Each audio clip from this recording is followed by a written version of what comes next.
Assalamu alaikum. Good afternoon. Good afternoon. Good afternoon. Again, it is an honor. It's a privilege. It is an outright blessing to be here in Washington, D.C. in the National Reparations Convention, headed by the Afro-descendant nation. Please, let's give ourselves a round of applause for being here, defining our reality and putting forth a concrete plan of self-determination. Reparations is ours. It's owed to us. An injury, a severe injury has been caused, and we all know if you get into a car accident, it's a payment that goes with that. You have something happen to your house, it's a payment that's connected to that. If you are done wrong or grieved in any way, there is a payment connected to that. The American government owes us the foundation of this country. We built this country from the ground up. We built this city from the ground up. We built the cities across America from the ground up. A debt is owed. And as our Governor General of the Afro-descendant nation said last night, interest has accrued. So we're not just owed a debt, we're owed a debt that almost rivals the national debt of this country. The reality is this: there is no America. Hell, I would say frankly, there is no Western world without us. So with that being said, we're going to get right into the program, but I just wanted to paint a picture of what we're going to hear today, what we've heard thus far, concluding yesterday, which was a magnificent, marvelous, powerful, stimulating day. So for those who were here last night, we had some heavy hitters. And I mean, it was star-studded and action-packed. But most importantly, we learned. And today is going to be the same. Let me say this, is some preliminary things I want to just cover, and I'm going to cover throughout the day. Again, let me introduce myself. I get so excited getting in front of you. I'm Prince Yosef of the Hebrew Israelite community. I am the Masters of Ceremony for this weekend. And again, it's such an honor to be here. The vendors, we have vendors here. Today, we will not have a food truck. We had one yesterday, but today we will not, but we still have food.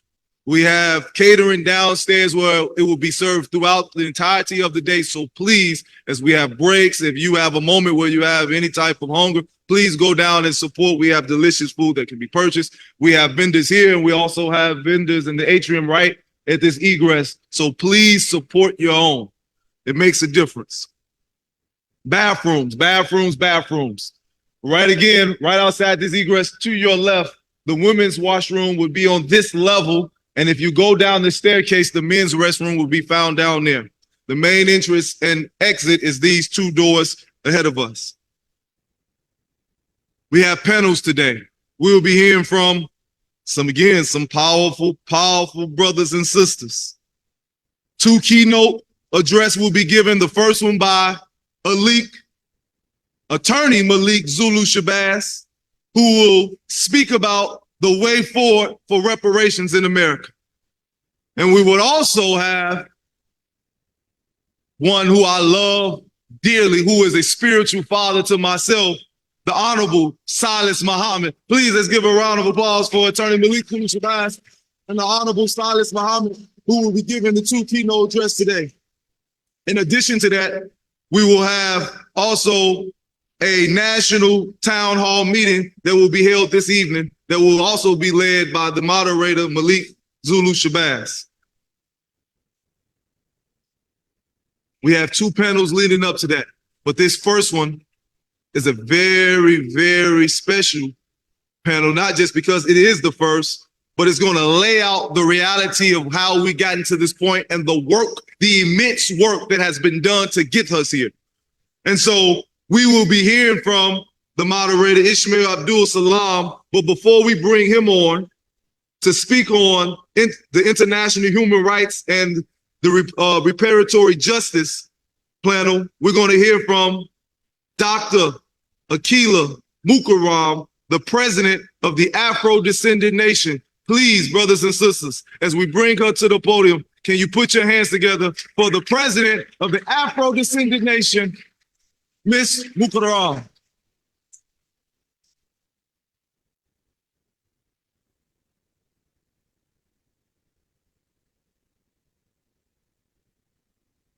Assalamu alaikum, everyone.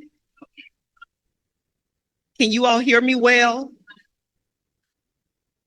I need to pick up the mic. Okay.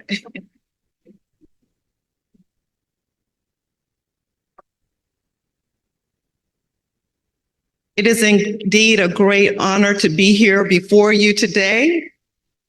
I want to greet you again. Assalamu alaikum. To everyone here that's participating and those of you in our viewing audience via live stream, we're glad to have you here with us today. I am here to welcome you. So inside of that welcome, I want to let you know that you are the superpower here in America. America claims that she is the superpower of the world. You are the superpower.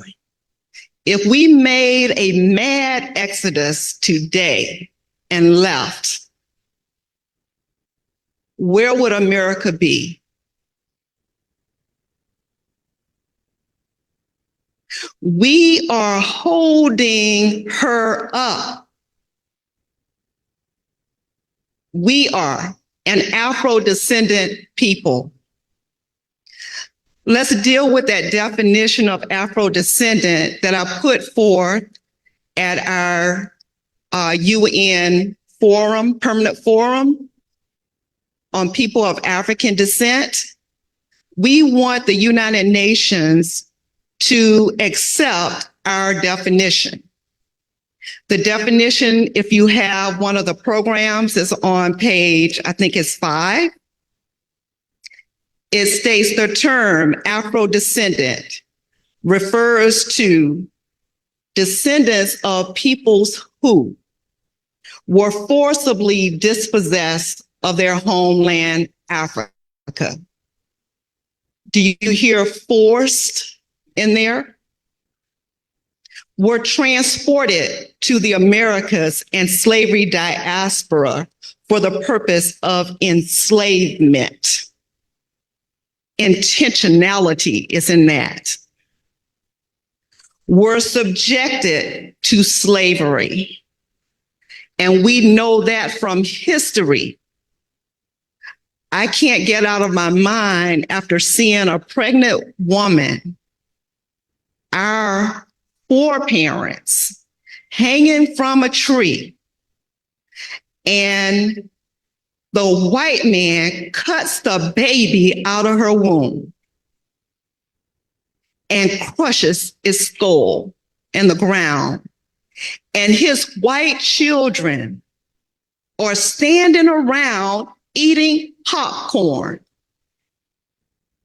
Someone's got to pay for that.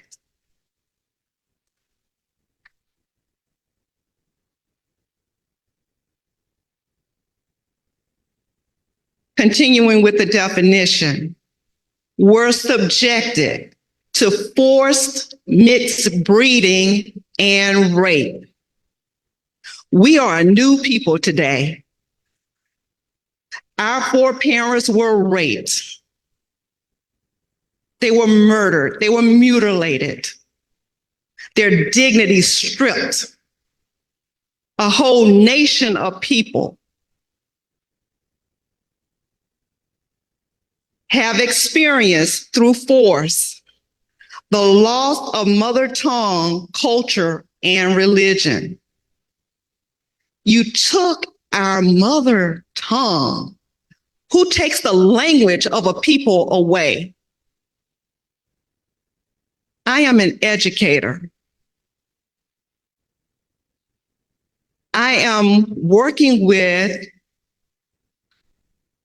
diverse people, and we're looking at and talking about and working towards equity for all. And my Spanish counterparts, they want to have classes, Spanish classes, so that the students can still keep their mother tongue. They said that in our EL classes that the students, they lose that. They lose it. But look, ours was what? Taken. What kind of injury is that? You injured us. You damaged us as a people. You don't want us to be a people and know that we are. We are an Afro-descendant people. And or have experienced racial discrimination due to lost ties or partially lost ties from their original identity.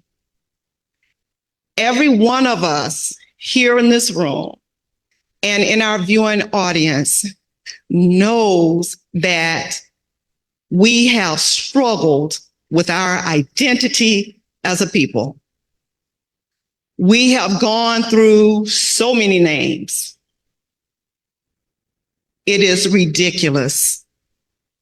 No one changes names like us here in America. That is evidence that we do not know who we are. Yeah, you know you were born in this city or state. You know who your parents are. Can you get back to your great, great, great, great grandparents? We have other nationalities that can go all the way back. And when I hear them talk about it, I feel good for them, but then I feel a little sad for myself because I can't get back there. Because all of that was intentionally forced out of us. And I don't want one other Black person or white person coming to me and saying we do not deserve reparations. Do not attempt to tell me that. The Jewish people got reparations, and they still are. Absolutely. They're still getting reparations. The damage is still there. I see it in our children growing up. It's still there. You forced us into your culture, white man, white people, Caucasians. You forced us into it. We didn't ask for it. We were fine where we were. But you brought us here intentionally to keep us here as slaves. And they wanted this to continue throughout our generations. We were inheriting this years after years, centuries, 400 plus years. Just think of the damage and how we are all cut off from our families, our foreparents from Africa. We have been cut off from that. So this is a great day. And when I come before you, I want you to declare that you are Afro-descendant. I want you to sing it, shout it from the rooftops. Tell everybody. It should be on the hotline. We have a plebiscite. We want you to go there. Complete that plebiscite. Cast your vote. 877-506-2184. Text the word reparations. And in there, say that you're Afro-descendant. Don't be afraid of this white man. Don't you know once we come together and know that we're an Afro-descendant people, we're going to shake up the world. We're going to shake it up. I think they're already shaking. Just by us being here in this room and declaring who we are as a people. They don't want us to be a people. Everyone else, they're people. While I'm thinking about it, Afro-descendant, please don't hyphenate it. We are not a hyphenated people. We are one, we are collective. And the Afro-descendant nation is working to unify us as a collective. Afro-descendant, that word, that term, our new identity connects us to every other Afro-descendant globally in the slavery diaspora. We're connected to all of our other brothers and sisters across the world. Wear it proudly. It will give you some backbone. Our reparations movements, we have several. They have not been able to unify us as a people, as a collective. We need to come together in unity with this great unifier, our new identity, Afro-descendant.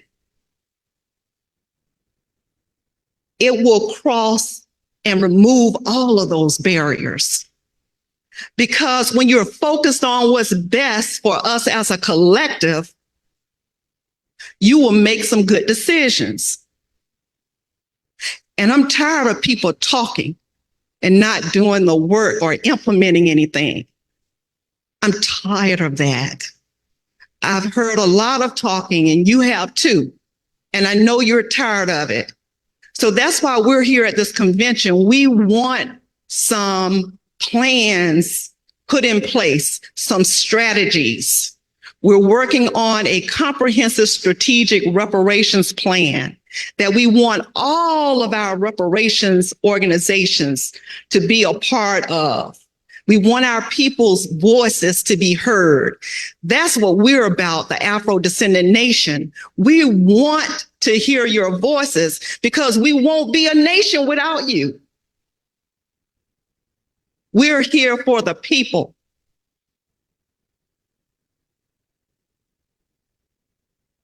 As a collective, our voices are to be heard.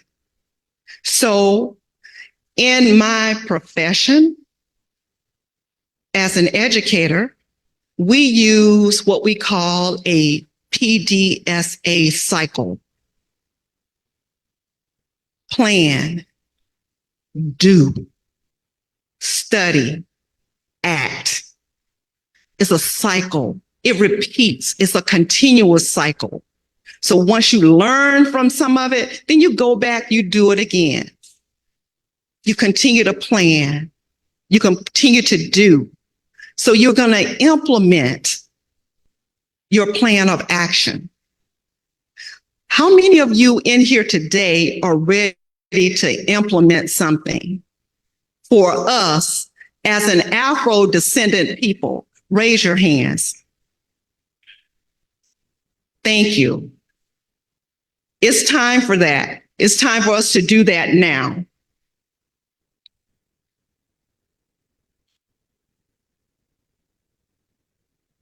I'm going to ask you to do something.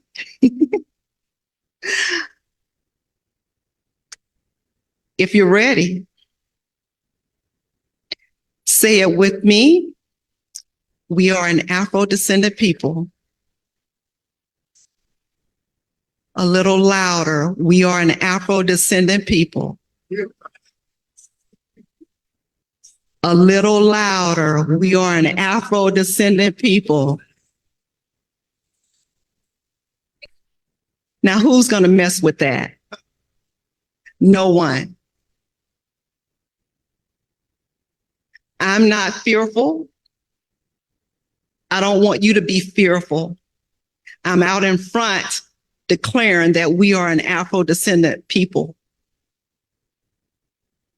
Come with me on this journey.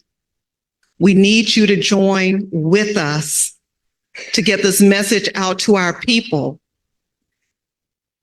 Do you know that there are studies being done on Afro-descendants by students in college?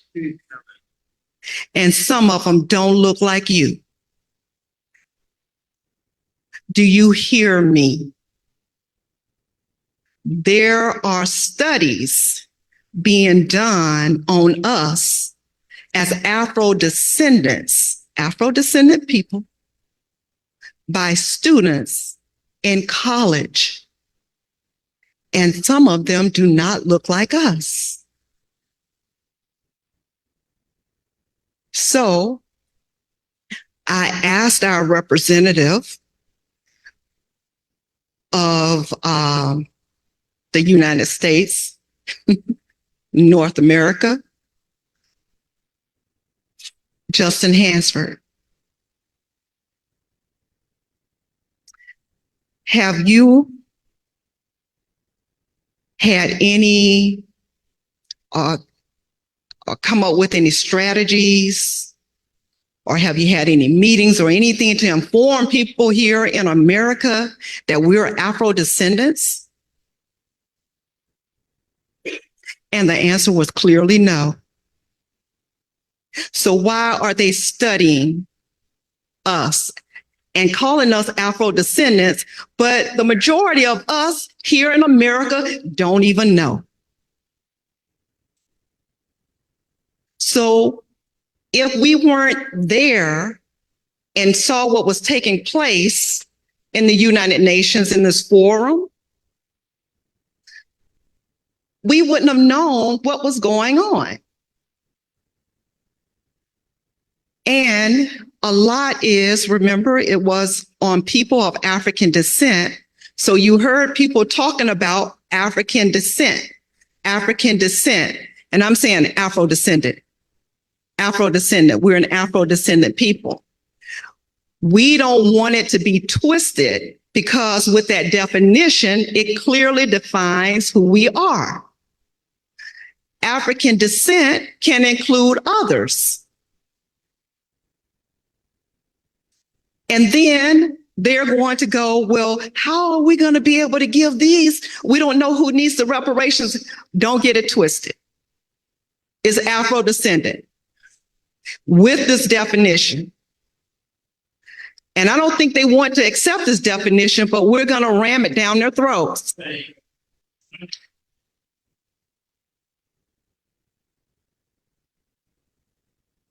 It's time to do that. Will you help me do that? Say it a little louder. Will you help me? I'm not here to play with anyone about this. It's too serious because this is our legacy for our children. We're doing this for our children. I do not want our future children to grow up like we did and having to go through trying to get civil rights. I appreciate and I thank everyone that did civil rights. That was a process. So the civil rights got us to a moment in time, and now we need human rights. Don't you want to be treated as a human with dignity? And I'm going to just say this because the other day I was in Chinatown in Chicago. And you know, when people look at you a certain way, how they're thinking about you. And it perturbs me when they do that. But this is the picture that the white man has painted of us for years. During slavery, during Jim Crow laws, I mean, the laws even discriminated against us as a people. And you're saying we don't deserve reparations? When my sister last night mentioned Mitch McConnell, oh my goodness.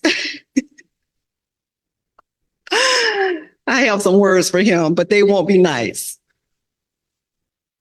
And I'm going to keep my composure. But how do you dare? White man, Caucasian people, put yourself in our ancestors' shoes. Put yourselves in our ancestors' shoes. Think about it. If a people have done you the way that you did us and still are, it's just an updated fashion now, what would you do? Would you stand around and not go after reparations? I don't think so. And with your behavior, you would do something even worse. So we're coming for reparations. No, let me stop that. We're here for reparations. We are here.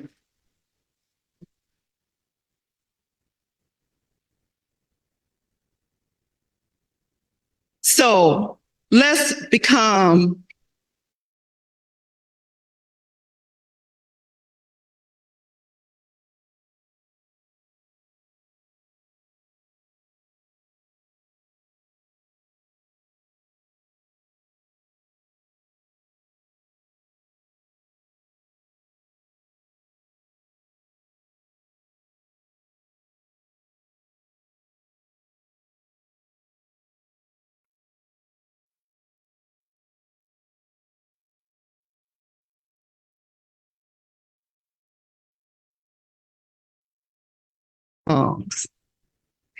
and some of those words are just like resonating right now inside of me. I feel like a rocket about to take off. And I want you to feel that too. We're going to take off, get our reparations, get our sovereignty as a nation, an Afro-descendant nation. We want to be the 194th seat among those member states in the United Nations. Do you hear me?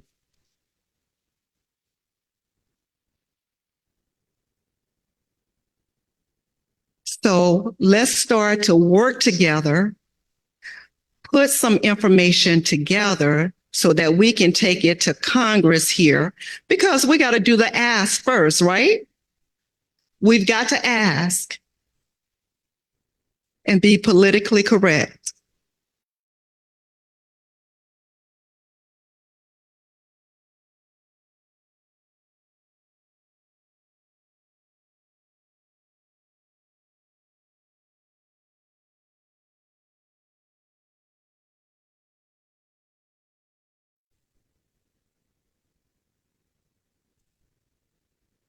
They need something to help them out of their condition. And Caucasian white people, those of you who control this country, your ancestors, those of you who raped and murdered our people, and you're living in heaven on earth. You have heaven while you live, and you tell my people they should look for heaven when they die. Why do you do that?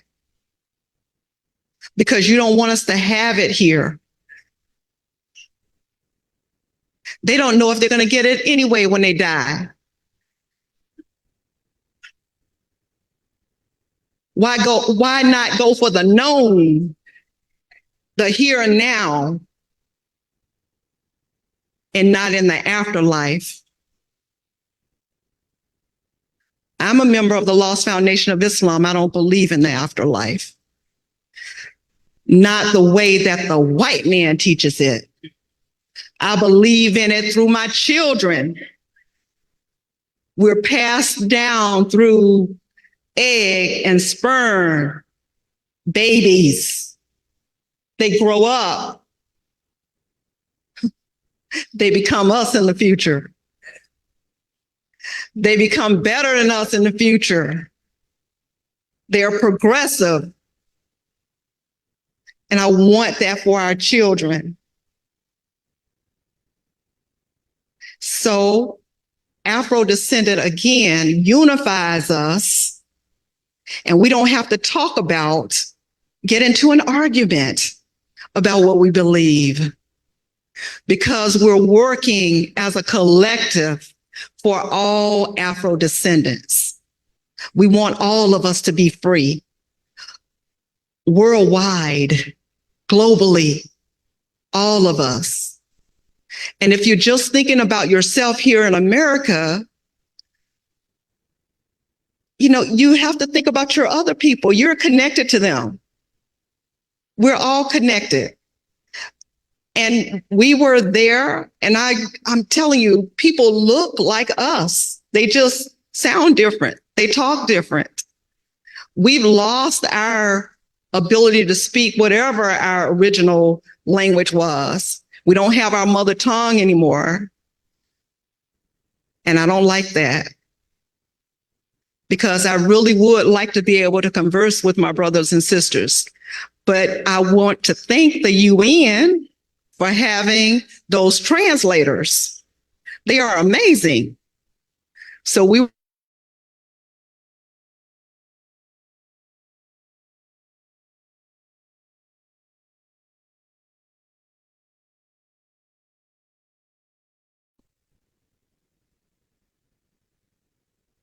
say it with me again. We are an Afro-descendant people. Elevated. We are an Afro-descendant people. Welcome, my brothers and sisters here with us in person and in our viewing audience, to our grand Afro-descendant nation National Reparations Convention. Assalamu alaikum.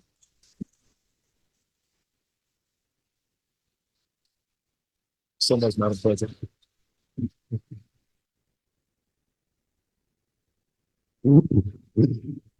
I just want to take a brief moment to again thank Madam President for your tireless work, effort, energy, and time that you have put into not just the Afro-descendant nation and our fervent fight for reparations, but for the love that you have continuously shown for your God and his people. So we thank you. Please give another round of applause.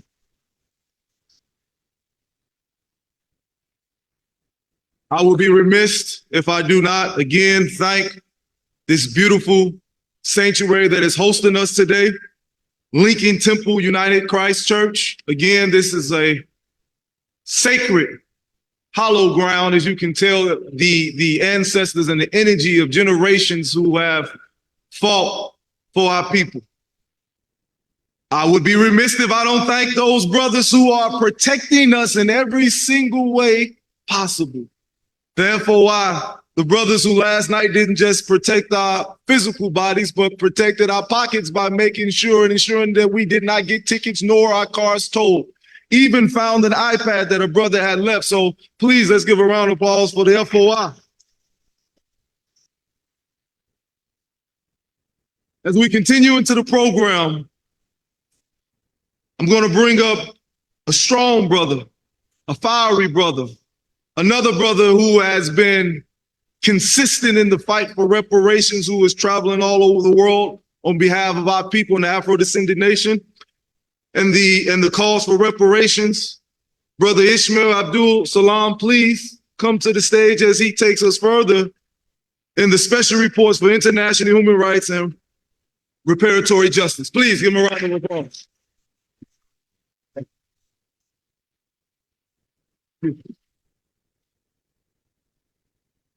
Assalamu alaikum.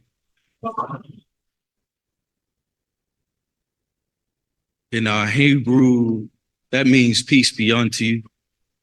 In our Hebrew language, shalom.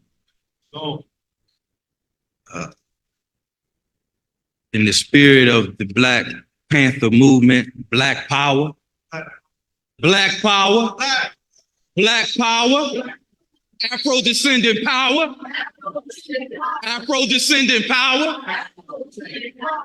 In the spirit of the Black church, amen. All right. Thank you, Madam President. It's an honor to follow you after giving such a dynamic address to our attendees. I want to thank everyone for coming here today. I'm trying to stay focused because when you give, see, that's what I didn't want. When you give a minister a mic in a church, he gonna start going off. And see, I was trying to stay focused on my notes. And see, you give a man a mic, I'm gonna lose my time, and then I'm gonna miss what I was supposed to give. And I only got a little bit of time. We've been doing this for a long time. All of us in here, we've been doing this a long time.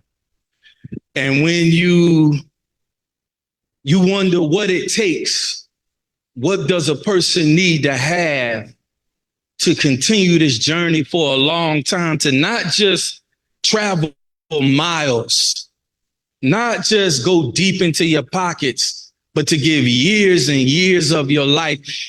Reparations is a spiritual battle. That's how you keep going without being tired. It's a spiritual battle.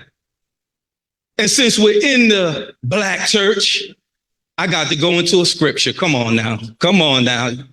Sister, can I go into a scripture? My elders, I hope and pray that our elders would be pleased. But it's a simple scripture because I don't like going in and out of the Bible too much. But this one I like going to every time. Genesis 15:13. Y'all know that, right? God said unto Abraham, know of a surety, that thy seed shall be a stranger in a strange land, and they shall serve, and they shall be afflicted for 400 years, and afterwards they shall come out with great substance. Now let me go, my brother. Can I give a Torah translation? I like this one better.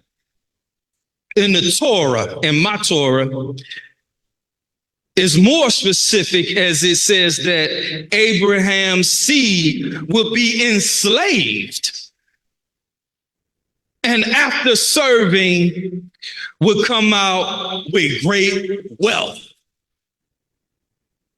Now, I know for surety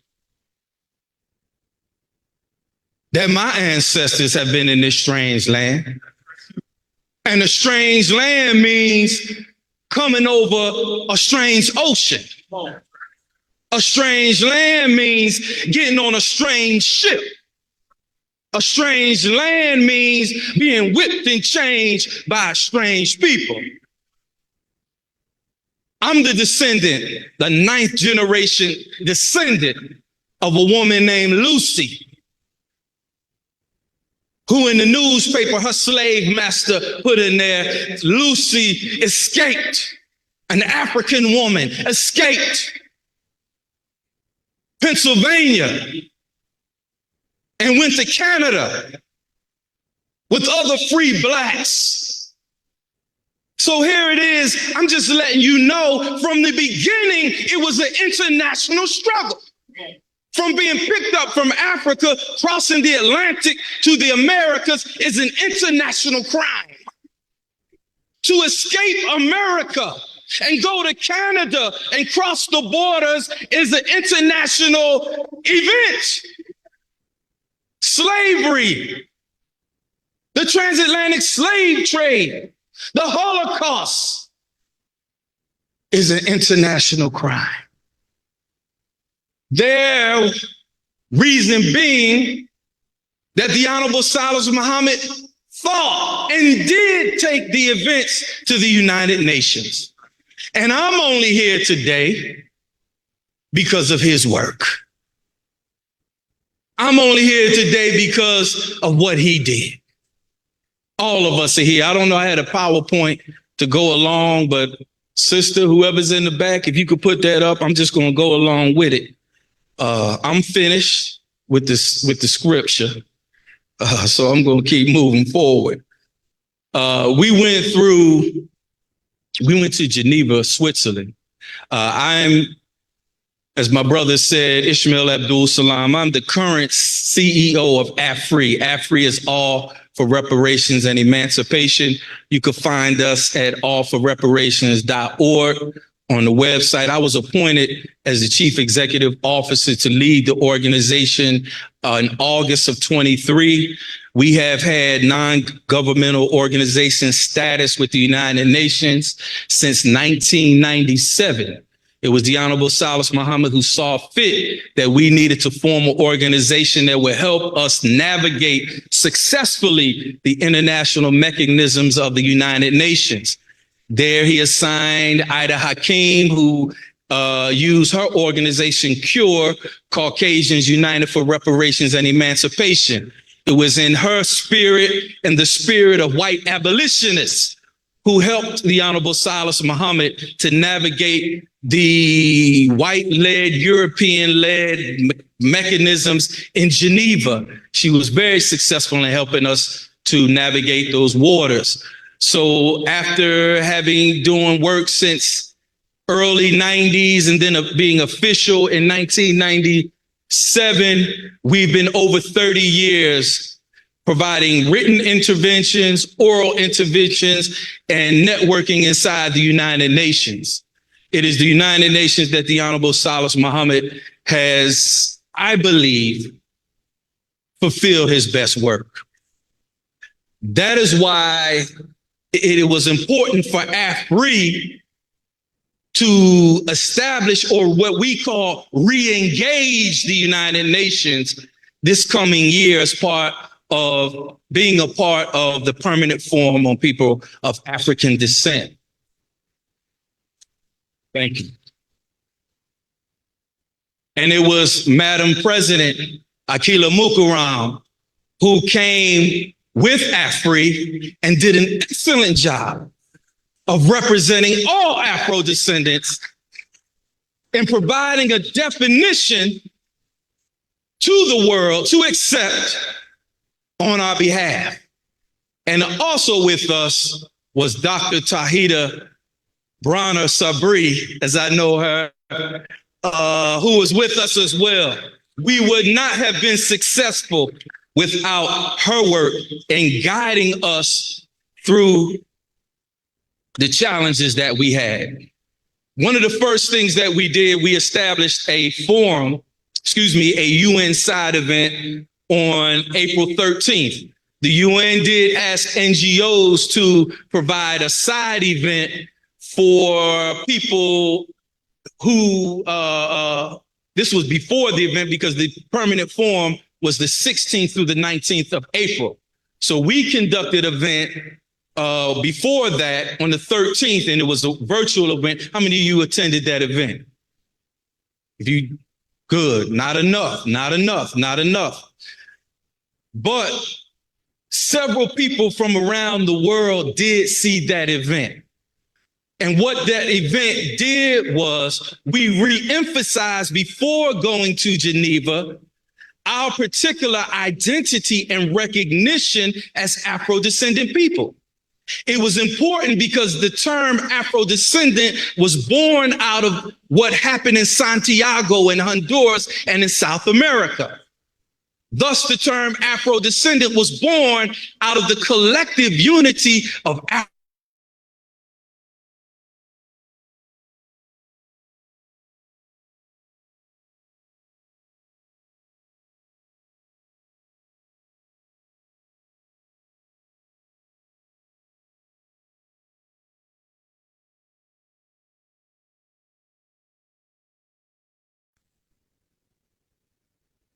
through the same process of the slave trade.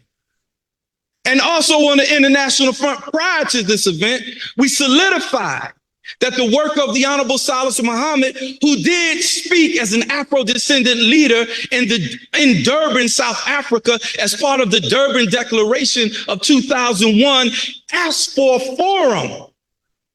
He asked the UN for a forum where Afro-descendant leaders can come together to discuss our differences. We asked the United Nations because we were scattered in these strange places. I spoke English. My brothers and sisters in Brazil spoke Portuguese. My brothers and sisters in Colombia spoke Spanish. My brothers and sisters in Haiti spoke French. And even though we went through the same thing, when we got together, our connection was destroyed. Not only was our connection destroyed, our religion was destroyed. Our culture was destroyed. And the United Nations helped us to establish ourselves because Muhammad asked for it. In fact, he demanded it. He demanded a forum. He said, I want a forum. Also in South Africa, through the Durban Declaration, the transatlantic slave trade was declared a crime against humanity. Very important. Well, with a crime, you need victims. So it's important for the Afro-descendant identity to be recognized and accepted because our global identity fits with the crime that was established as a crime against humanity. So in this forum, I don't know how much time I got. This might take all the time. I don't know. I ain't even got through one slide. I'm sorry. Y'all come run me down, get the hook, whatever you need, get me off. But I got to take my time with this because this been too long. I only went through one slide. Man, told you don't give me the mic. I ain't dropping it neither. All right, so brother, this is a great brother. He couldn't be here today. And everybody ain't here, but we are here for everybody. So don't worry about the crowd and all that. Everybody's not here, but we are here for everybody. So let that fill your spirit. that you're here for those who can't make it. For the brothers and sisters that ain't here, we'll pour one for them. We're going to keep on going.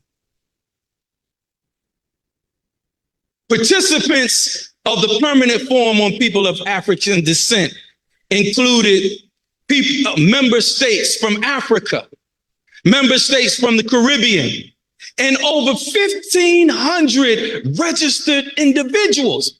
The Permanent Forum on People of African Descent is, in my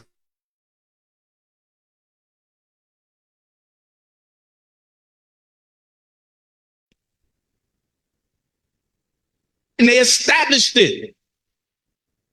But here's the concern that concerns us and concerns Madam President,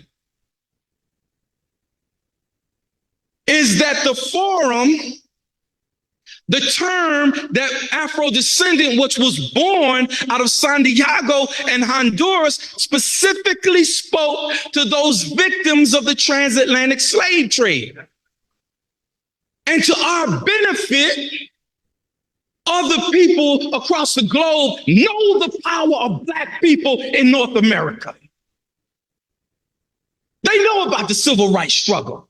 They know of the power of the Black Panther movement. They know about our democratic processes in power. They know we can put a Black man in the White House. That's how they view the world. They try to understand, why are y'all so powerful? Because the spirit that's in us, and we're not defeated. So in the global context, Black people in America lead the reparations movement. Afro-descendant, to me, this is me, is the new identity for Pan-Africanism. There's a movement like the Pan-Africanist movement formed by Marcus Garvey and W.E.B. Du Bois in the 20s that is now formed on the spirit of Afro-descendants born out of Santiago and Honduras and North America.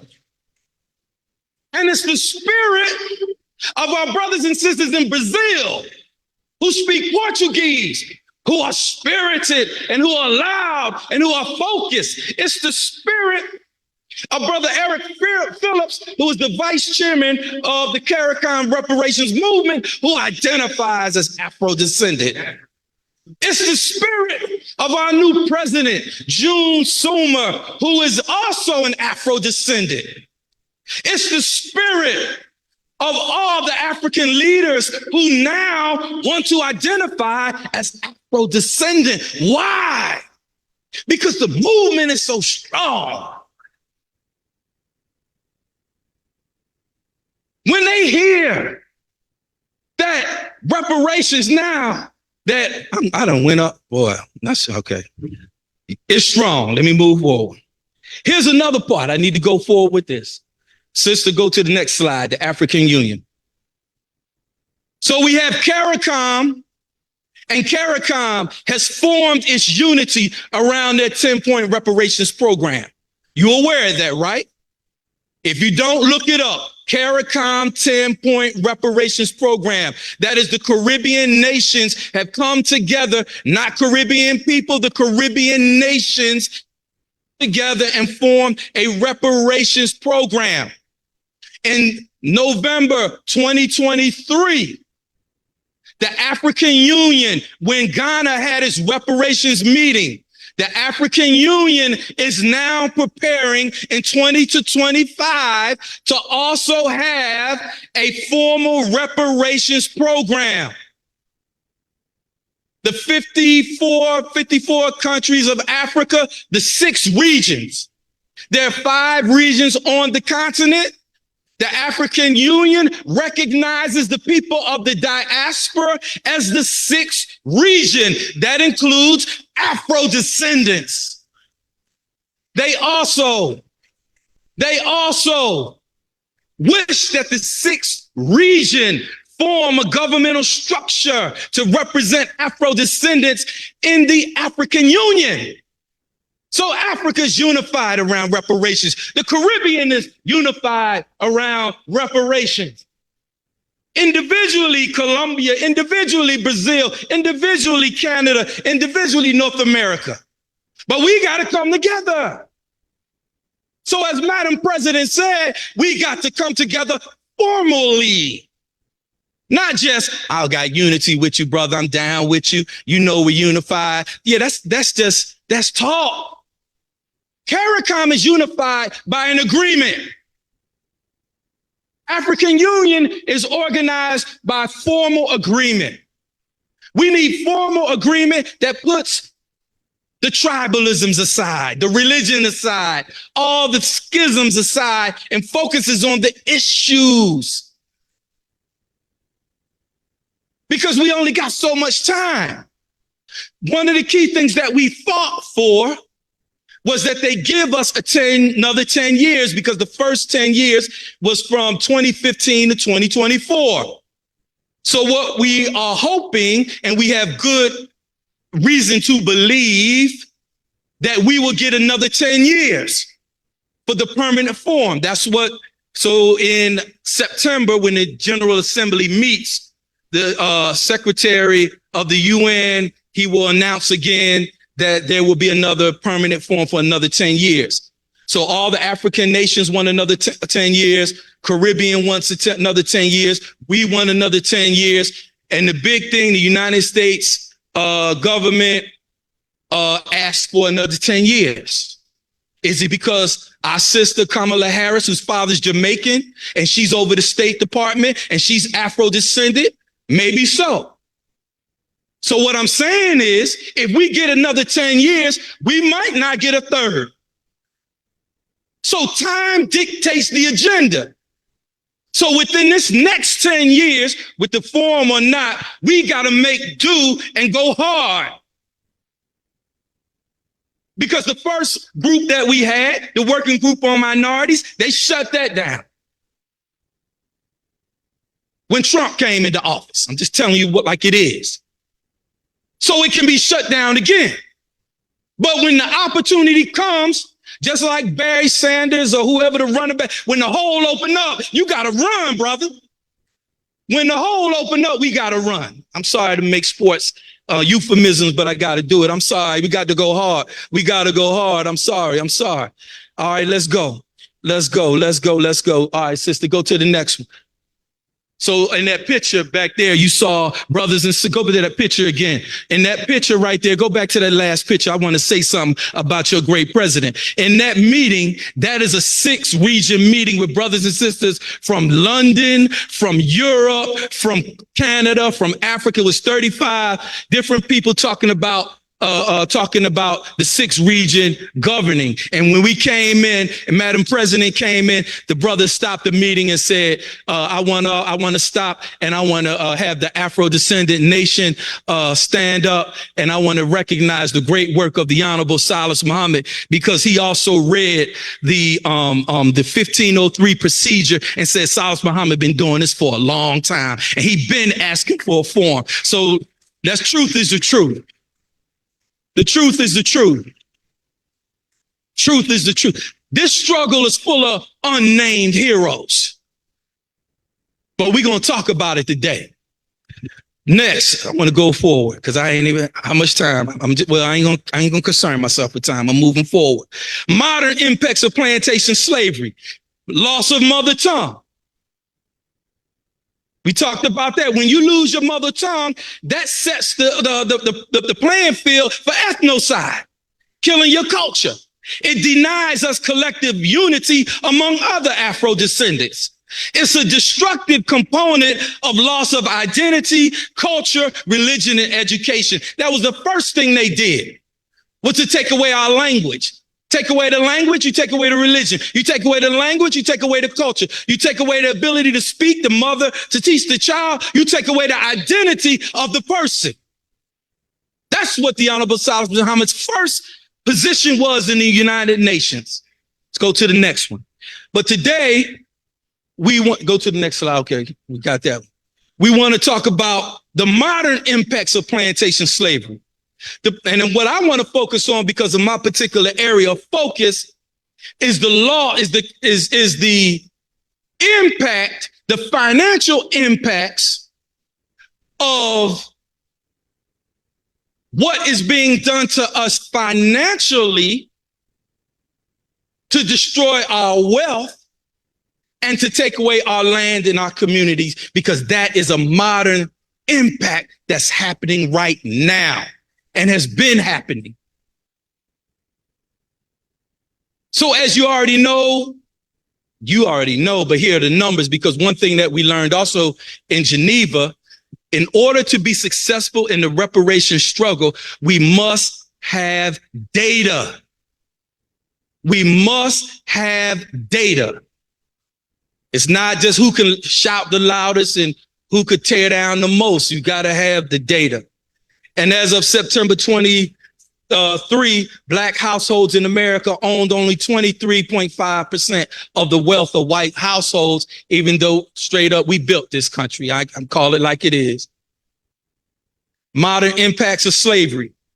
There's a new book that came out, and this new book focused on 600 billion from Black Americans through unfair taxes post-slavery. This gap, this income gap, this wealth gap continues to widen due to exploitation of land, homes, communities, often facilitated by policies favoring corporations over Afro descendants, who frequently fall victim to practices such as redlining and blockbusting. Well, look at Washington, D.C. Come on now. Used to be the chocolate city. Look at Atlanta, Georgia, where I'm from. Used to be the Mecca. And land is just taken. Communities are just being destroyed. Go to the next one.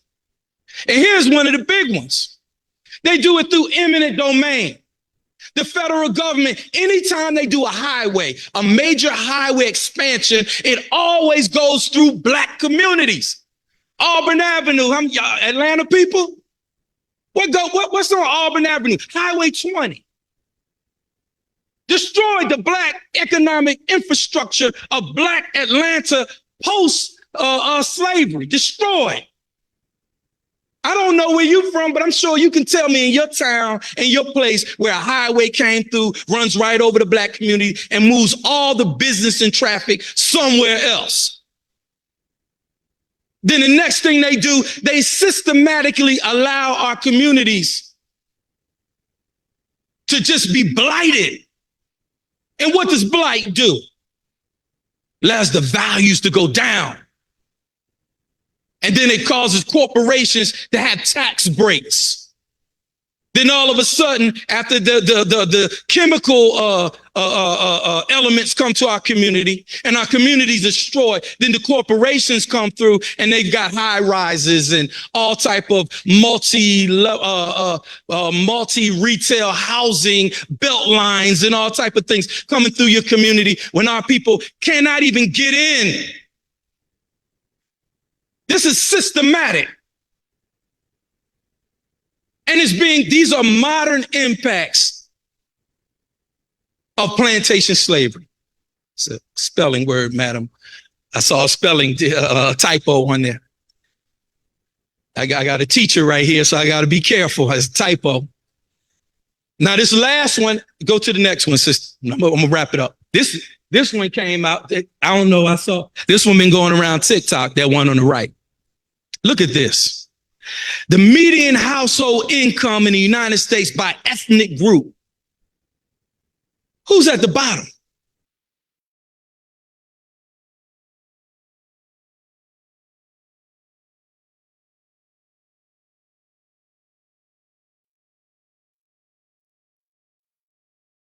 African Americans, the median household income, $35,000. Now, this is the thing right here. I'm just pointing out these facts. The average American, $56,200. Slightly above African Americans is Hispanic, Nepali Indians, Bangladeshi Americans, and then Thai Americans, then the average American. I don't know who that is. Maybe that's white Americans. But look at all the people that are above, which is interesting. These are people who have benefited from everything that we fought for. Number one, Indian Americans. Filipino Americans, number two, Taiwanese Americans, Sri Lankan Americans, Japanese Americans, Malaysian Americans, Chinese Americans, Pakistani Americans, then white Americans and 59 Korean Americans. All these people have benefited from what we fought for to get civil rights. A Korean man, an Indian man could not have come and sat down at a counter if it wasn't for a black man or a black woman who fought to make that right happen.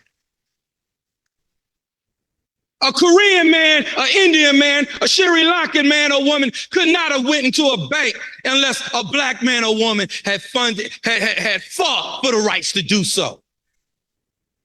All these barriers that we fought for others created pathways for generational wealth, but yet ours is systematically being taken away from us, slowly reducing us back to slavery.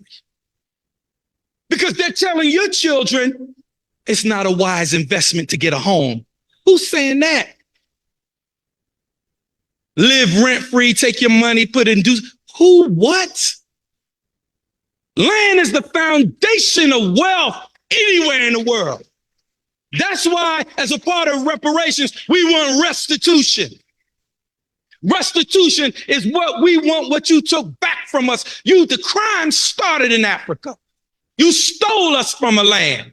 So look at all the generations that's at least 12, 13, 14, 15 generations. And then once we got here and fought and took land, you systematically through your policies took it away. Still doing it today. Go down to the Gullah Geechee lands of Georgia, South Carolina. They automatically want to come up, marry out once, Hilton Head, and build golf courses and crazy stuff. Y'all know the story. All throughout America. They will take a town up in Oscarville, Georgia, and created Lake Lanier. The Army Corps of Engineers created a dam and flooded a black town. Didn't even have the decency to tear the buildings down. Even today, if you go in the water, your foot might hit a building, a tree, or whatever. Everywhere you go, Central Park, black towns. And it's happening today. So what I'm pointing this out to say, there are modern impacts today of plantation slavery. And we must continue to fight, even though 35,000 looks a lot to somebody from Colombia or another country. We have to still put this out to the world because the international community thinks that we're doing okay. Because we got jobs and cars and clothes and Beyonce and Jay-Z and this ball player and that ball player, they give an illusion that black people are okay in America. That's done systematically. When the majority of us are hurting and suffering, we need reparations right now. So it's critical that we continue to provide interventions, written, oral, and participate in these forums.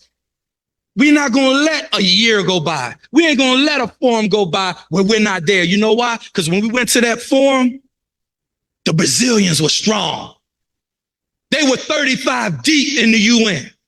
Speaking. The Colombians were strong. So we can't play around Afro-descendant leaders. I know all of us here. Professor Smalls, you got to come with us. You got to be in Jamaica. You're coming. If I sign up, come take my seat. We got to hear from you. We got to hear from our scholars. They want the data. They want to know. So there's a meeting in Jamaica that's being hosted by the Working Group on People of African Descent. The title is Reparations. So we're going to be in Jamaica. There's discussion about the fourth forum. They don't know where it is. It could be in Brazil. Wherever it is, we going. We going. And if I don't go, I'm going to help you go. I'm helping somebody go. When we call for papers, Professor Smalls, will you help read them? I know you will. I'm just calling on you. Who else is a doctor, scholar? Come on, don't hide, y'all. We need y'all. Thank you, sister. Put your hand up. I knew the doctors, the scholars, the intellectual. We need your papers. We need your scholarship. We need it. And where the young people at? Don't y'all hide too? Young sister from Europe, she put her phone up. Young sister from Europe, she said, cash at me my reparations. Look at my brother back there, young. See, they know that. She said, I'm gonna give you my cash app. I want it right now. And the whole meeting stood up and said that. I felt her on that. So in winding down, we need collective unity. One of the things that we want to do in the Afro-descendant nation, and we've started already, is to form a memorandum of understanding to support each other. That's basically it. Regardless of what you support this method, I support reparations, and we support each other, and we rally for each other, and we don't go out in public talking about each other, disrespecting each other, because the movement don't have time for that. Remember, time dictates the agenda, and we're going to have a window that 10 years sounds like a long time. It's really not. Because after that, we don't know what's going to happen. You might have to take whatever you fought for. But in the meantime, reparations means self-determination and repair. And there are things that we can do to repair ourselves economically, spiritually, intellectually, socially. And that's what we got to work on. And what we want to show the UN and the rest of the world, that the brothers and sisters here in North America, Afro-descendants, are not broken, that we are strong, and we're over the isms and pettyisms and all this thing like this. Who you with, I'm Christian, I'm Muslim, I'm this. No, I'm Afro-descendant. And my descendant, just like your descendant, came from Africa and was enslaved and went through the same thing that yours went through, whether it was Spanish, French, whatever. I'm going to end on this note. I'm sorry, I said it about 2 times, didn't I? I'm sorry. See, you shouldn't. Why you get this to me? I told you. Look, oh man, what time? All right. I said 1:20, so I think I'm good. All right. The other people didn't show up. Maybe that was, look, 2 things we've got to pay attention to that the UN is looking at. Haiti. Remember, Haiti was the first to be free in the Western Hemisphere, basically Afro-descendants who fought for their freedom. And they've been paying a price both financially, and they've been paying a price socially by these Western powers.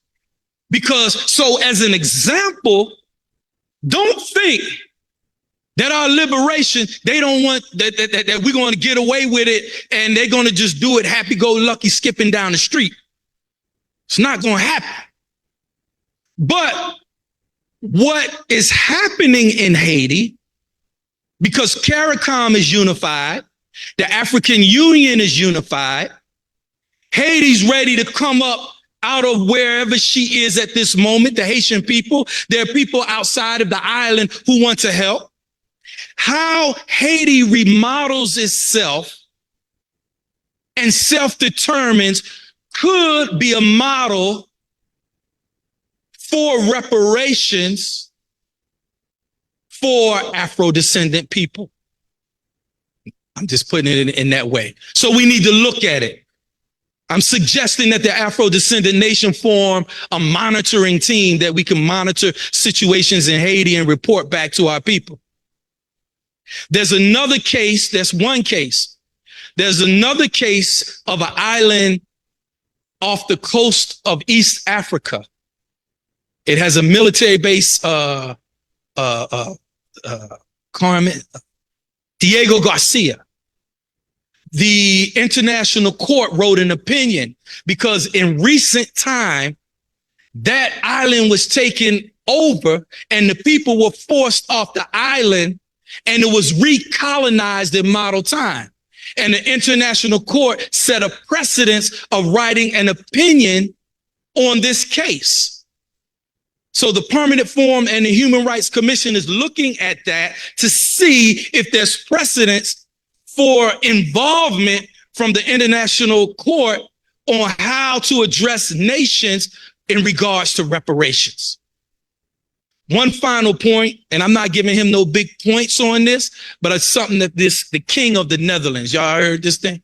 The King of the Netherlands, he apologized for slavery and he put up like $200 million. And he challenged 14 other nations by the end of 2024 to apologize and put up some money. Well, I ain't seen nobody follow yet. Portugal did? Okay, thank you. That's my brother back. There go Geneva, yes sir, my brother Cam. So that's two.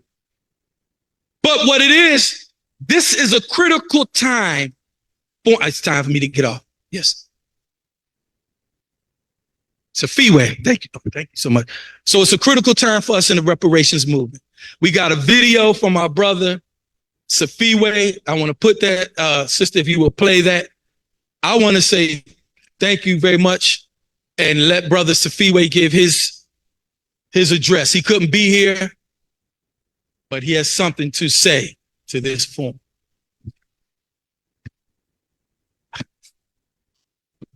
Thank you.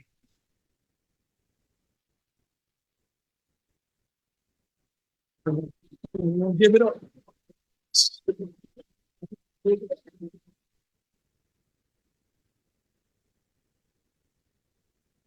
Harambe, free the land. It is an honor and a privilege to join you all at this historic reparations convention. I am Sipiwe Baleka, Minister of Foreign Affairs of the Provisional Government of the Republic of New Africa, which was founded when over 500 delegates attended the National Black Government Conference. What form of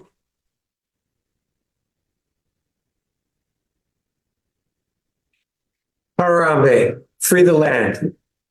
It is an honor and a privilege to join you all at this historic reparations convention. I am Sipiwe Baleka, Minister of Foreign Affairs of the Provisional Government of the Republic of New Africa, which was founded when over 500 delegates attended the National Black Government Conference sponsored by the Malcolm X Society and declared independence for the Black New African Nation on March 31st, 1968. The founding fathers have always emphasized that we are seeking reparations for war damages.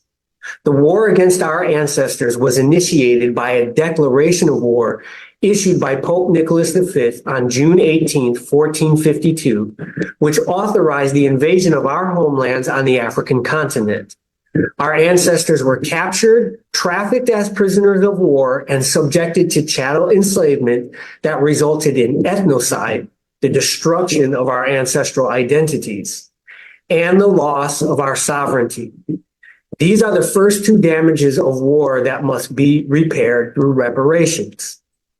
It is extremely important to understand that the modern reparations movement in the United States was originally conceived by the nationalist element as payment to a nation for war damages suffered by that nation from war conducted against it by colonial governments and their successor state governments, the federal government of the United States, and private entities enlisted to prosecute the war, including banks, insurance companies, and many others.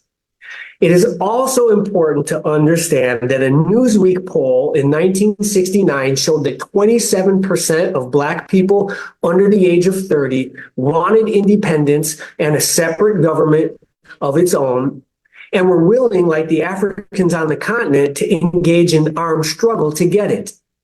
In response to this growing new African national consciousness, the United States Federal Bureau of Investigations intensified the war against the new African independence movement and created its counterintelligence program, better known as COINTELPRO, with the following objectives: prevent unity among the nationalists, prevent the rise of a leader that could mobilize nationalists, identify and neutralize the nationalist warriors, alienate the concept of nationalism from the people, prevent nationalism from embedding in youth and future generations.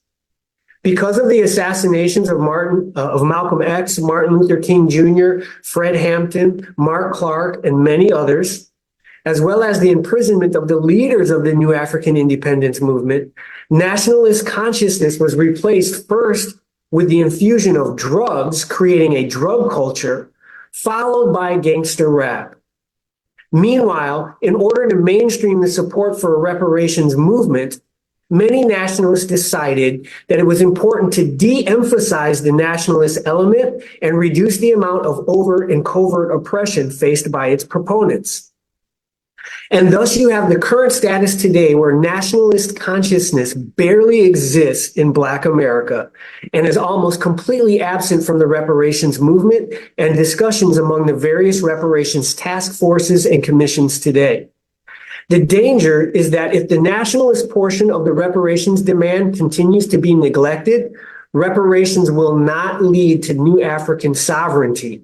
And since this is the primary harm committed against us, so-called reparations will not repair this most important harm.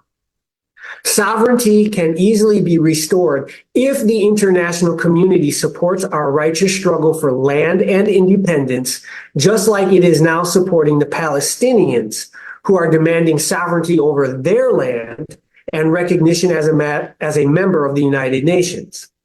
The first step is to conduct a plebiscite, a vote of all people recorded as Black in the 1970 census and their descendants of voting age, that allows each person to choose one of the following options. 1, return to their ancestral homeland in Africa. 2, the creation of a new African nation on American soil. 3, full U.S. citizenship. And 4, emigration to another country. After the vote, the resources are to be given based on the number in each category. There must be a self-determination component in which the people choose for themselves what form of reparations they want in order to achieve satisfaction. The plebiscite is something we must do for ourselves. It will require organizing the logistics for approximately 70,000 voting centers in our Black churches so that 29 million of us can exercise self-determination, deciding which of the 4 options is best for our family. In this way, we can unite all segments of our community under the plebiscite campaign, even though we may disagree on the best way forward for our destiny. Those who want to integrate into America need not fight with those who want to repatriate to their homeland in Africa, nor with those who want to liberate the national territory of the Republic of New Africa. Self-determination allows all of us to respect each other and unite in order to get the reparations and remedies that we all need. Thank you.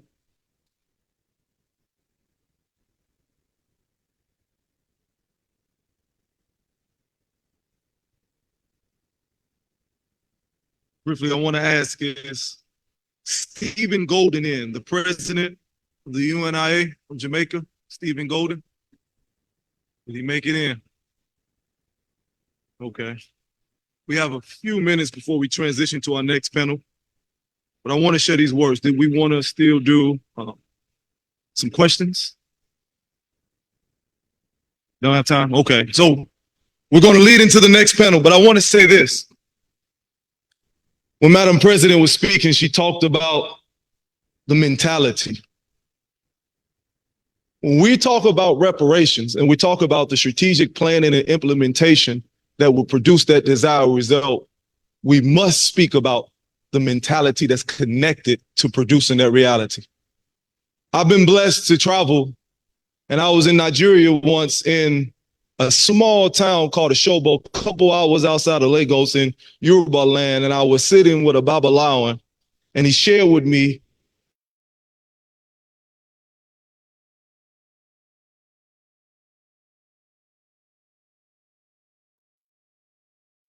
and your Ori is essentially, I'm sure Professor Smalls can better explain it, but your Ori is how your thoughts connect to your disposition.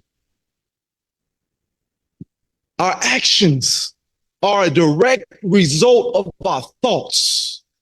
If we continue to think and operate, well, they ain't gonna give us no money, as if they really got the power to give us something. Well, it ain't gonna really happen. We don't even know what to do with the money. We just gonna waste it. And everything that has hindered us, at particularly this point of our growth and development, has been a byproduct of a dirty, corrupted or thought process. So I want us to understand that this convention, again, is more than just flowery words and great orators. It is a reorientation of our minds, that we clean up our thoughts and we produce the necessary desired results, which is power and self-determination.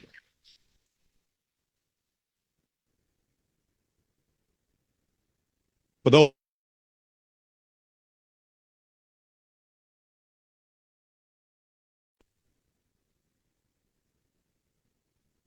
rule, Jesus in the Greek language said, if you had but the faith of a mustard seed, that you can say to a mountain, be gone, and it'll be removed. I'm telling you, our issues aren't as strong, as big as a mountain. It seems that way. It seems insurmountable, but I promise you. See, the thing about lies and deception, white supremacy, is very fragile. You see, the reality of their system, when it's built on lies and hate and disdain, it can't really stand. Nothing built on a lie can sustain itself.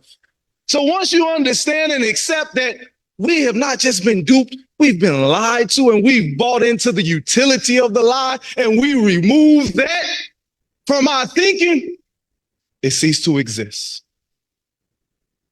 Let's clean up our minds, as we already have been doing, and let's make our ancestors proud.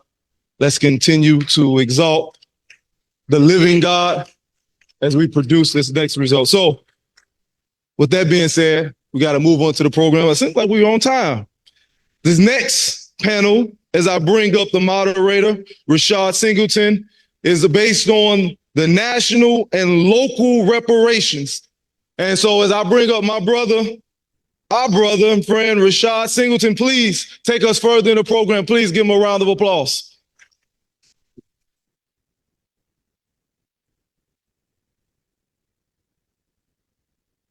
Okay. Did you want me to or? Okay.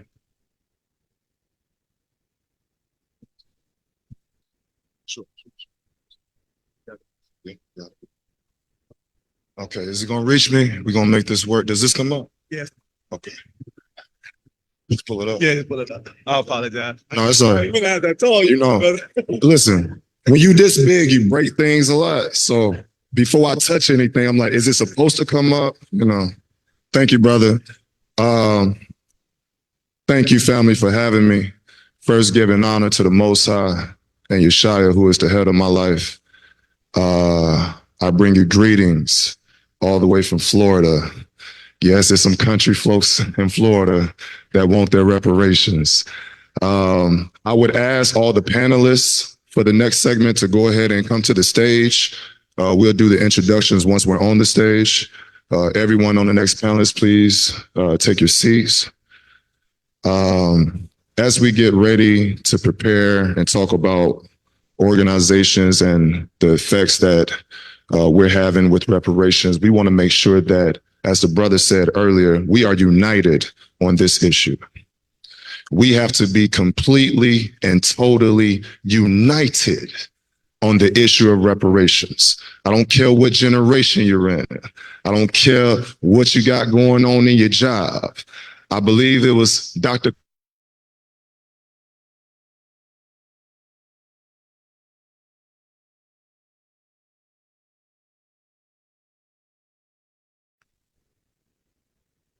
revolutionary educator. And when you get to the bottom of it, and shout out to the Black Panther Party over here, I feel so warm in my heart to be around revolutionaries right here. I feel so good.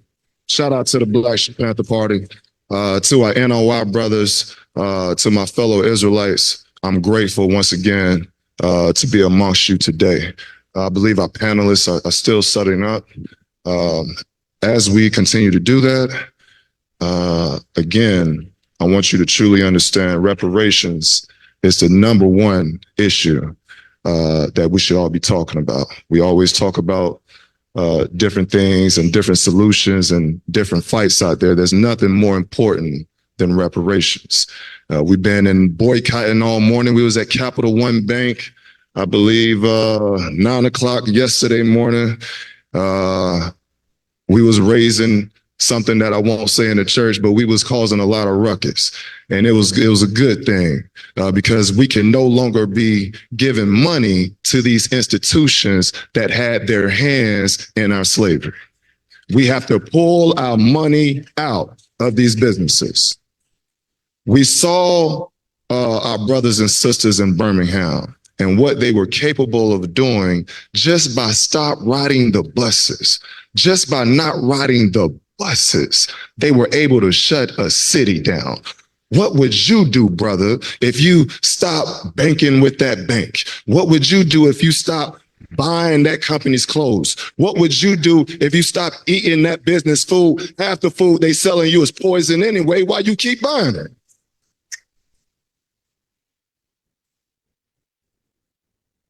Moving on, family. I'm grateful once again to be with you. My name is Rashad Singleton. I am the president of the National Reparations League. Thank you, sister. Thank you, sister. You know, I realized something back around 2018. I didn't see a lot of young people fighting for reparations. I saw a lot of our brothers and sisters from the civil rights area, and don't take this offense, my elders, but I feel like y'all have done a great job. It's our turn now. Tag us in. Tag us in. Put us in the game. Because we're not tired, and most of these brothers and sisters need something to do. If they need something to do, get them involved in a reparations organization. We're not playing, and we're not here to take no holidays and empty apologies as solution. We'll take what they gave so-called Jewish people, land and money. We'll take what they gave Native Americans, land and money. We'll take what they gave Japanese Americans, land and money. We'll take what they gave slave masters. They didn't give slave masters a holiday. They gave them cash. I tried to pay my bills with an apology. It didn't go too well.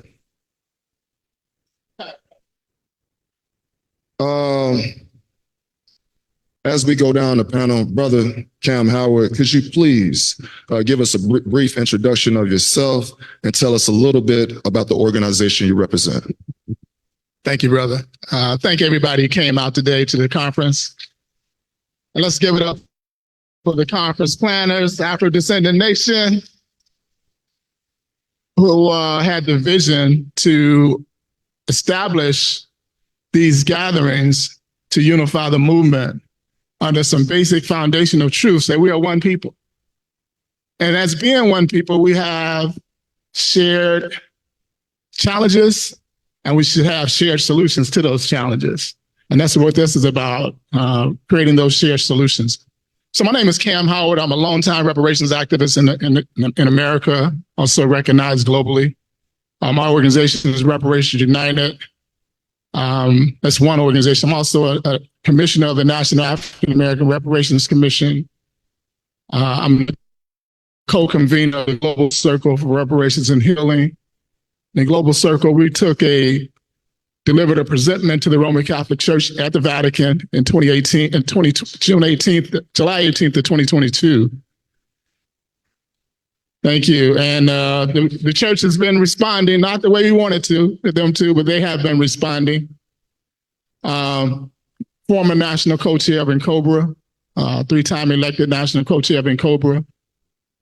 And I'm the only one in America that can boast the following. And I usually don't boast about the work that I do, but as I move into this next campaign that I'm running, I want people to be assured that when they volunteer or when they join this campaign, they join in someone who has a long history of being in the reparations movement at the highest level.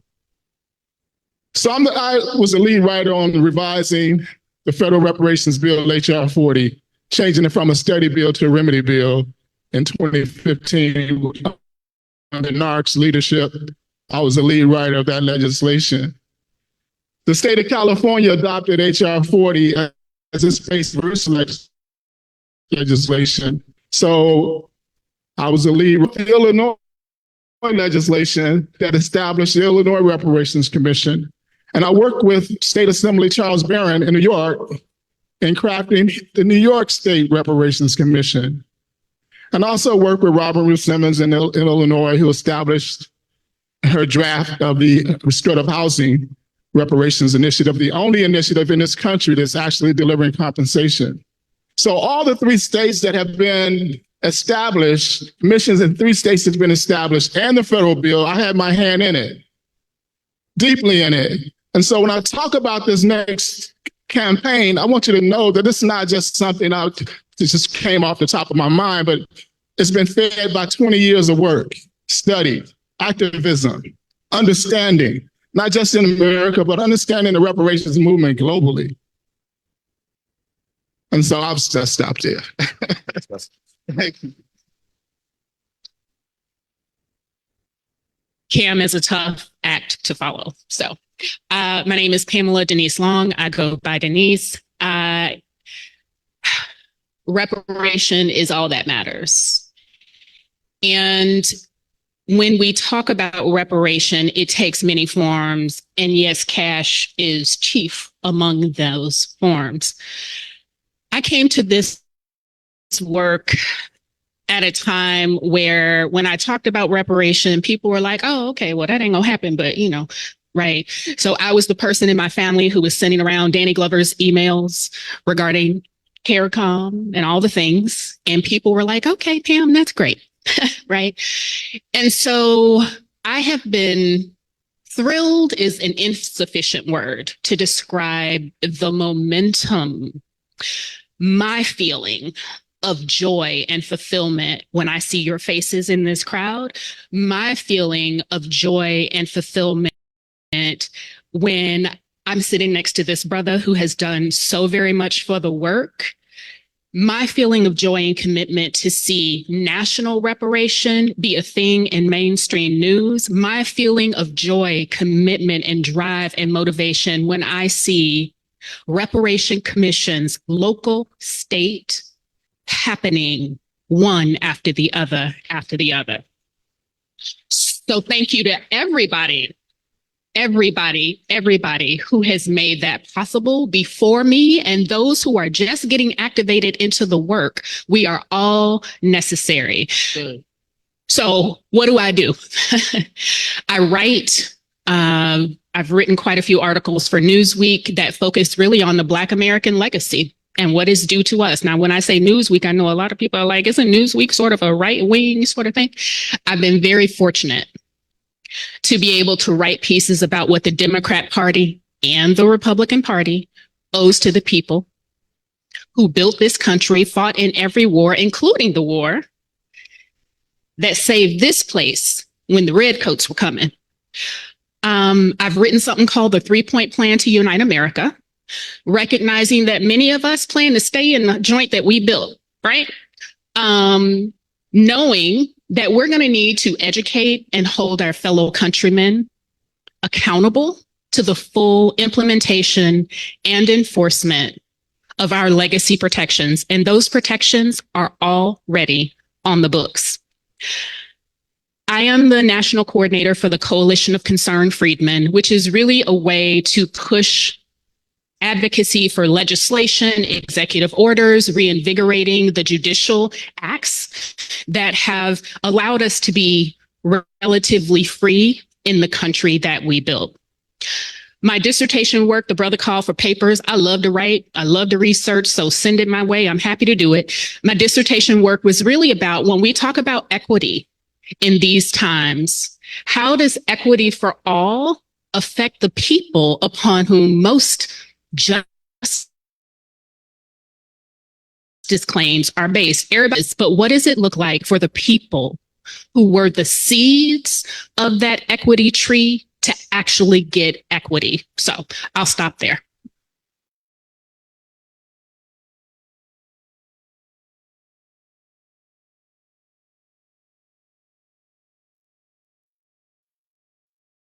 grateful to be in the midst. Brother Cam, you know, we could all be doing something on a beautiful Saturday.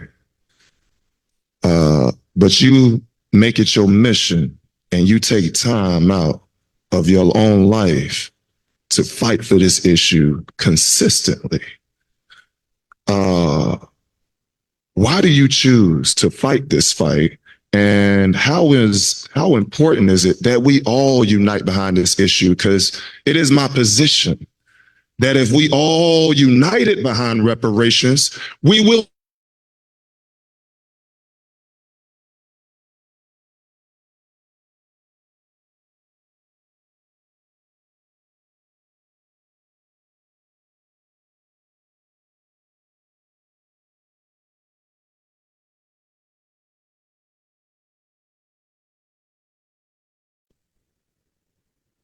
The Panthers called the lumpen proletariat, you know, those folks who were working against the community. But at some point, I was able to hear from my spirit, hear from the divine, and put me into this direction. I at the same time, I got exposed to Malcolm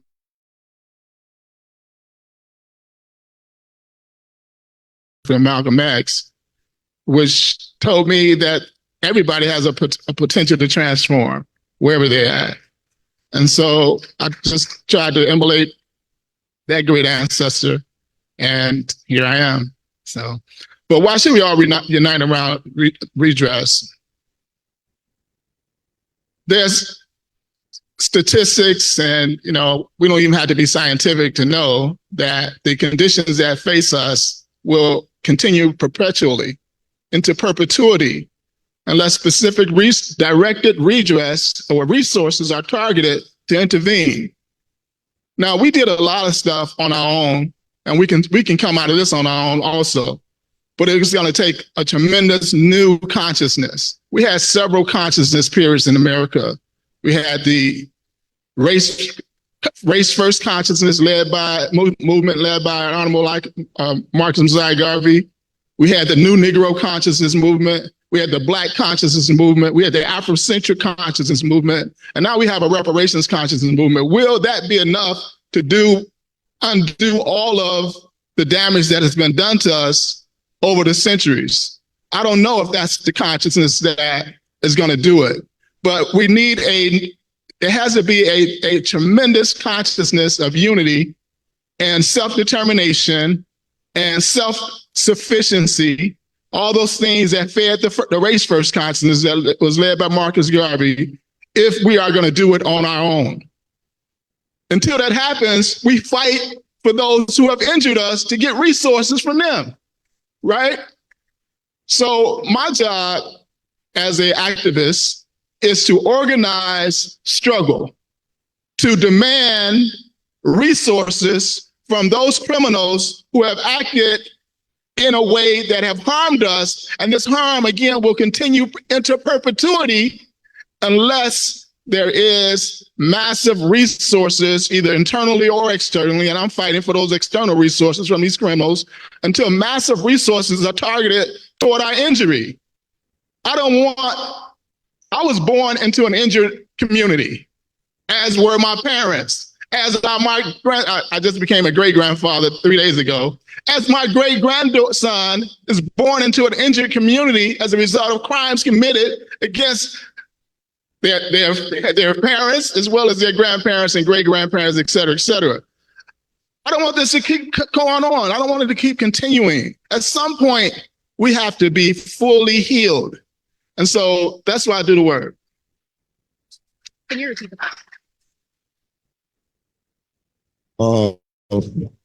Before we can, yeah, absolutely. Before we continue to the next question, I want to have the brother introduce himself, and if you could tell us a little bit about your organizations. Peace and blessings, everyone. My name is John C. Barnett. I'm here by way of Charlotte, North Carolina.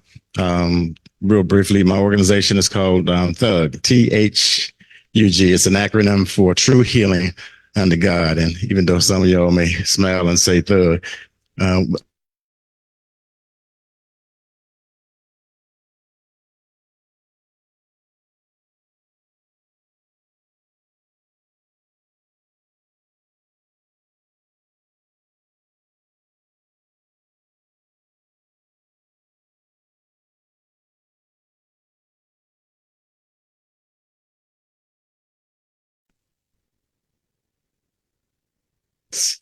18,000 black.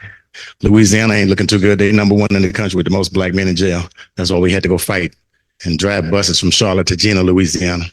In California, as it sits so pretty with Hollywood, Michael Jackson's Neverland may be empty right now. There's 150,000 inmates in prison in California, which means when Dr. King was alive, there was 300,000 inmates. Today it's 1.6. So I got mad sitting up under the tree watching my friends go to prison in South Carolina. And South Carolina don't play. Solicitor says if you come here and on probation, he say if you come here and on vacation, break the law, you're going to leave on probation. That's what the solicitor said. So I was inspired. After my brother was shot in the back over a pair of tennis shoes, I was at church, kind of like this. So quartet singing going on. I got up, went home. My grandmother said somebody been shooting on the back road. So I went around the spot where the fellas hang out at, where we shoot the jive and play cards. And I see my brother laying on the ground gasping for air. I began to look at him and I realized he had been shot and he was dying. I asked my cousin, I said, what happened? He said, Chris shot him. I looked to the right. Chris had his head down at a house. I can remember it as if it was yesterday. And he had his head down. He had shot my brother with a pair of tennis shoes. Wrong size, Reebok pump, the shoes you could pump up. My brother brought size 8, Chris wanted 9. And as he played Minister Society in his head and Boys to Men, my brother was 26, cousin was 16. Pulled out a gun and said, take these shoes back to the mall. He said, I'm not going to take these shoes back to the mall. You're going to go back. And he used the N-word. My brother said, I'm not going to fight you over a pair of tennis shoes. So he turns around and Chris shoots him once in the back. Shoots him twice in the back. When he hit the ground, he shot him a third time. I was in church that day. There's 2 types of church members, churchgoers and Christians. Churchgoers just go to church 52 Sundays out of the year, get some chicken, macaroni and cheese, go to choir rehearsal, and go right back home. Christians is my mentor, Al Sharpton, who was stabbed in his chest in Bedford-Stuyvesant. Christians is Jesus and some of the disciples that was crucified, some of them upside down. So I went to something called the Million Man March, 95. And I stood there and I watched 61 speakers. And I heard Minister Farrakhan say, go home and write one brother in prison. And I thought about that thing. I said, Chris is still my blood. So I came home. And as I went to DC, mind you, I was listening to Tupac. That's where Thug comes from. I came home and I began to write my brother's killer.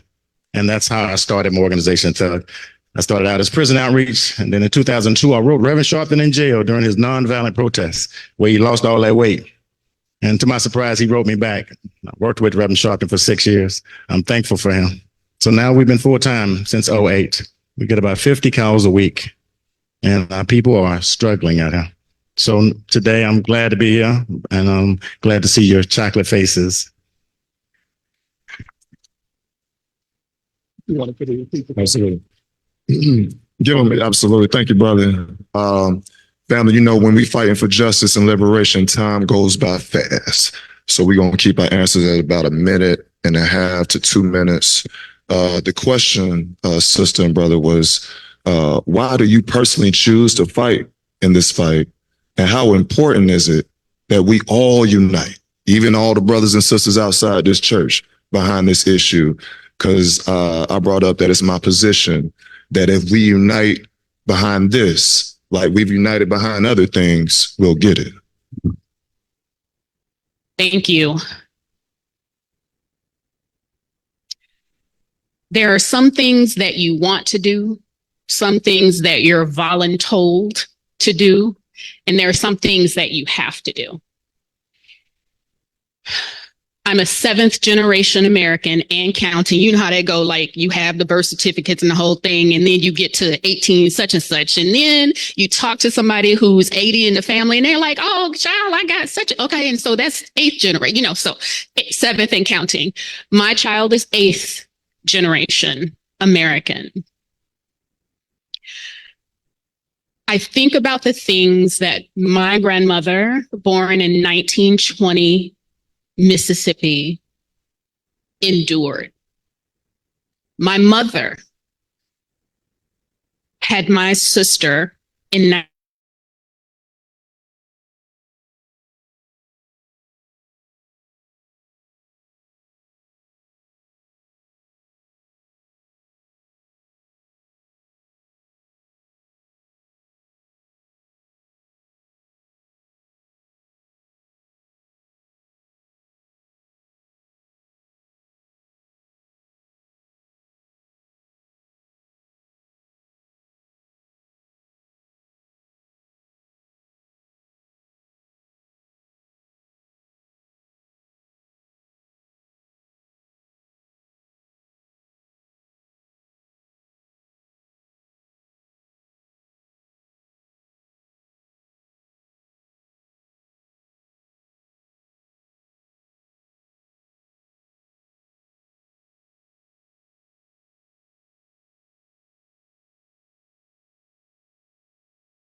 this cause. In Jena, Louisiana, there's only 2,500 people there when I got there. 400 Black, the rest was white and Hispanic.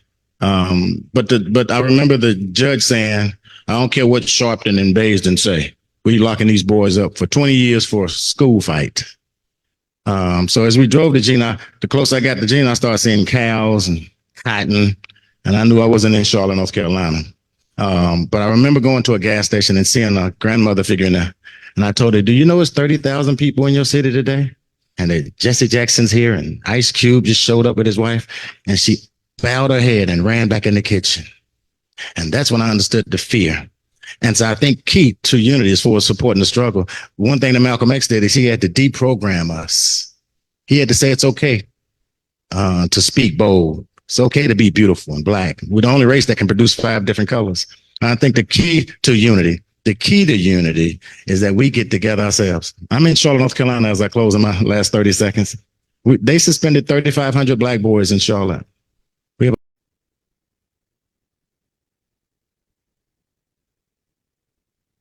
Thank you, brother. Brother Cam, with your expertise, what do you feel like is the quickest and most powerful way to achieving reparations on a national level? Armed struggle, but it may not be quick to us to develop those forces, but that's taking what is rightfully ours. In this country, there's 3 branches of government, and reparations can only come from one of the 3, or it can come from several. But at this particular time, the courts are anti-Black, which automatically they're anti-reparations. The Supreme Court. The Congress is being led by the same forces in the House, and so there's not going to be any redress coming out of the Congress. So the only branch of government that we can target at this particular time is the executive branch of government, the president. And the conditions to do so are the most favorable they've been since Reconstruction, since coming out of enslavement, where we had to force Lincoln into glory. There's a book by Lerone Bennett called Forced into Glory. Lincoln was no emancipator. He wanted gradual ending of enslavement over 50 years. But he was forced to act because he needed to save, quote unquote, the Union. We're in a position to force Biden to do the same. We're in an election year. Black voters are 20% of the Democratic Party's base. That's more than all other people of color combined in this country. If you take all other people of color, take Blacks away, they're 19% of the Democratic Party base. We're 20%. They cannot win without us. Because we're in an election cycle, we have the ability to leverage that power. And because there's 2.9 million Black voters who voted for Biden in the last election have said they disapprove of him, they've already leveraged the Black vote for us. Now we have to message the president that this is the reality. This is your reality. It's no longer a threat. It's an actual reality that you do not have enough of the Black vote to win. It's a fact. Plus, another fact is that we've demonstrated all around the country that there's political will for reparations within the Democratic Party. 88% of Democrats elected in the House and the Senate in the last Congress signed on to the reparations bills in the House and Senate. 88% of federally elected. The 3 largest cities in America, the governors of those 3 states have signed reparations commission bills. These are also the largest population centers, urban population centers of Black Americans. Los Angeles, Chicago, and New York City.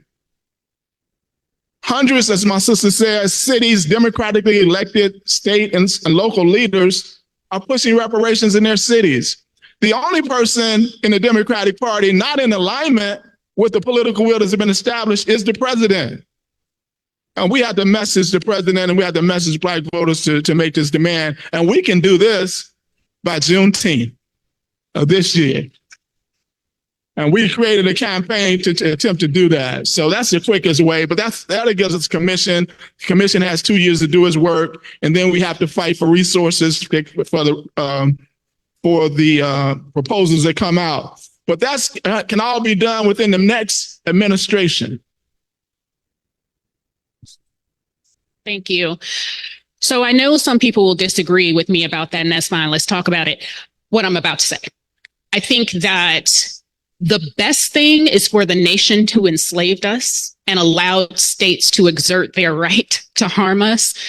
The best thing to do would be for national reparation to happen. Absolutely, completely support that. I also support everybody who participated paying their due, nationally, internationally, state, county, the whole thing. So here's the part that might be slightly controversial. I think one of the things we need to think about is we might have to take chunks out of this elephant. So the city of Chicago gonna cut off what is appropriate to the people who were harmed, Minneapolis, all the things. The state of Maryland, for example, doing a thing where perhaps they partner with the president to declare a state of emergency in Black America. They did it when folks got shot up, not to be disrespectful, but when folks got shot in Chicago and Highland Park, they declared a state of emergency and gave some money. So how about the governor of a state who is pro-justice, declare state of emergency, get that $5 million from he even got to get permission, he can just get it, and start your Freedmen's Bureau to look at So I think we got to do all the things across the 3 levels of government at all the levels in order to get the ultimate thing, which is our complete and utter repair, and absolutely for the self-determination that folks are talking about as well. I think I'm gonna give y'all the hip hop version since I may be the youngest one up here. But I say it with a purpose. I think the first thing is, of course, the quickest way to get reparations would be to make sure we embrace our God. I think a lot of us have unfortunately forgot about God. I was talking to my pastor last week and I said, Black folks don't even go to Sunday school. When money comes into the Jewish community, it lasts about 14 days before it goes out. He said that the Italians, they get a check on their job or wherever it may be, take 7 days for that check to go out. White people in America say when they get money, it goes outside of their community 4 days. I was shocked when he said how soon it is for Black folks. He said 8 hours. 8 hours. And I loved my Muslim brothers, and I know Minister Farrakhan had a national agenda, but he had an agenda for us to follow that. And I told my pastor, members of the Nation of Islam have never called me for help, but yet your son may be smoking weed on the low. So what am I saying? We need not only God, but discipline. We need some discipline bad. We need discipline real bad.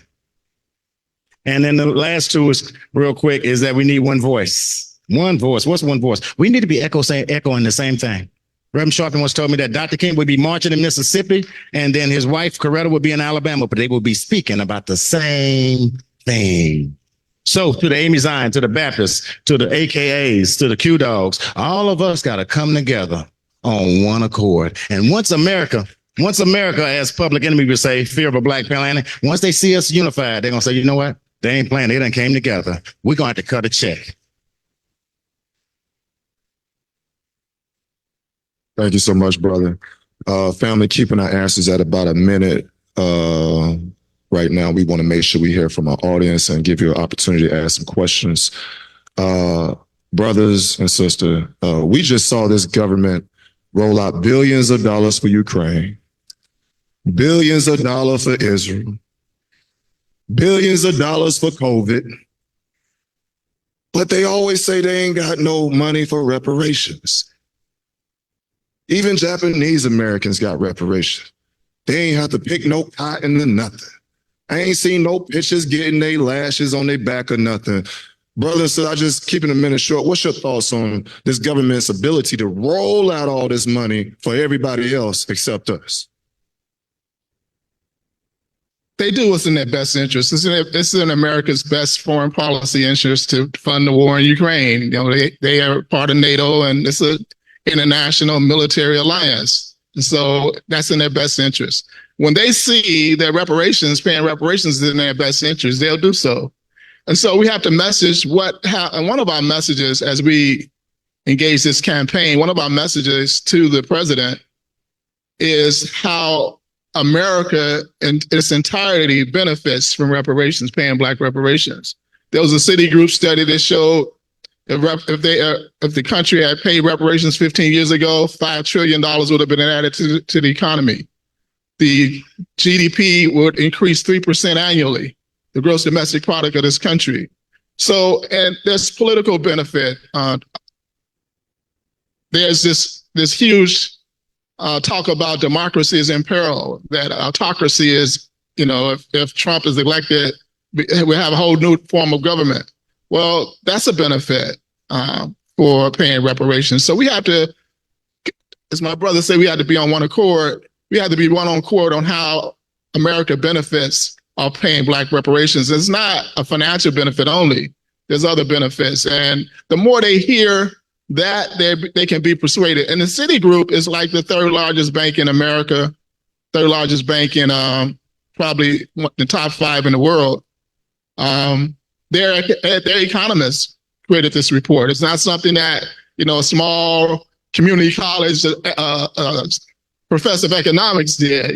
They put their entire team of economists to craft this report. And so we have to show America that it's not a detriment, but it's actually an investment into this country. Absolutely, brother. I agree with that. Reparation will transform the nation. So what we found during COVID was, they had those monthly child tax credits that people would get, and it raised children out of poverty. When they took them away, the poverty rate increased. So clearly, having resources is the best way to address poverty and the things that come from poverty. Being able to get your child enrolled in academic tutoring, not having to work 2-3 shifts so that your child is not latchkey and you can be there for them, developing those relationships and all the things, being able to purchase a home instead of renting and or to become a landlord, right? Being able to replace your car instead of constantly having to buy, the one that's just going to make it until next month, being able to purchase insurance so that the burden on our healthcare system from emergency, visits to the ER where you can get your, preventive care, all of those types of things benefit communities that are impoverished and or under-resourced, being able to get that academic degree or that credential you need in order to make the next level of income. So to Cam's point, absolutely, when they see it's in the best interest of the nation, they will do it. And here's the other thing. People talk about wanting unity, unite the nation, get beyond race and all of those type of things. But when Citigroup did another study that showed that over the last 20 years, discrimination has cost the anti-Black discrimination specifically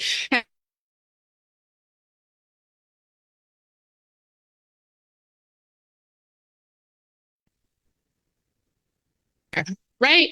And so the idea is not only does it benefit Black America, it does benefit the nation. We have to push that. And I'm going to challenge you on this, on the left and the right, because the political wills of this nation does not move based upon one party alone.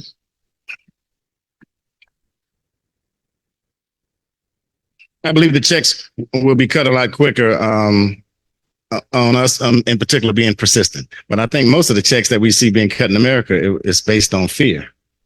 Whether it's Louisiana, there's some type of fear. 9/11, they got big lights shining in the sky. But I believe that most of them are cut in fear of something, fear that it don't happen again, or we just want to repair it. George Floyd lost his life and they gave the family $27 million. Won't bring his life back, but teach Minneapolis Police Department, don't do it again. Well, we're going to make sure we cut another, or we're going to make sure we force you to get another check. So I think one of the fear factors is very simple. I think the goal is for reparations for us to receive that in a quick way. It's not for us to say that it's going to provide certain resources for us, be it land or houses. I think you have to put fear on the table.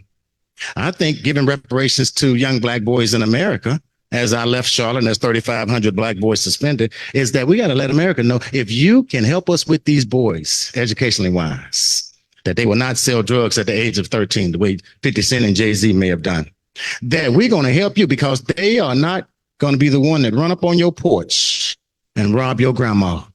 So if you have to use it, use it. But I believe one of the key factors is using fear in America, to let them know that if you don't take care of this problem now in 1960, it's going to come back and haunt you later on. In 1954, the most feared man in America was a white man. In 2024, the most feared man in America is a little black boy walking down the street with Skittles and a hoodie on. Thank you, family. Thank you. This will be our last question. Then we will take it to our audience. Brothers and sisters, we was at the bank this morning at Capital One Bank, and one of the brothers was getting ready to walk in, and he was like, "Man, what y'all doing out here?" I said, "Brother, we boycotting this bank. This is a slave bank. This bank has ties to our chattel slavery." He said, "What? Oh man, I'm gonna take my money out of there." That's what it takes. Boycott, boycott, boycott. As you see on a lot of your programs, we are issuing boycotts for Wells Fargo, Bank of America, Barclays, Harvard University, University of Georgia, Rutgers University. Anybody that has ties to our chattel slavery will be boycotted effective immediately. Brothers and sisters, how important is it that we boycott now and not tomorrow, right now? And will you have the final words? And Brother Cam, you can talk about your campaign, please.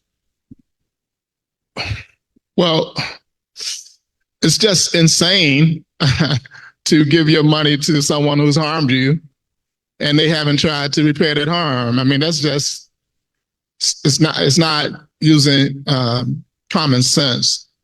And there are a lot of organizations, corporations and institutions that fit that model, fit that bill of being criminal organizations in relationship to Black America. And so in some instances, like today, the brother didn't know. But when he was made aware, he decided to take action. And I think a lot of it is still, a lot of our people are unaware. And we just have to create and increase the consciousness of our people, and they will act in the desired manner. So that would be my say. So the campaign that my organization, Reparations United, is the lead organization in the National Earn the Black Vote campaign. The sole purpose of the campaign is to get a reparations commission by executive order of the president before the election. It's not about voting for Biden or not voting for Biden. It's not about voting for Trump or not voting for Trump. It's about utilizing the power that Black people have amassed unintentionally over the last 60 years by primary voting Democrat, to use that power and leverage it to getting something tangible for us before the election. And we were able to, the campaign is built on three foundational truths. The first foundational truth is that the Democratic Party is totally dependent on the Black vote to win. There's been no Democrat in this country that's won since LBJ without the Black vote. The Republicans win the majority of the white vote in every election since 1952, with the exception of LBJ. It's been the Black vote that made the difference for Kennedy, the difference for Carter, the difference for Clinton twice, the difference for Obama twice, and the difference with Biden. We put those Democrats in office. And so they know they can't win without us. And so that's the first foundational truth, that they're totally dependent upon us. The second foundational truth is that we need a commitment to reparations and reparatory justice before the election. And the third foundational truth is that for them to get what they want and for us to get what we want, it has to come through a reparations commission. And so we have 4 phases of the campaign. Our first phase was targeting President Biden. We hired this high-powered survey and marketing firm. They spent over $100 million invested in artificial intelligence. We're using the best in technology in America. We were able to do a 30-day campaign targeting 2,300 of Joe Biden's closest influencers. This company is able to put our messages in the face of 2,300 of his closest influencers, political influencers, personal influencers, and professional influencers. And our message was that they can't win without us. The political will has already been established. And this is Joe Biden's Emancipation Proclamation moment. History demands that he do this now. And we've had several success. The second phase of our campaign was crafting two polls. One was a national poll. The other one was a poll in Michigan. The first poll, the national poll, we'll have those results back at the end of this month. or the first of next month. Both polls asked the same question. If President Biden was established a reparations commission, are you more likely, less likely, or no change that you'll come out and vote in November for him? The first poll was to those 2.9 million Black voters who I said was this company identified disapprove of Biden. They voted for him in 2020, but don't think they're going to vote for him this year. So that's the poll. That's the question we're asking them. We asked the same question to registered but non-voters in the state of Michigan. 271,000 Black folks registered in Michigan didn't vote in the last election. That's a swing state. We asked them the same question. 60% said that if Biden was to establish a reparations commission, they would come out and vote. That's 150,000 votes. He would win in Michigan, and we could project the same thing in Pennsylvania, and we can project the same thing in Wisconsin among those Black registered voters who didn't vote. If he establishes a reparations commission, they would likely come out. So we're messaging the president with this. We released a press release. Congresswoman Sheila Jackson Lee put a powerful quote in there, said that a reparations commission would have transformative levels of increase in voters in November. And so we're messaging the president. And the third phase of our campaign has to come from the Black electorate. And so we have a national campaign, a postcard campaign. There's stacks of 50 on the back desk. We want people to go and get a stack of these and mail them in from wherever you're at and demonstrate to the president that this demand is coming from around the country. Have some posters. You can grab your poster from back there as well about the campaign. Thank you, sister. Once they're both targeted toward President Biden. We want a reparations commission by executive order. On the back of it is earn the Black vote. And the other one said, let's win together. We're not going to win. You're not going to win unless we win. So let's win together. So that's the campaign. We're having a tremendous amount of success. We have a website, earntheblackvote.net, that lays out the campaign. We have we're building state teams in each of those 14 or so swings, purple states, they call them. Several are swing states and other are purple states. So we're building state teams to amplify this message as we move in the last 35, 40 days before Juneteenth. Thank you, brother. Thank you, brother. No, you good. Thank you, family. Thank you. We will start with our questionings now. And sister, I'm going to let you be the first one to answer this. Brother, please. And if anyone likes to ask a question, we ask that you please line up on the right. If you have any questions, please line up on the right. Yes, sir.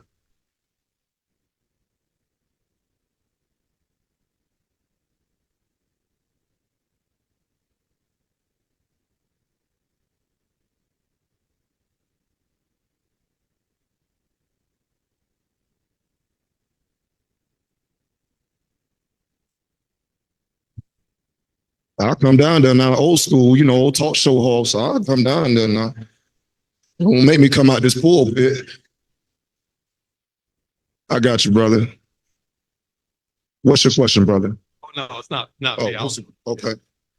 Come on up, family. Come on up. Come right here. What's your question, brother? Well, my thoughts was really a comment, but I'll try to phrase it in form of a question. So any voting strategy we come up with seems to have the burden of the necessity to, there's a nullifier when it comes to voting strategies. The nullifier is that you're voting for the lesser of two evils. Vote for Biden, or again, a vote that's denied Biden is vote for Trump. But I think there needs to be a greater understanding as to the value proposition of a vote. Our vote has great momentum, but not to us. It has no value for us because those who are counting on our vote sort of see it as a shoo-in. It's going to be given for that because of that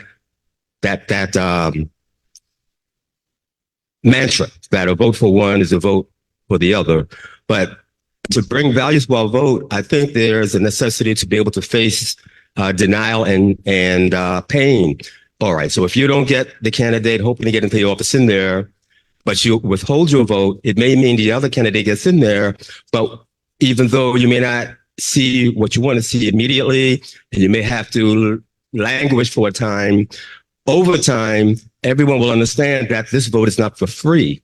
There must be something given for this vote. And that's the value proposition that will make our vote valuable for us, the way it's valuable for the candidates. So that willingness to, we've been through things. We've gone through tough times. We can go through tough times again, but hold that vote. That will bring value to our vote. It's very important. Thank you, brother. Give the brother a hand of clap. Please give a brother a hand of clap. Please, sister. Oh, this the line? Oh, yeah, please. Who's next? I appreciate you. I got it, bro. Yeah. Yeah. All right. Thank y'all for being here and allowing me to speak just as community for real.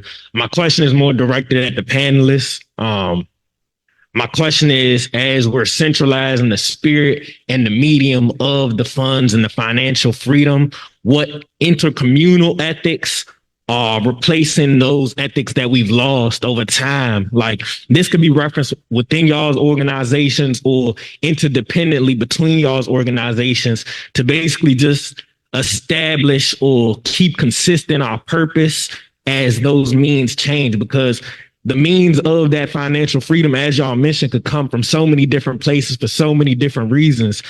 I want to know what keeps you all aligned in your missions and how y'all create synchronicity. You get what I'm saying? So I hope I captured your question, but you talked about ethics and financial independence. So here's a couple things I think need to happen. One, prepare for reparation, right? So if you know that when you get that money, it tends to bounce in that 8 hours, go ahead and find out who the Black community or the Black businesses are in your community. If you know that balancing a checkbook ain't your stilo, go ahead and get that financial literacy now. When you know that you need to look at where you're going to deposit your funds, go ahead and find that Black bank now. When you know that you want to start a business, but you're really not sure, you just need the capital to do it, go ahead and talk to the Small Business Administration and get your ducks in a row now. And the thing that I will say, and I hope I'm not off on your question, is Dr. Claude Anderson wrote a brilliant strategy book called Powernomics about how to ethnically network, how to grow, implement. I think it's page 255 now. Start that.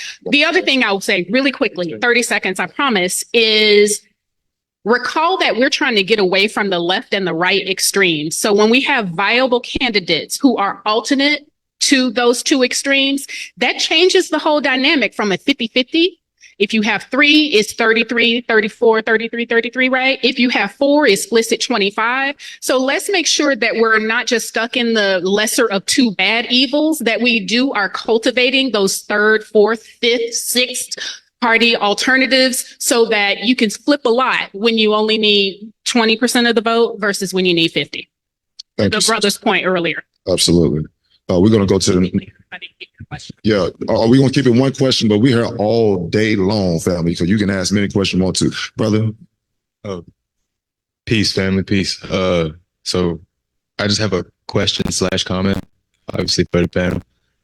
So my name is GAS. My real name is Gregory Antonio Stewart, so that's just my regular name. I am a rapper.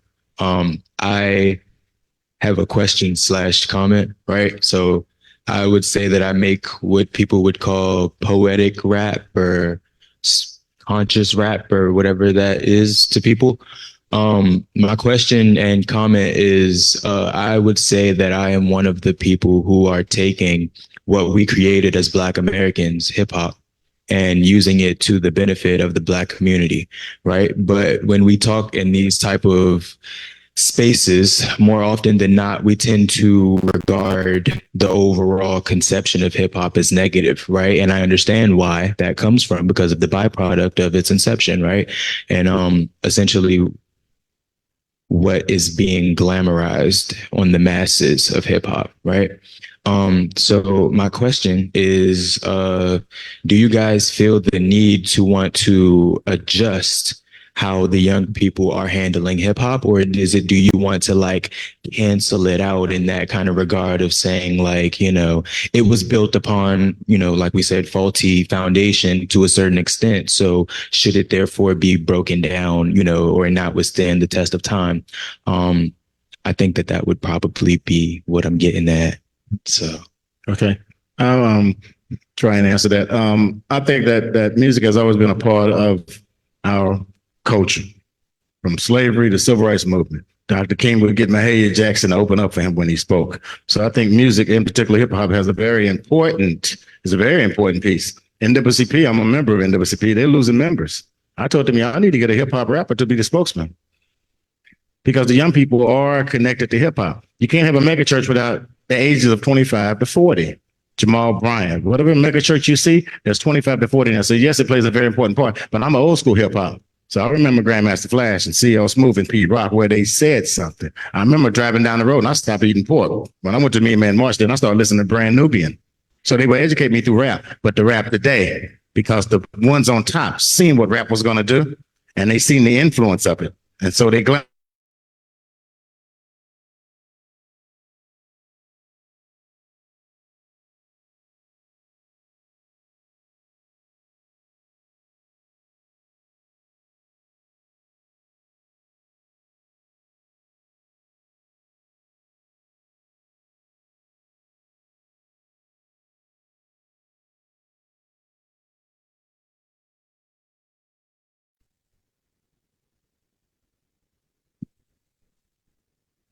Thank you. Hi, my name is Jan. I'll do my best to formulate a question.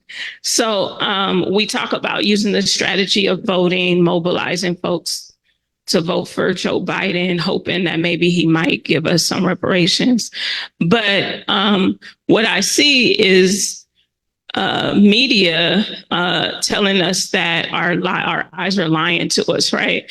We see politicians responding to pressure, right? Literally, folks are coming off buses in big cities, just got here and are getting millions and millions of dollars in resources, right? While literally thousands of people are dying on the streets in the cities that our ancestors built. And it's blasphemous to me to see that someone just got here to the city of LA where I'm from, and they have resources being poured into them. Whereas in LA, Black folks are only about 6% now because of the rate we've been pushed out. And 40% or more of the people literally living on our streets dead, dying. 6 people die a day homeless in Los Angeles. That's a real number. So we keep saying, go vote. The Democrats will do this. Maybe these folks will do this. They're not responding to us voting. So what are you going to do to use the platforms and the access that you have? I heard you talk about Al Sharpton is close to you. Obviously, Cam Howard, you're close inside the Democratic Party. We need to pressure them. They can't be playing in our face the way they are and just giving our money to other people when they owe us first. So you have to mobilize a base that is going to be energized to apply pressure, not just to go vote, but to go apply pressure to force them to give us our check and what they owe us, because we see them giving it away to people who haven't earned it. So. Thank you, sister. So quickly, thank you, sister. To clarify, the Earn a Black Vote campaign is not designed to persuade anyone or inform anyone to go and vote for Joe Biden or to vote for Trump or not to vote for Trump or Joe Biden. It is designed for us to utilize the power that we have, leverage it to the only person in America that can do something right now, tomorrow, for what we've already done for him. We've already put him in office. So this is about what we've already done and what we demand for what we've already done. And if you do it, you're more likely to win in November, to get our vote again in November. That's our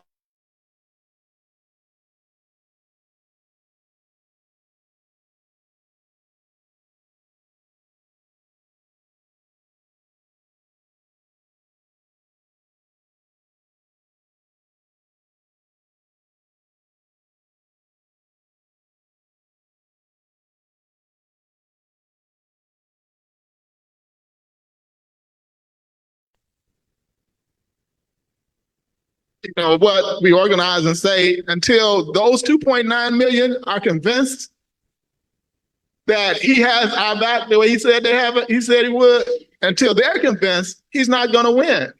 No matter, That's who he has to convince. And we're telling them you can want to likely convince them if you establish this reparations commission.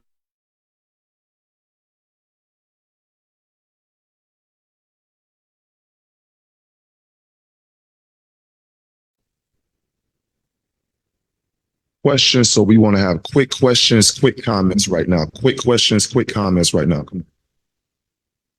Hello, I'm Trent Cruz from St. Paul, Minnesota. Good to see all you guys again. I have a comment and a quick question. I think it's important as we're fighting for reparations and gaining more. I think reparations is going to happen in our lifetime. It's already happening in certain cities and states. But I think it's important that we dispel myths about Black economics.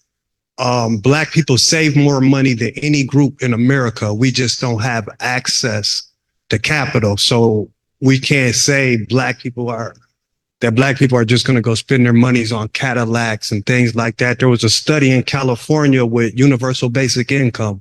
They gave people, homeless people, $500 a month. 2/3 of those people now have housing.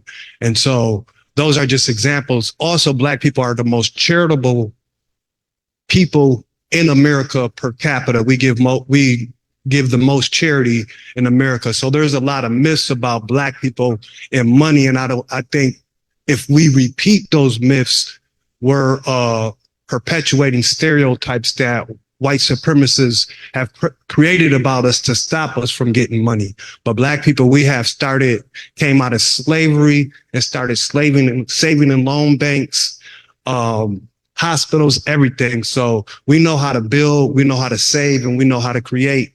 And America owes us a debt. There was another thing we were talking about, like Wells Fargo and the protests earlier. Could you talk to us about or explain, especially for other commissioners, about the Slavery Disclosure Act, if it hasn't been talked about yet today? Sure. So in 2000, I think it was 2000, state assemblyman out of Boston, out of Massachusetts, established the first state slavery disclosure ordinance. And Chicago was the first city, and there was subsequently about 20 cities and about 7 states. Bill Owens, Senator Bill Owens, is an ancestor, peace be upon him. The slavery disclosure ordinance is a means by which we target non-governmental complicit actors in the criminality and crimes committed against our ancestors. Now, what I mean by non-government complicit actor? Any institution, person, business that's not part of the government that participated in the enslavement of our ancestors, the theft of our labor, the exploitation of our labor, and any other forms of crimes they committed. The slavery disclosure ordinance allows the government to say, if you want to contract with us, you're going to have to research your records. And we are introducing a slavery disclosure and redress, a new ordinance that says not only do you have to disclose, you have to contribute into a redress fund. We partner with a high-powered law firm, one of the top 200 law firms in the nation in Chicago, one of their locations in Chicago, to do the legal work to make sure that it will stand up under constitutional scrutiny. And we also partner with Howard University Movement Law Clinic to develop this new slavery disclosure and redress ordinance. And anybody in any city that wants to push it through their council, push it through their state legislation, just contact us, and we have a workshop that we can develop with you and make sure you get it done. Thank you, brother. Thank you, brother. Family, 30 seconds, questions and comments, brothers and sisters, 30 seconds. Okay, 15 seconds apiece. Thank you, brother. I just realized today that we are divided by a common language. I know we both speak English. I didn't understand hip hop rap at all until my sisters made me listen to it on the way here today. I said, that brother is reading from Message to the Black Man, Bob Marley. To you, brother. Maybe I'm listening slowly or you're speaking too fast, but you said something about 50 postcards. It sounded impactful to me. Would you repeat that so my slow listening can catch up to it? So we have a postcard campaign, an Earn a Black Vote campaign. Our message just can't come from social media. It has to come from around the country, from the Black electorate. So how do we get Black people all around the country involved in this campaign of messaging the president that this is what he must do? So we got these postcards, and everywhere we go, conferences, we take 2,500, 1,500, we put them in packages of 50, and we tell people to take them home and mail it. You don't have to put your name on it, just put a stamp on it and mail it from your location. That lets Biden know that it's coming from all around the country. The White House gets 60,000 pieces of mail per week. If 2,500 of these are mailed a week, and we have a campaign now that we're making sure that that happens, 1 out of every 115 or 20 pieces of mail will be this postcard every week. So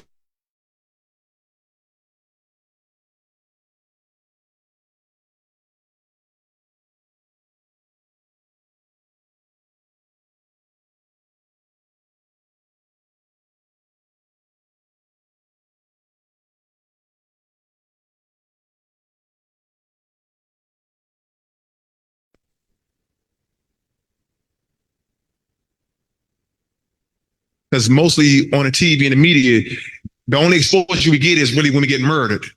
But it's so many other areas that we are getting, as far as the redlining, as far as, I spoke of earlier, towns and stuff being murdered. And, even with the athletes now, where they're using the athletes to recreate their whole species with our athletes. So how can we expose everything on just, how can we bring social media? How can we put social media on social media? So basically, how can we expose everything that we see on social media, and how can we bring it to the light to society? Great. I actually wrote that down earlier. I know exactly where you're going with that. Nowadays, I was told that Dr. King didn't have Facebook, Twitter, didn't have a Telegram, didn't have a fax machine, but he has an international ministry. That means people in Germany is practicing what Dr. King did because they've seen him on TV. So I'm going to sync with you with that, because literally a situation like this has to go viral. Reparations need to go viral. And how do you make it viral? Well, Oprah Winfrey went down and supported the lady in Atlanta, Tracy, I think, on her voting campaign, and she actually knocked on some doors. A strong spokesman, which is what I told the NAACP in Charlotte. You need a spokesman. You need a voice. And I'll close in saying this. I don't know the CEO of Ballpark Frank's hot dogs. I don't know the CEO of Gatorade, and I don't know the CEO of Hanes Underwear. But I know that those 3 CEOs picked one man to endorse their product, and his name was Michael Jordan. Spokesman reparations need spokesmanship. Very key. When you hear Nation of Islam, you know the spokesman is the Honorable Minister Louis Farrakhan. You hear National Action Network, you know that it's Reverend Sharp. You hear Rainbow Push, you know it's Jesse Jackson. NAACP, that's my family.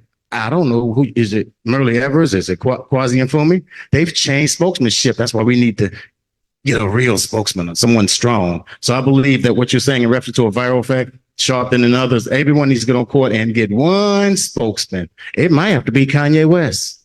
At least we heard him when he said George Bush don't like Black people.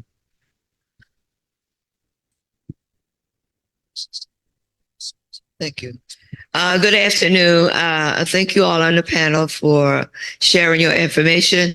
I'm Eva Keith from Ubuntu Institute for Community Development in Spartanburg, South Carolina. I actually have 2 questions, one for me and one for that young lady sitting over there. All right, but I'll be very brief.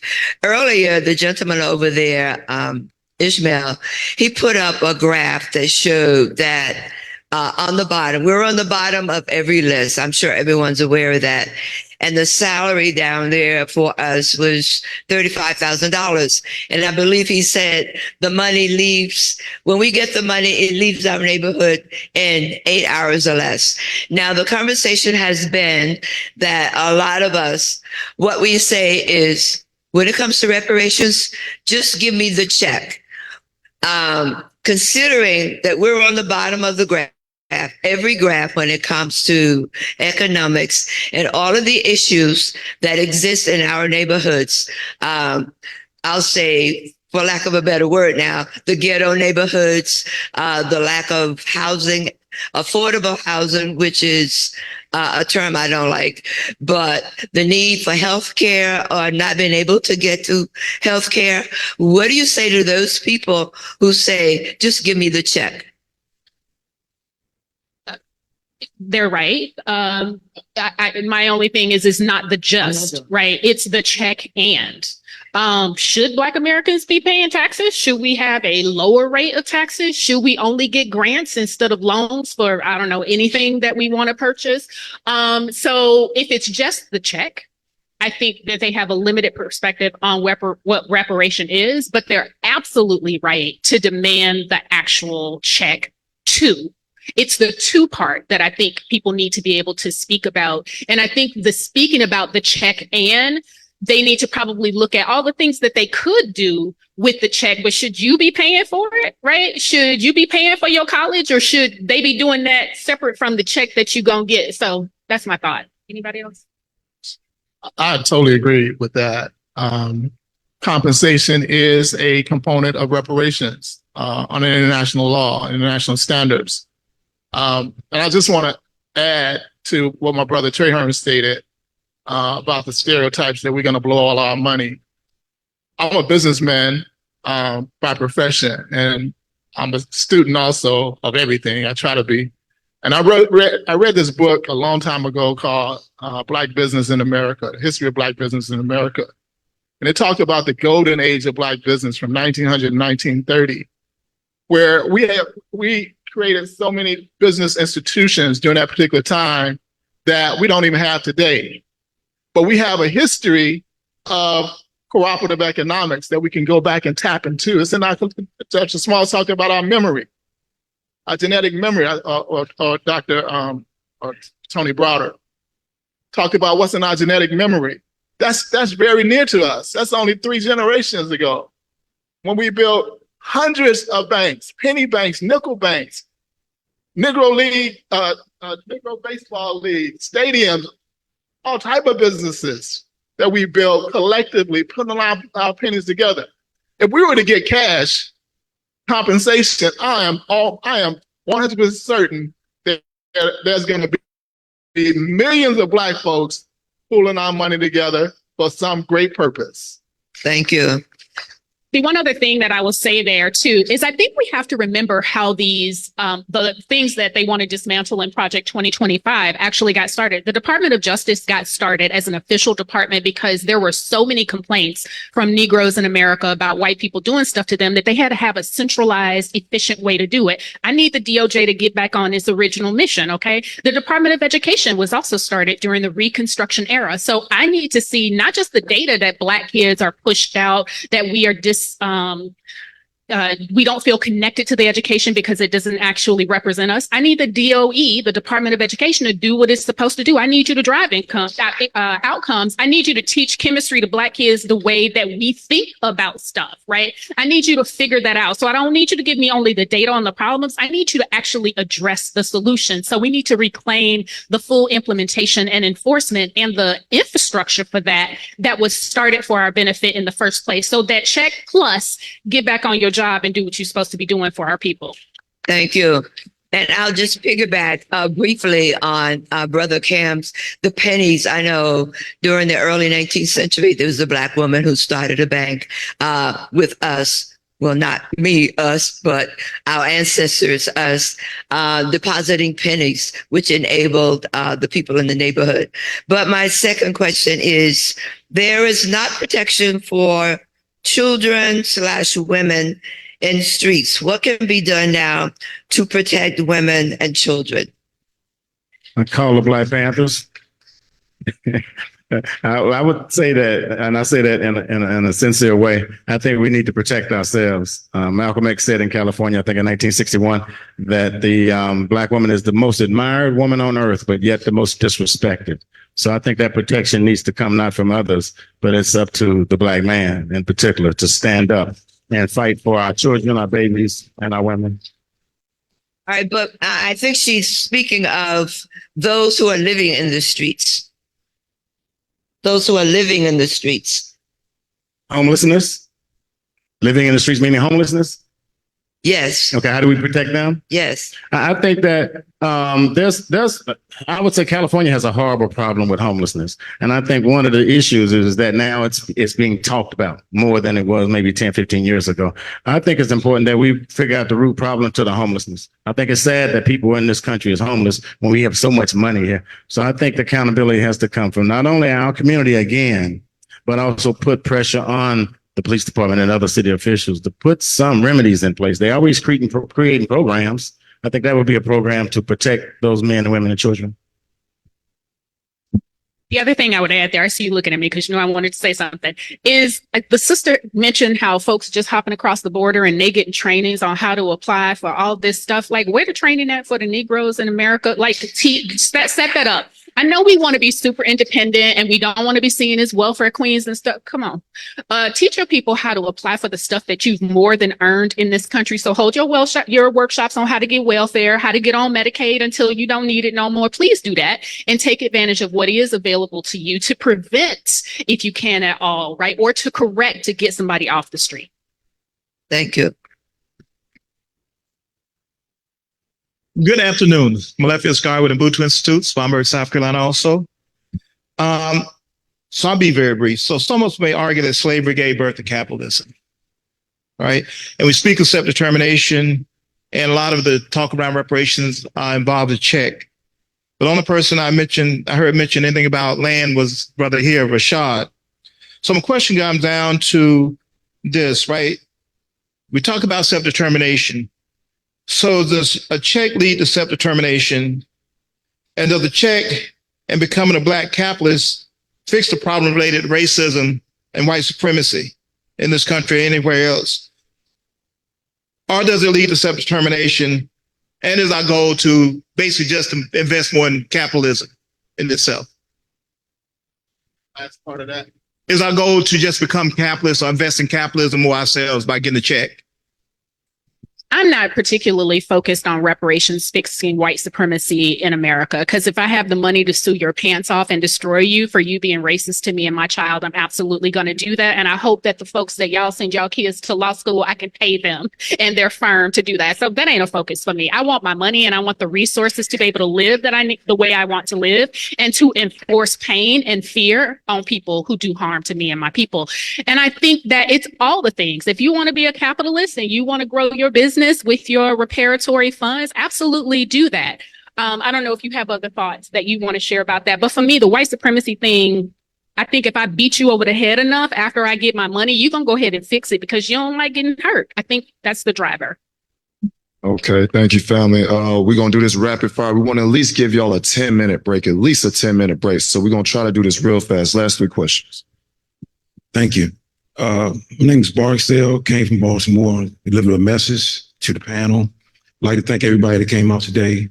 I have some information to give to the panel. I'm looking for a civil rights attorney to possibly file a class action lawsuit against Congress. Real quick, what happened was during Reconstruction period, they passed the bill for 13th Amendment, but a lot of people don't know that they left provisions out of the amendment itself, right, to restore everything that we lost. Now, basically, the amendment is unconstitutional. So what I want to do is get a civil rights attorney. I got the information right here. I got like 3 copies, everything. And basically, it's to have them repeal the 13th Amendment and include those provisions that were taken out or excluded from the amendment itself. And then basically, this will just level the whole thing. Trust me on that. So I just want to deliver this information to you, to the panel, everybody. I got like 3 copies. That's all I got. but it has the original 13th Amendment in here, also has the great debate, the transcripts to show proof that we not just blowing smoke. It's real. It's real. So I'm gonna deliver this, and I thank everybody for coming out today. Thank the panel for having everybody come out, and thank you. And before he leaves, I actually provide, if you got a copy, I need a copy. Yes. I actually provide attorneys for victims. And here's my card. We work with about 30 lawyers in 15 states. So we're going to get you that civil rights lawyer. And I'm going to run off a copy for my brother, Malik Zulu Shabazz, who just texted me. So we're trying to get you that civil rights. Make sure you text me. Okay, civil rights attorney.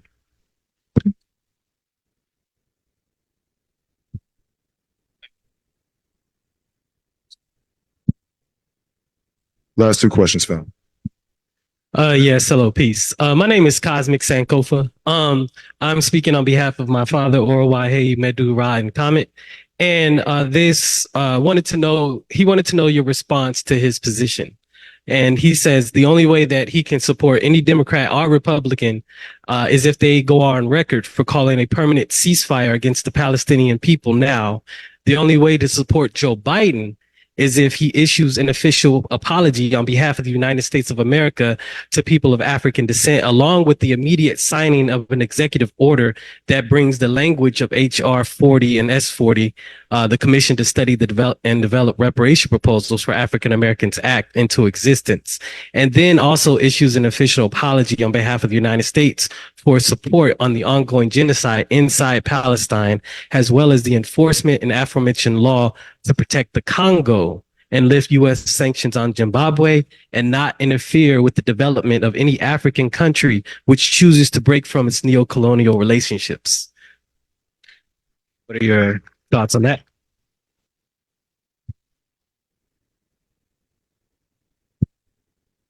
All of those demands are in alignment with justice. And reparations is a justice issue. So thank you a lot for connecting all of that to this particular issue of whether or not we're going to vote for a particular party or not. I'm not going to say the only one, but one of those that you mentioned that can absolutely be done. I don't know about the ceasefire because that's not, U.S. can try to influence Israel, but they on their own madman direction they're going in. But the Reparations Commission, they absolutely can do before the election. And so that's why we're pushing, we built this national campaign around that. But, their involvement, there are forces at play trying to get AFRICOM out of Africa that are in the Congo and other places on the continent. And we support those forces 100%. So those are issues that we should also be entertaining in this upcoming election that worldwide raised. So thank you for raising those. Great question, brother. Great question. Last question, family. Last question. Yes. First, I would like to thank this panel for coming out and giving us your time. I'll try to be as diplomatic as I possibly can. We need to be serious, take a serious look at ourselves now. We are at a crucial time of our existence here in America. Voting is not a strategy. How long have we voted? For how long? Both sides of the aisle have already made clear their positions, Democrats and Republicans, that they do not want to pay us reparations. Okay? Now, reparations is an international issue. They cannot give us reparations. Reparations has to be decided by a third party. Now, them giving us reparations would be akin to a woman who sells her body. Okay? Now, that would be reparations. That would be prostitution for us to accept a payment from the government of America for 400 years of the atrocities that they have committed against our people. Now, My position is that reparations should be paid by a third party. The Jews received reparations. They did not ask for votes from Germany. The Indians received reparations. They did not ask for votes. The Eskimos or the Inuits, they received reparations and they did not ask for votes. Voting is not a strategy. Solution is reparations, a third party intervention. In green, it says Afro-descendant nation. That's our rallying cry. That's our stick to hit America across the head. That is the stick that we need to hit America over the head with. We do not need to be uniting around voting. We should be uniting around the Afro-descendant nation and reparations. You know, Malcolm said, why go to the criminal court seeking justice when you can take the criminal to court and seek justice? Because when we go to the enemy's court, who's making the decision? Who's making the decision when we get to his court? It's his brother. And is his brother going to favor you over him? No. We need reparations, and we need it now. Reparations through unity under the Afro-descendant nation is the tool. Thank you, sir. Thank you, brother. Can we please give a round of applause to the panel, to everyone that asked the great questions? Black power, black power, black power. Black power, black power, black power. Black power, black power, black power. Black power, black power, black power. Black power, black power, black power. Black power, black power, black power. Reparations, reparations, reparations. Reparations, reparations, reparations. Reparations, reparations, reparations. Reparations, reparations, reparations. Give yourselves a round of applause. Give yourselves a round of applause. Thank you, family. Thank you.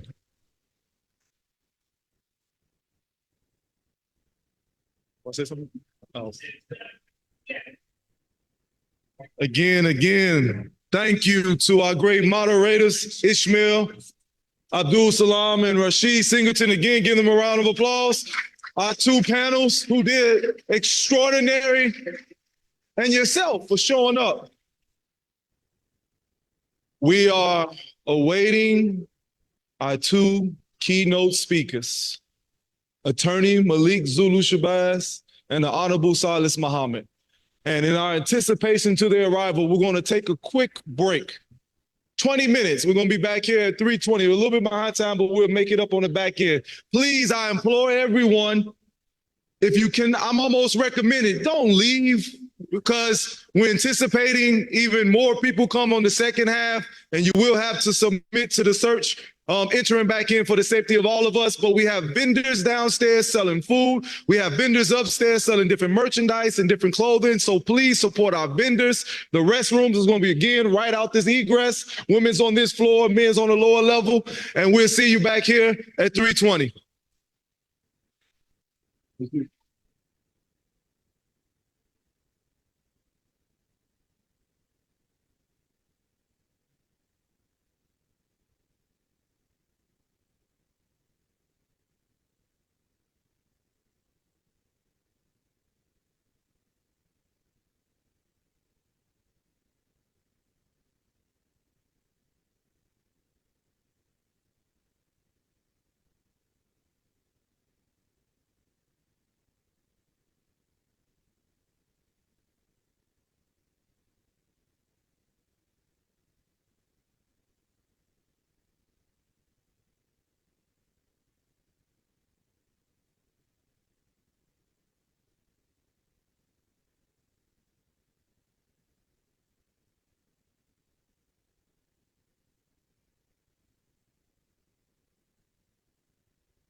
Again, everyone, we have food downstairs. We have vendors downstairs that is selling delicious, healthy food. So please, please support.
to be honest, to be frank, really doesn't need an introduction. He's a man that has been fighting on behalf of Black people for a number of decades, who has immersed himself in the struggle, risking his very life in various arenas, who does not just have the oratorical skills to raise our people from the dead, but has the brilliant mind to litigate in the courtrooms on behalf of our people. I mean, I can go through his accolades, his accomplishments, but I, as a son of a man, a great man in my humble opinion, I love to measure a man by his teacher. Because we're not made of ourselves. We are the byproduct of the men and women who preceded us, who gave birth to us, not just physically, but mentally and spiritually, who have impregnated the spirit of revolution in us so that we may stand on their shoulders. The man that I am about to bring up was a student, protege, if I may humbly say, sir, a spiritual son of one of the greatest freedom fighters this planet has ever seen, Dr. Khalid Muhammad. Please put your hands together. Even though he is with the ancestors now, his spirit lives on. Let me say this, brother, real quickly. When Dr. Khalid, you see, he was such a revolutionary. He did not relegate himself just to America.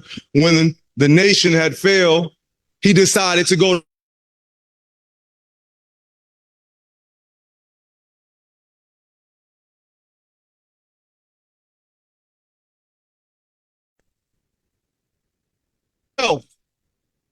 and in going over that fight, when Honorable Minister Louis Farrakhan decided to rebuild the nation, he was called upon, Dr. Khalid that is, to join him in those efforts. But at this time, my father, Prince ICL, was introduced to Minister Farrakhan, and they developed a friendship, and my father asked him to go to Israel to see what these Blacks from America were doing on the cause of freedom, independence, and self-determination. Before the minister went, he asked Dr. Khalid to go before and survey the land, and Dr. Khalid went to Israel. Many of you don't know that. I know you do, brother. And what happened was something special.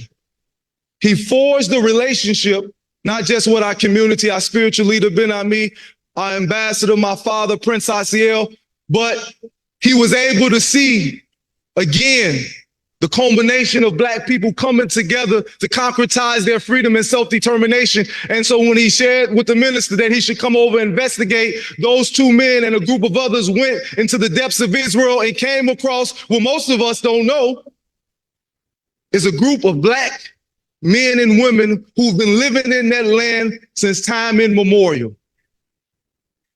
No, not the white Palestinians or the white Jews that we're familiar with through television. This isn't me making any negative statements. I'm just being factual here. But there's a group of African descendants that live in that land that we call Israel since time immemorial. And so when the minister asked, how long have you been here? The statement was, or the response rather, as long as we can remember. Then a follow-up question was asked, so why don't we know? And the question was answered, because we've been waiting on you. The whole world is waiting for the Black man and woman, in particular in America, to take the reins and bring into existence this true kingdom and heaven that we know we need, a true government of justice and peace. Why do I bring that up?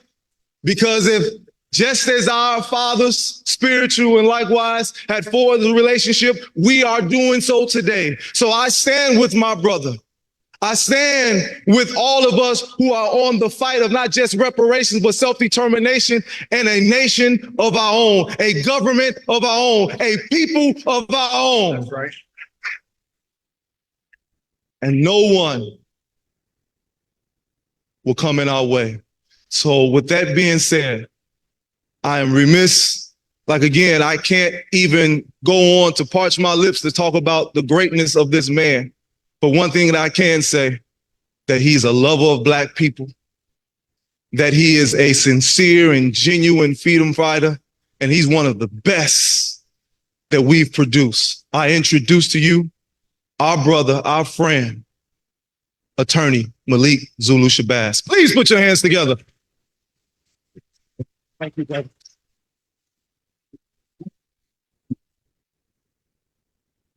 Please, let's give Prince Joseph a strong round of applause. And let's give everybody a round of applause that has come to this rostrum today and yesterday, and give yourself a round of applause. Assalamu alaikum. Hotep. Black Power. Free the land. And as my teacher taught me, Black laws for all Black people. Giving honor to God, I bear witness that regardless to land, label, or language, that there is but one God. Sisters and brothers, here we in the Western Hemisphere as Black people who are lawfully called Afro-descendants, we bear witness to what we read of in the scripture, but we bear witness that God has found favor on us. We thank the Lord of the worlds for giving to us here in the West, Sister Harriet Tubman. We thank God for Reverend Nat Turner. You know Nat Turner, you remember him?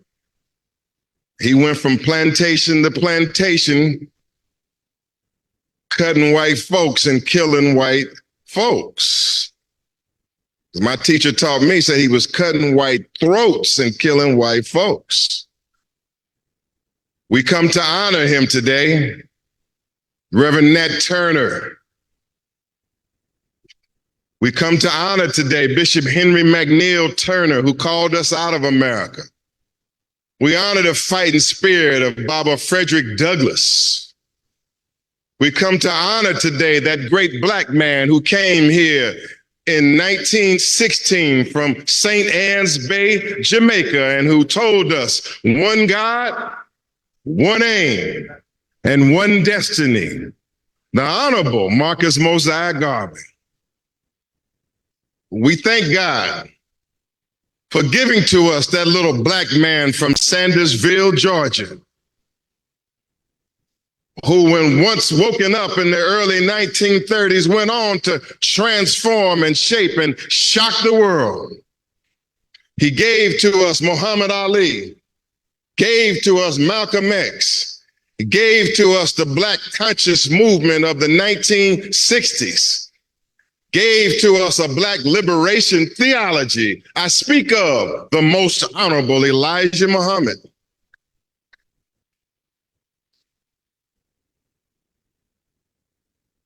We give thanks for the Honorable Elijah Muhammad. We give thanks for that fiery Black Muslim minister and Pan-Africanist minister, Malcolm X. We give thanks for Dr. King for laying down his life. For we are taught that there's no greater sacrifice that any man could make for his people than to give his life for his people. We thank God for the founders of the Black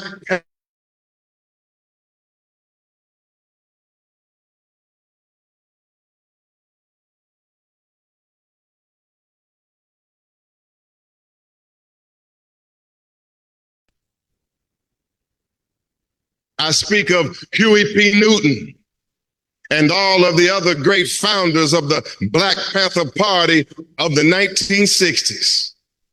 We give thanks for Kwame Ture, Stokely Carmichael. We give thanks for all of those who've gone on, John Henry Clark, others, Baba Johnny Cochran, all of them. But if I live to be 1,000 or the ripe old age of Methuselah, I could never thank God enough for my teacher, my trainer, my captain, the one who found me here, Howard University campus in 1989, and we struck up a father-son, mentor-mentee relationship from the very beginning. And he's the man who made me what I am and made me strong like I am, and is a legend in this city and all over the planet. I speak of the sword of Allah, the Honorable Khalid Abdul Muhammad. Dr. Khalid, I promise not to be long, but I ain't got no choice but to be strong. Here at this National Reparations Convention, I'm honored to be here, especially amongst a critical and core cadre of conscious revolutionaries and experienced organizers here. This is the forum and the place where we can get down to and handle plenty of business.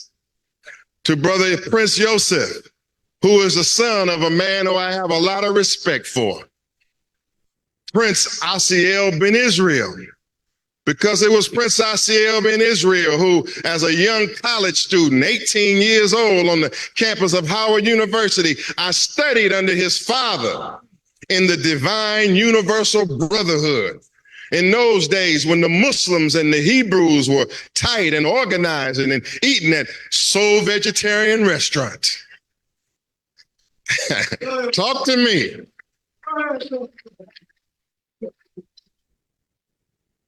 Honors to the staff of the Afro-descendant nation. Honors to one of the best amongst us, one of the most humble amongst us, one of the most hard-working and tireless and dedicated amongst us, but she's one of the best in the Black nation in any organization or formation, and that's Honorable Sister Tahita Sabri. Let's give her a round of applause, and I'm going to demand she stand on her feet. Stand on your feet, Black woman. Stand on your feet. Let's get a Black woman a Black hand. Let's give her a strong hand, because the Black man, whatever you see him achieving, you better know that it's being backed up by Black women that are running the show for real. To our president of the Afro-descendant nation, the Honorable Akila Mukaram, and to Brother Ajani Mukaram, another long-term leader of the Afro-descendant nation, and to all of the members of the Lost Foundation of Islam. We are honored to be here with our leader. We are honored to be here with a pioneer in this movement. We are honored to be here with a true spiritual son of the Honorable Elijah Muhammad. We are honored to be here with one who year after year, decade after decade, is a true believer in self-determination and reparations and has held the line decade after decade. He's here with us now. For many years, before reparations became contemporary, he was fighting in the United Nations. For many years, when others may not have been holding the line, he holds the line for his teacher, the Honorable Elijah Muhammad. I'm talking about here, the Honorable Silas Muhammad. The Honorable Silas Muhammad, a pioneer in our midst, really and truly a legend in our midst. An apostle of God and an apostle of the Honorable Elijah Muhammad, and one that has kept the messenger's teaching strong in our midst, the Honorable Silas Muhammad. I'm honored. And by his side, another great Black woman from the family of the Most Honorable Elijah Muhammad, our great attorney and queen mother of the Afro-descendant nation, Attorney Harriet Abubakar. A great woman, great woman.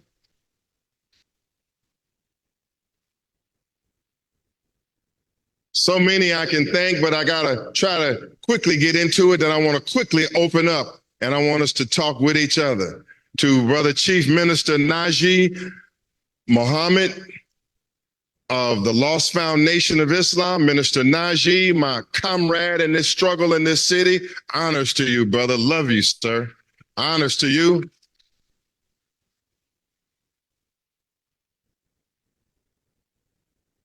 New Black Panther Party in the house, my brother's New Black Panther Party, as I served for the chairman for many years. New Black Panther Party, Brother Jelani and my brothers from Virginia. Come on up here, Uhuru, come on.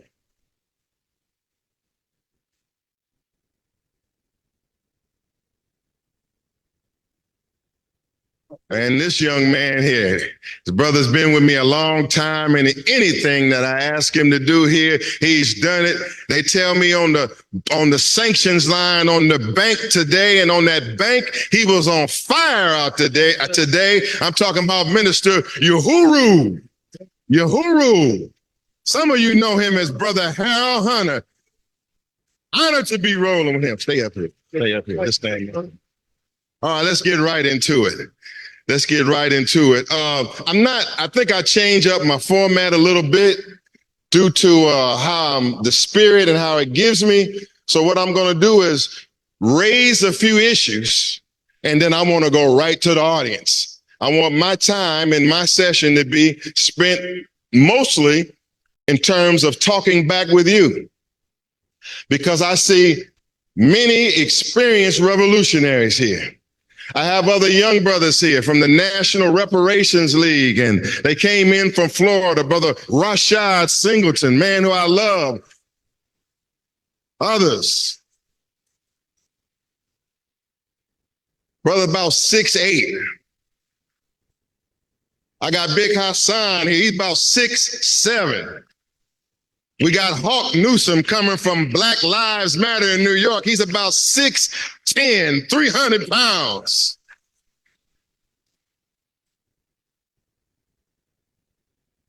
Somehow or another, when I organize, I attract tall brothers.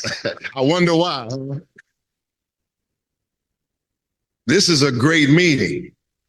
And the greatness in this meeting is the quality of who's here at this meeting. Brother Cam Howard is here from Reparations United. Brother John Barnett, my great brother in struggle, is here from North Carolina and the National Civil Rights Movement. From the Emmett Till family, she just came in from the airport. She'll be here in a moment. Directly from the bloodline of Emmett Till and from the battlefields of Mississippi, where I've been on with her, the Honorable Priscilla Till, U.S. Senate candidate. She's on her way. To Governor General Ishmael, who I saw presenting earlier, and all of those who went to Geneva, Switzerland on our behalf. Give them a strong round of applause. I'm sure as we go on, we're going to hear more from those earlier as we interweave and move this program forward. My sisters and brothers, many of you here, this is a critical time. It's the year 2024. It's not 2014, it's not 2004, it's not 1994. Many of you and us sitting in here in this audience, we are now veterans of this liberation struggle. Veterans. And we have some important questions to answer today. Those of you who believe in the scripture and believe in the book, you believe, and many of you understand, that our people in the West, Black people, Afro descendants, you believe that we are God's divine and chosen people. You know from a study of history that there have been no people that have been in bondage in a land that is not their own for 400 years, that there's no people that fit their description like the people that I'm looking at. That's right.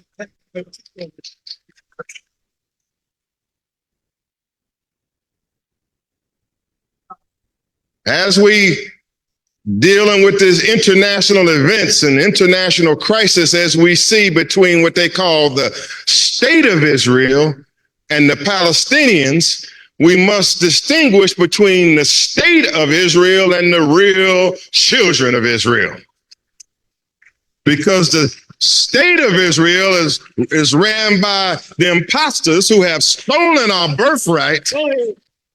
And the real children of Israel are sitting up here in this audience. You are the ones written in the book and not that imposter, Benjamin Netanyahu. No good bastard.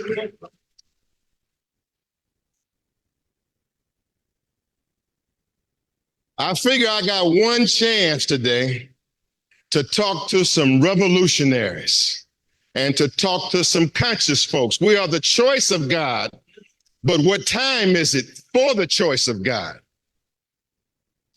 We are in the book, we are in the scripture. We are written in the laws of Ma'at, which teach us about truth, justice, harmony, balance, order, and reciprocity. And written in them laws, it talks about the laws of sowing and reaping, the laws of balance and reciprocity. What time is it? We're in the scripture, we're in the book. And we say that we are in the fulfillment of time. It would look like it. Now the question is for us, especially us veterans, and for those who know the truth and have practiced the truth of years, what will we do with what is in our hands?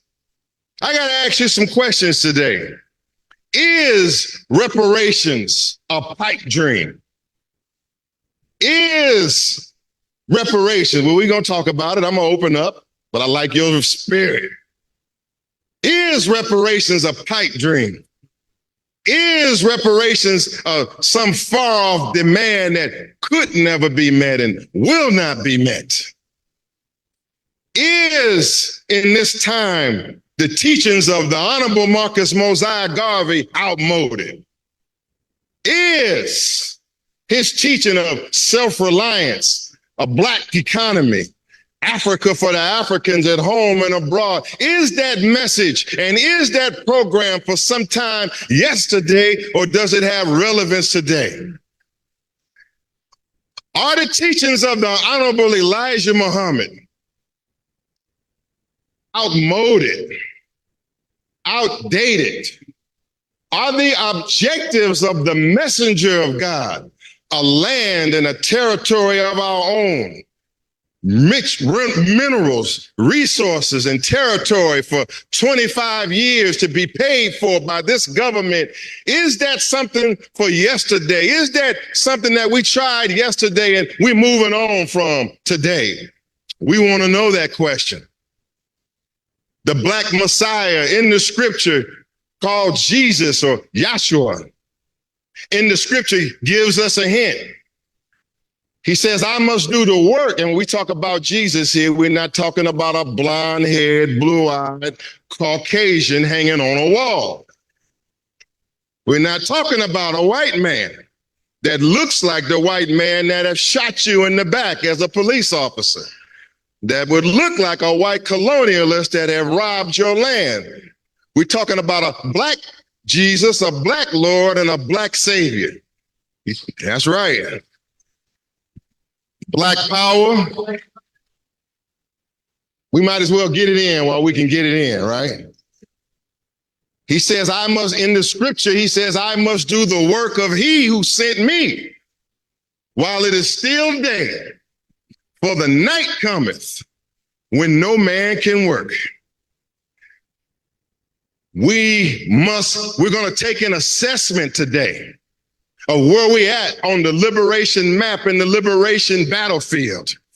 But I can tell by your spirit today that you have the right spirit and that you are not backing down. And I need to let you know that your brother, to some of you, your son, to others, your mentor, that Malik Zulu Shabazz is not backing up and he's not backing down.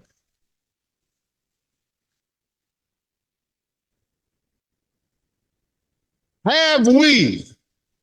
I'm going to open up in a second. Let me drop a couple questions and I'm coming right to the mic. Wherever the mic is, I want it there, or you just stand up where you are. Have a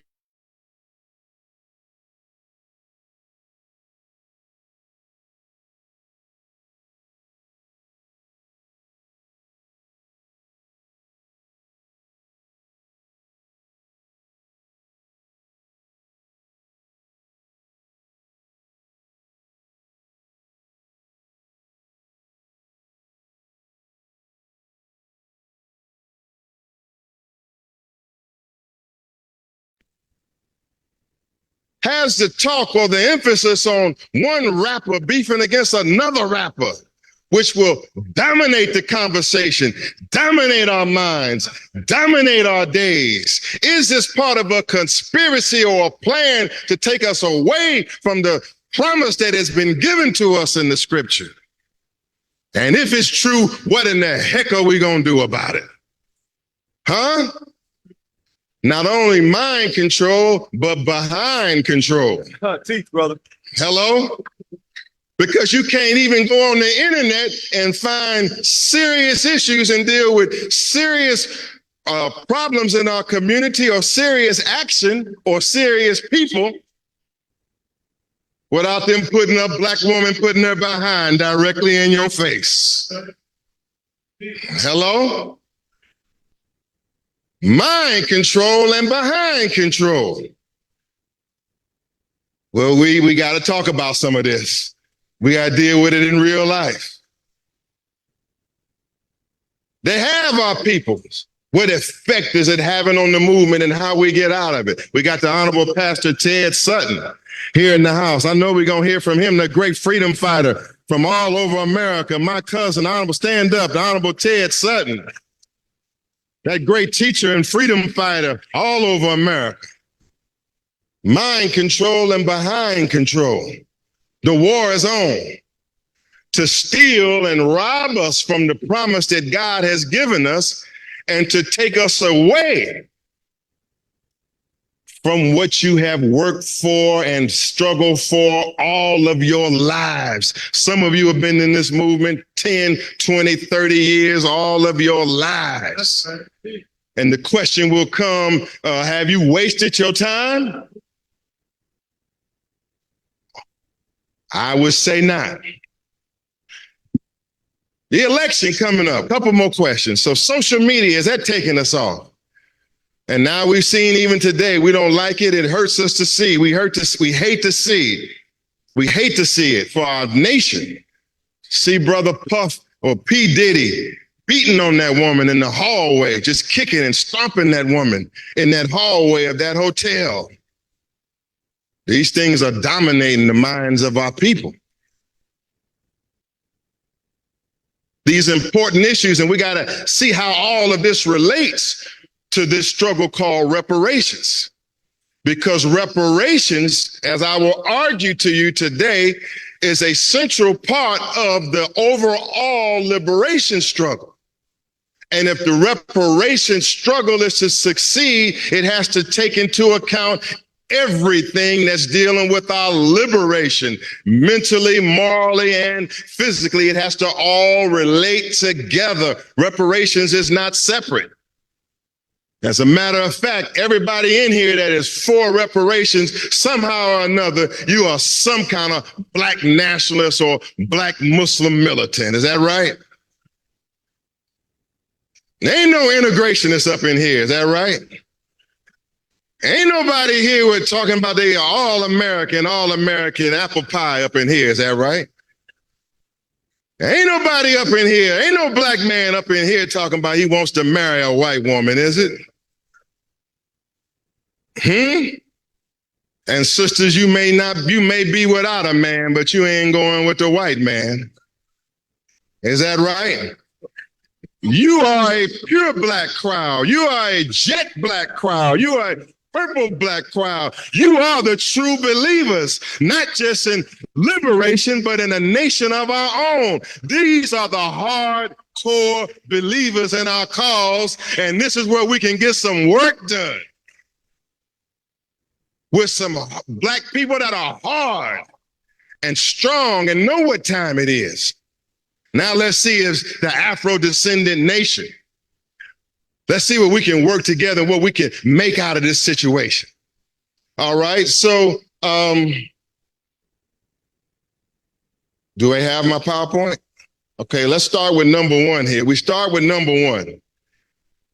And so I raised those questions, and then I got one other question. Can you zoom it in? Okay, so I give one report, and then I give this report, and then I'm coming right to the questions. I've been appointed by the Mr. Muhammad as the reparations conductor for the Afro-descendant nation. And boy, he sure have put me to work. He put me to work because he knew I'm gonna go to work. We don't care if we starting from nothing, we're going to work. Okay, because one behind nothing makes something come into existence. Now, reparations boycott, you've been hearing that. We've started that, Brother Rashad and I and a few others.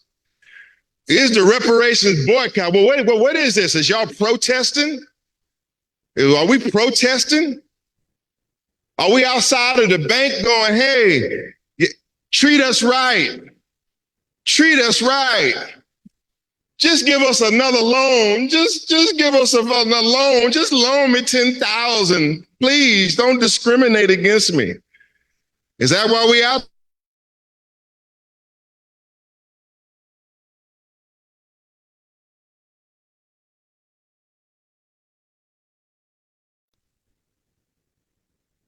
We at a certain stage in the reparations movement and the black movement in general. We are at a point in time where a certain amount of rhetoric will not do. We got to inspire in this convention. We got to educate. We got to fire you up. We got to play some music and make you dance. All of that's fine. But time is moving on. And as time moves on, at least for me, greater results are expected. We were on the radio the other day, and they mentioned a conversation that the great black union leader, A. Philip Randolph, is supposed to have had with the President of the United States, Franklin Delano Roosevelt. A. Philip Randolph was pressing Roosevelt during the war for black people, for there not to be discrimination in the defense industry, where black people, even though they were fighting overseas, they couldn't even get a job working in the defense industry. And A. Philip Randolph, who had the ear of Roosevelt,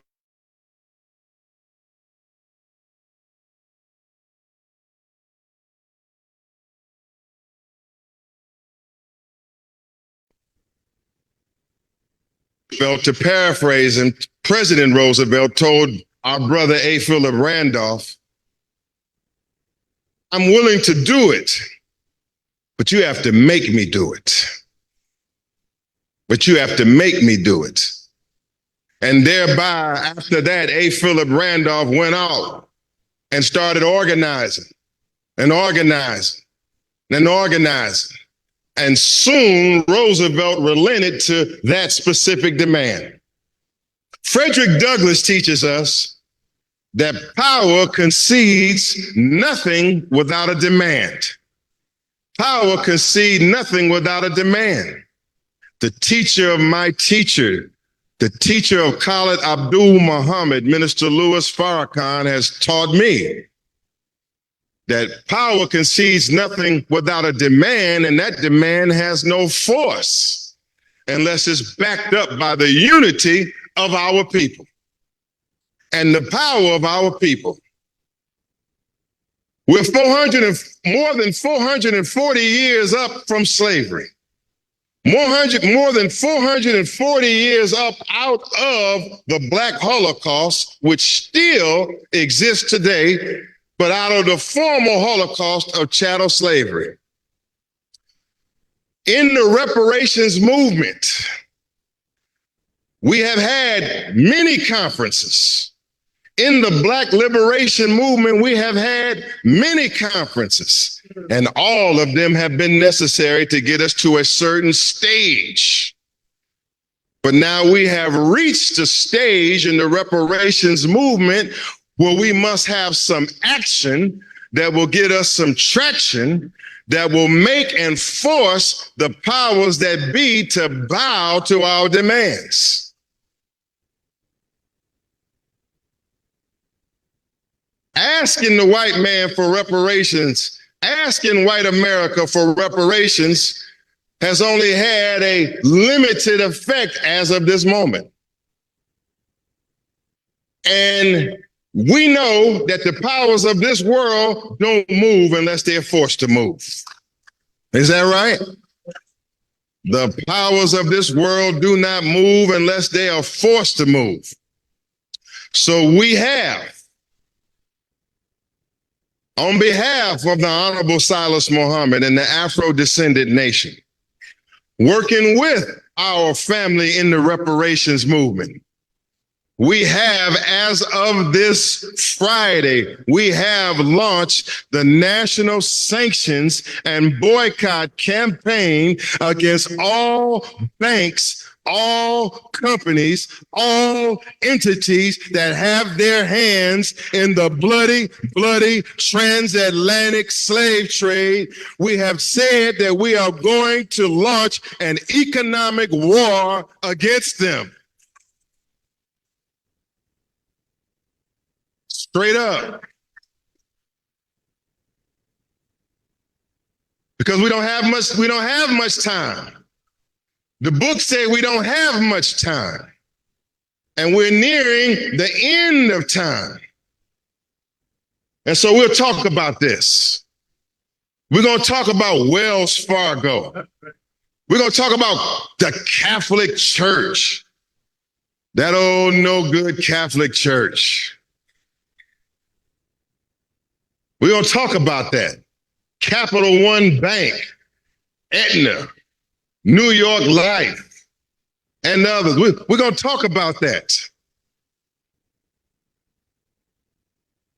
And so I am going to open up now. I had to drop that, and one more thing I know you're going to want to ask about. Where are we headed in this election? Where are we headed in this hour? Is it a choice between genocide Joe Biden and crazy ass Donald Trump? Huh? Look at the choice in the United States presidential election. You have a choice between Joe Biden and Donald Trump.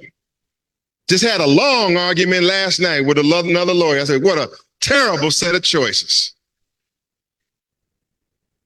On one hand, you have a president here that is in office. We talking about navigating this thing as we fight for reparations. I heard Brother Cam Howard and others. But let's look at the choices we got. Genocide Joe Biden. Every Palestinian life and dead baby, dead woman, building, crushed building, every life that has been lost, every life that has been murdered, assassinated, every war crime that has been committed, it has been committed with the assistance of weapons of the United States of America. Those bombs are coming from America. Those bombs are coming from the White House. Those missiles are coming from the White House. And this lets you know just how wicked this government is. And this lets you know how wicked the president is. They know that genocide is being committed. They see every day that what is happening in Palestine is way worse than what is happening in Ukraine. Yet every day, $14 billion, another $14 billion to Israel. Hell no. Another $1 billion to Israel for more weapons. Hell no. Then the students rose up in America. The students all over America, of all races, rose up over America, took to the college campuses. And I admire them. I admire them for taking on this struggle. I admire them for taking on the police. I admire them for sacrificing through the encampments and through them battles they went with the police to stand for what they believe in. I admire them. And it's going to take that kind of struggle for us to get out of this condition. The Palestinians are struggling and sacrificing their lives to get out of this condition. They've lost 30,000. Over the years, they've lost hundreds of thousands, but they understand that if you are going to free an entire people, you're going to have to lose a lot of lives, and you're going to have to take some life to get out of this condition. A hell of a choice.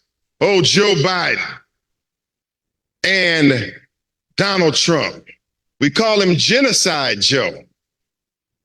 They say, well, it's the lesser of two evils. You gotta go with the lesser of two evils. No, we ain't gotta go with no evil. That's the problem. Going with evil. The scriptures say to rebuke the devil and the devil will flee from you. And Donald Trump, he works. His position is more right-wing than even Joe Biden. But yet in this hour, the black people are support for Donald Trump is rising. But it's not rising because of any good quality in Donald Trump. It's rising because black people are tired of being pimped by the Democratic Party and they looking for a way out. And so on Monday, at the National Press Club, the man that I'm backing for president of the United States, the man that is backing our sanctions campaign against these banks, the man that's backing the Afro-descendant nation and the Honorable Silas Mohammed, candidate Cornel West. That's my man. That's the man that's backing reparations. That's the man that's backing the sanctions program. That's the man that speaks truth to power in this hour. That's the man that has the moral conscience in this election, Brother Cornel West. Will be with us Monday at the National Press Club as he takes his national voice and national presence and he speaks out firmly on Monday. You will want to be there at the National Press Club at 12 noon. He's going to be giving a national policy statement about Gaza. He's going to give a national policy statement about the student uprisings. He's going to give a national policy statement on reparations and give boost to this cause. Democratic Party or Republican Party, my teacher taught me that most of us ain't even invited to the party, and it ain't that kind of party. They say the choice in the election is between Satan, Lucifer, the devil, and Beelzebub. Either one you vote for, you're going to end up in hell. What time is it? I can't hear you. What time is it? What time is it? Same thing. Reparations time, nation time. Same thing. Same thing. It's time for us to make our moves. What's your questions? Raise your hands in the audience. Let me get right to it, and I'm gonna get in. I'll follow up on everything I raised. Right here, brother, in the middle. Then I come to you in the back, sir. Then I move around. Ma'am, I see you over here in the blue sweater. Yes, sir. I come to you. We come around here. Yeah, Brother Imamu 1, 2, here 3. in DC. Speak up loud, please. Yeah. State your name. Brother Imamu Kaumba here in Washington, DC. I see you got a list up there, but is that it? If that, what are some of the other entities we need to boycott? I didn't see Georgetown University. Everybody know about the history of Georgetown University. Understand some of those Ivy League schools. So that's basically my question. My dear, let's give him a strong hand.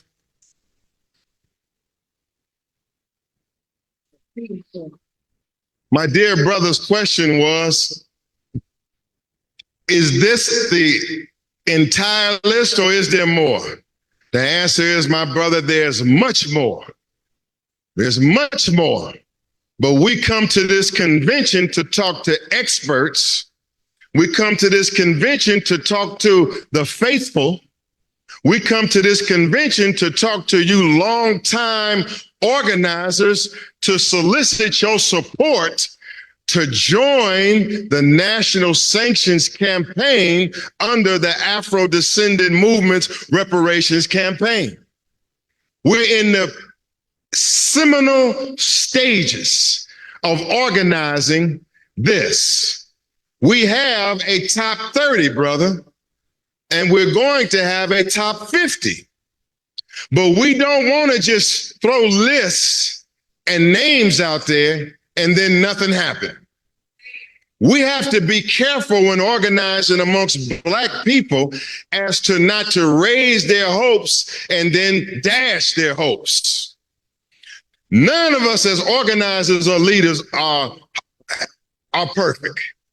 There is no leader in the Black community or any community that has been able to follow up on all of their plans and promises and make them come to light.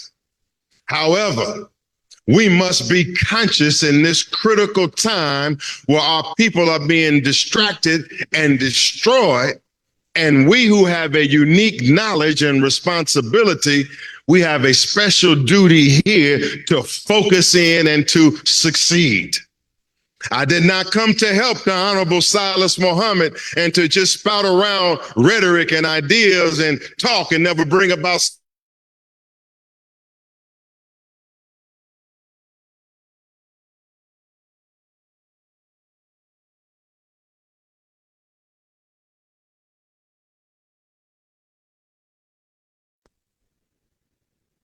And our enemy. But that's what I'm here to do. Black power, reparations. So we here, we need support. Brother, right here and now. Come on, Brother Rashad, come down, big man. We need help in building the sanctions movement. We need help. That website is open now, reparationsboycott.org. On this website,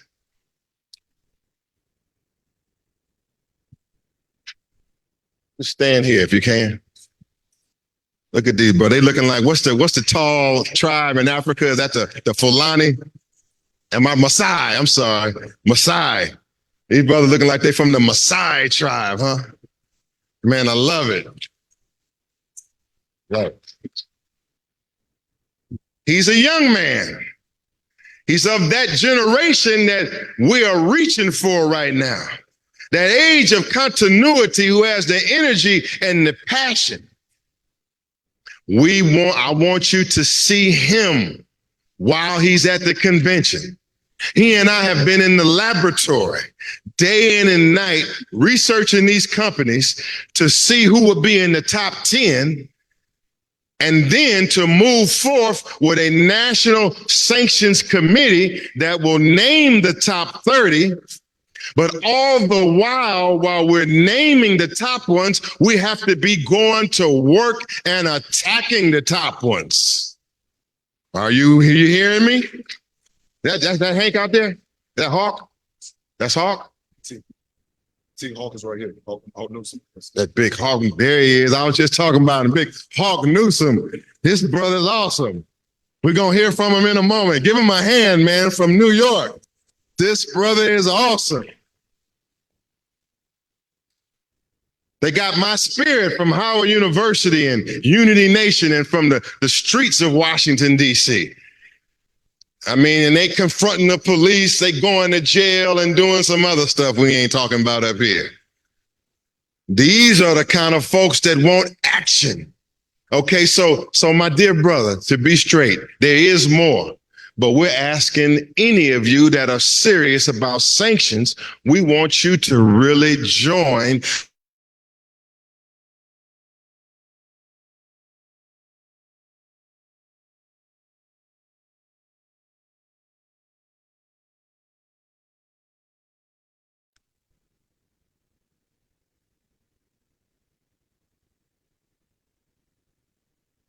companies. Let's talk about what we did yesterday and today, which is no more than a sign. What we did yesterday was a sign and today was a sign, but it was a great sign. Because when yesterday we showed that the reparations movement can come out of the churches, come out of the halls, come out of the podcast, come out of the Zoom meetings, and they can get out on the street to cause those that have robbed us to pay a price for robbing us. See, we could be in here denouncing Wells Fargo, and there's a place in here for all of us to understand that Wells Fargo acquired Wachovia, and Wachovia is deeply rooted in slavery, and that action should be taken against Wells Fargo. Oh, well, this is a good place to organize for that. Do you understand what I mean? Wells Fargo acquired Wachovia. Wachovia has overwhelming evidence that Wachovia Bank is rooted in the slave trade. Therefore, Wells Fargo is a #1 target. Dr. Cornel West, after Monday, will be on Tuesday at 9 a.m.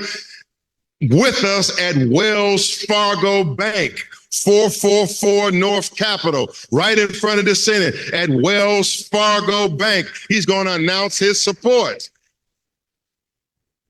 What kind of strategy is this, brother conductor, Attorney Shabazz? It's a strategy. It's a battle strategy.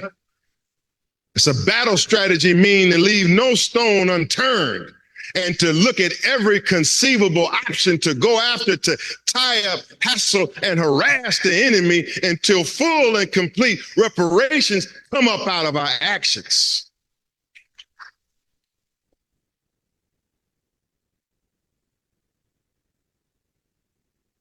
So we hit in the streets. I'm doing some things I ain't done in years. But I'm willing to do it.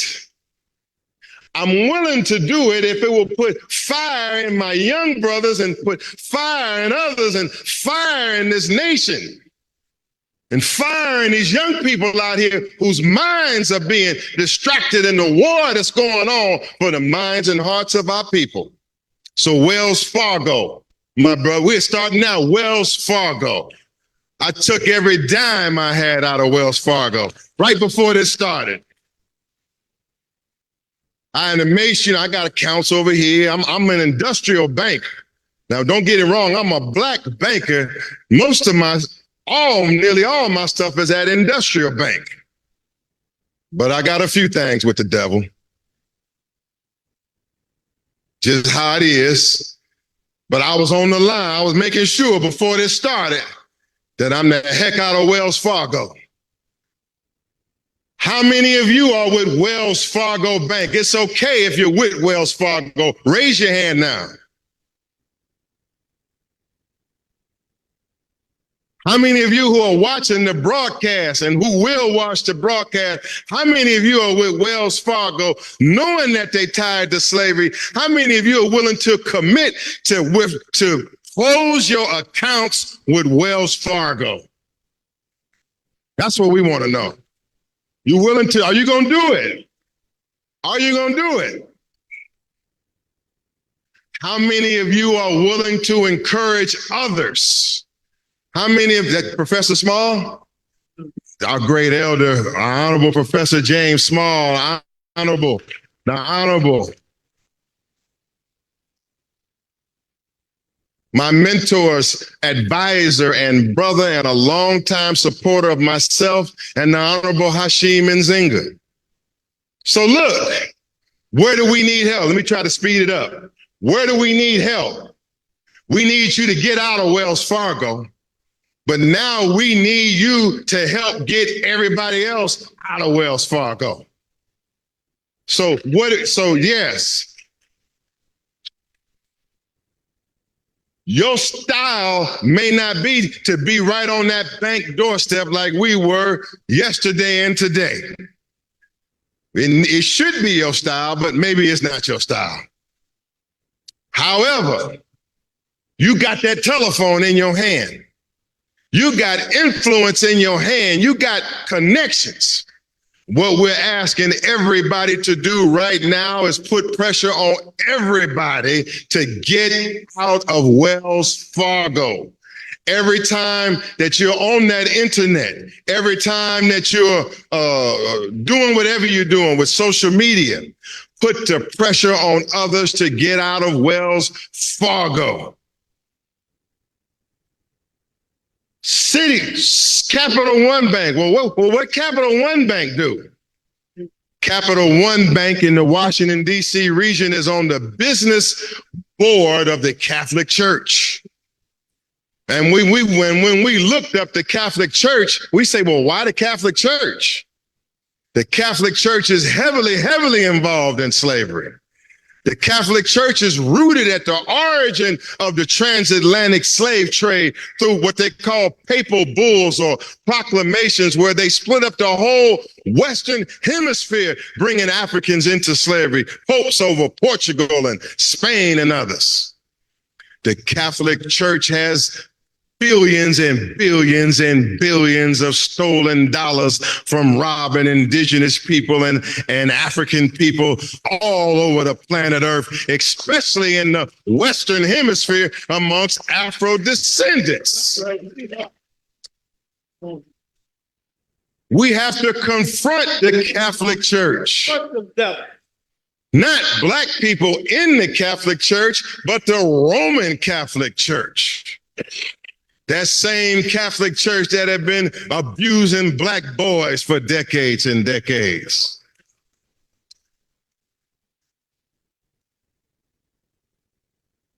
And so we made a tactical decision that every business that is doing business with the Catholic Church here, that we are going to target those businesses. We're going to target them in person. We're going to target them in a multiplicity of ways. Might have to use drones on them.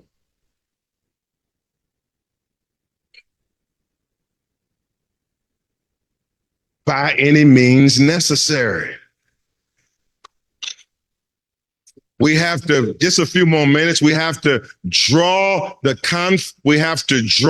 confrontation nearer.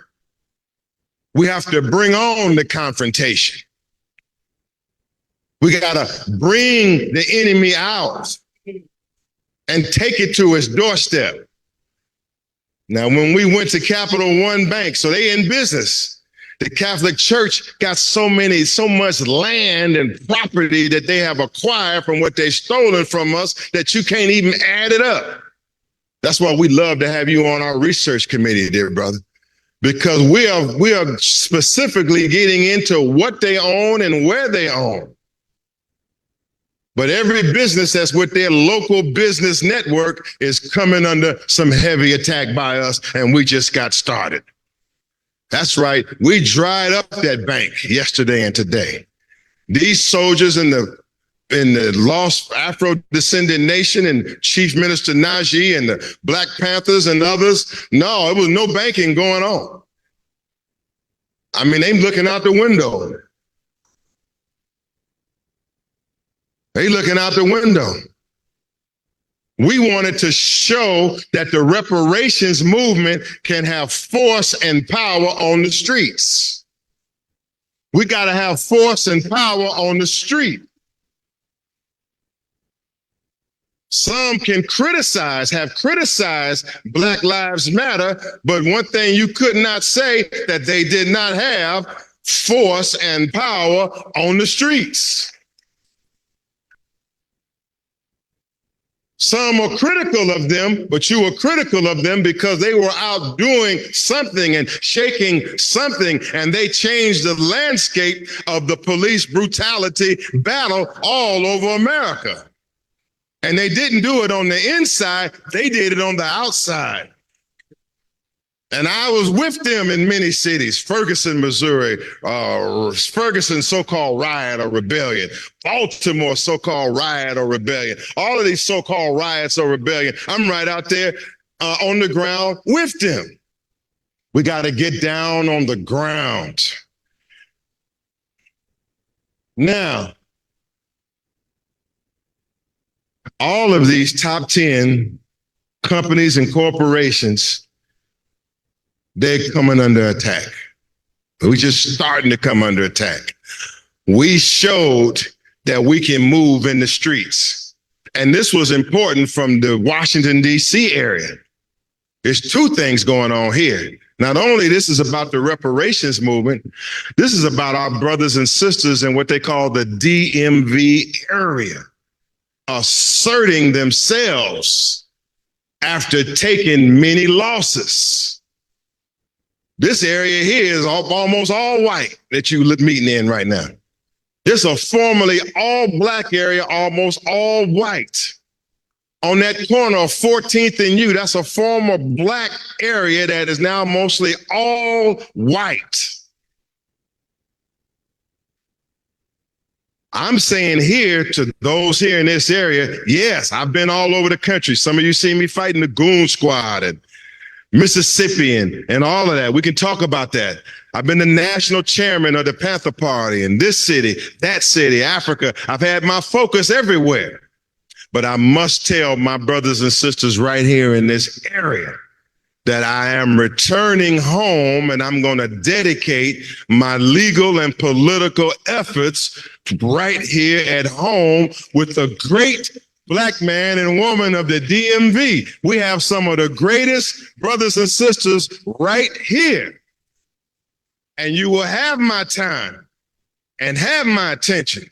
And so also what's going on in here is the resurrection of Black Washington. Some of you longtime soldiers from Chocolate City, don't give up, Brother Taboo. Don't give up, man. Don't give up out there, Brother Uhuru. They holding on and holding the line. But I haven't given up on Black people. So that's it, that's a long answer.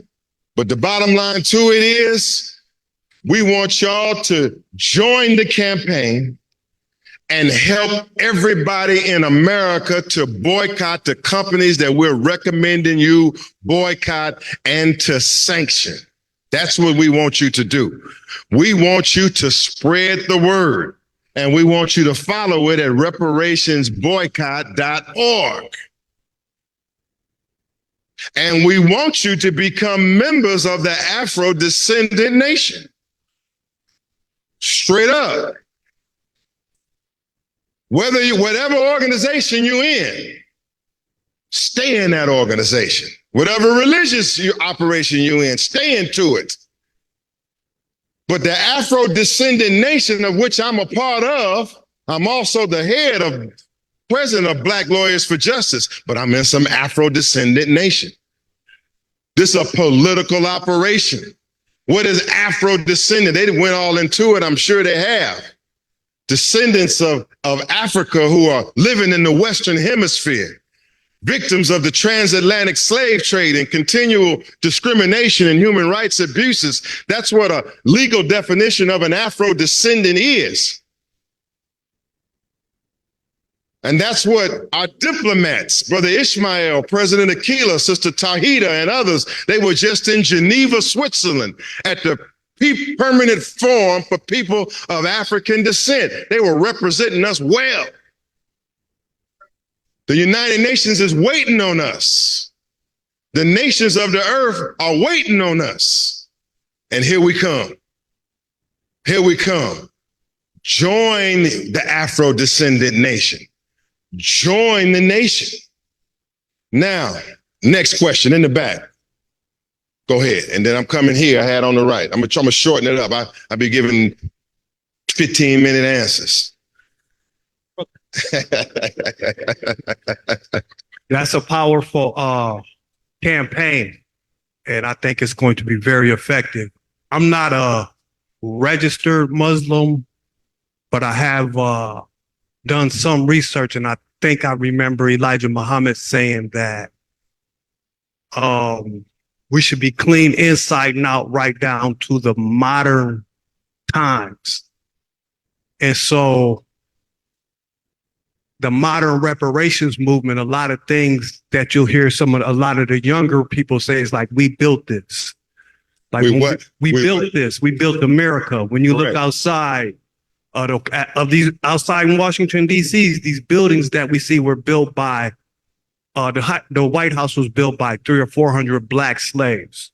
So we're saying we built this country, and because we built this country, it's not just for slavery, it's what happened after slavery and what's happening right now with police terror, housing discrimination, employment discrimination. So the number one part of UN is cessation or guarantees of non-repetition and stop killing us. So my thing is, if we say we built this country and America owes us a debt, do we say we want to go to a different country or start a different country, or do we want to, or what does that look like, or what? And then the decisions that we make, how is that going to impact our youth, and how are we getting the youth more engaged in what forms of reparations that they want and things like that? So that's just my question. Do we want reparations to say that we have to leave a country that we built, or so those are just, and I'm not saying I got your question. A discussion about it. Your question is, where are we going with reparations? Do we want a nation of our own? Or do we want a Mercedes-Benz reparations voucher? Well, you can get you a voucher and go buy you a Mercedes-Benz. My dear brother, first of all, before I tell you what we want on behalf of Mr. Muhammad and behalf of the reparations movement, I must tell you that we must ask the people what they want formally.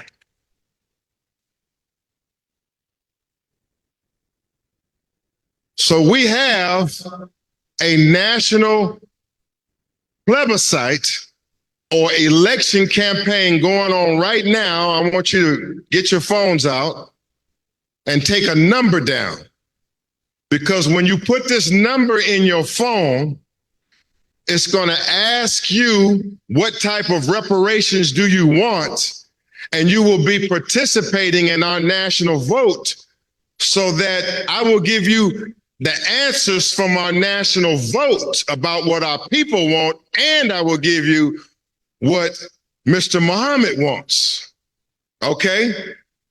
When our diplomats went to Geneva, Switzerland, one thing that we have to understand about gaining the support of the nations of the earth and others, We have to get formal in our procedures.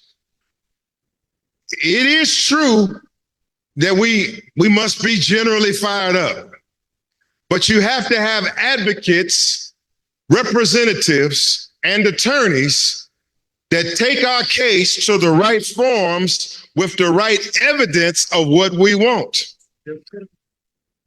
This phone number is put this in the text, 1-877-506-2184.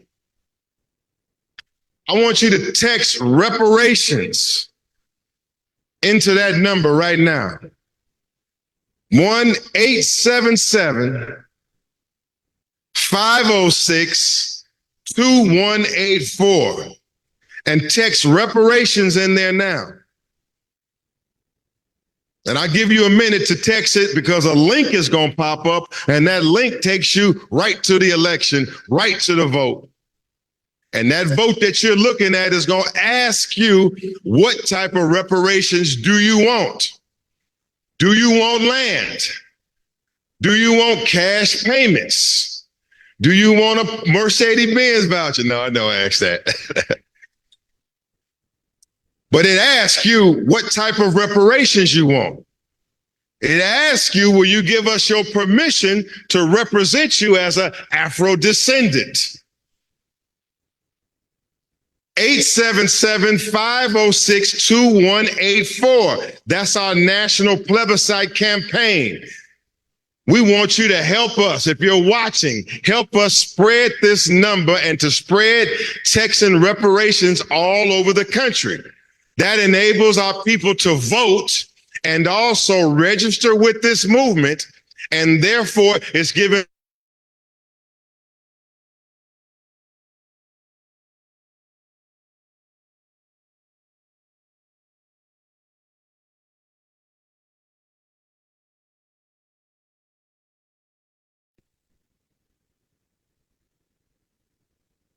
that you never even signed up with. Somebody's getting that email and working that database. 877-5. This is one way you can help. This is one way your friends can help. Everybody can help. 877-506-2184. We're gathering votes. We need 1 million votes, but we need a lot of votes so that when Governor General Ishmael and our president Akila Mukarram, when they go back to Geneva, Switzerland, they can tell the other nations and those that are running these forums, the International Court of Justice and others, that we have consent from the people. We have votes from the people, and this is what the people have decided. We must have the consent of the people, and we must wage an election amongst the people so that they can have their say-so in it. Now, what does Mr. Muhammad want? From what I've studied from Mr. Muhammad, first of all, he wants all of our people to have their human rights. Not just civil rights, but human rights. The Honorable Salas Muhammad wants what the Honorable Elijah Muhammad wanted. A land and territory of our own where we can live in peace. That is what we want. We don't want Joe Biden and Donald Trump and the Uncle Tom position of lesser than two evils. We want a nation of our own, and we're not going to be compromising that goal ahead of time, saying, well, you know, it ain't possible. It's not. We see what it's not. That's what we want.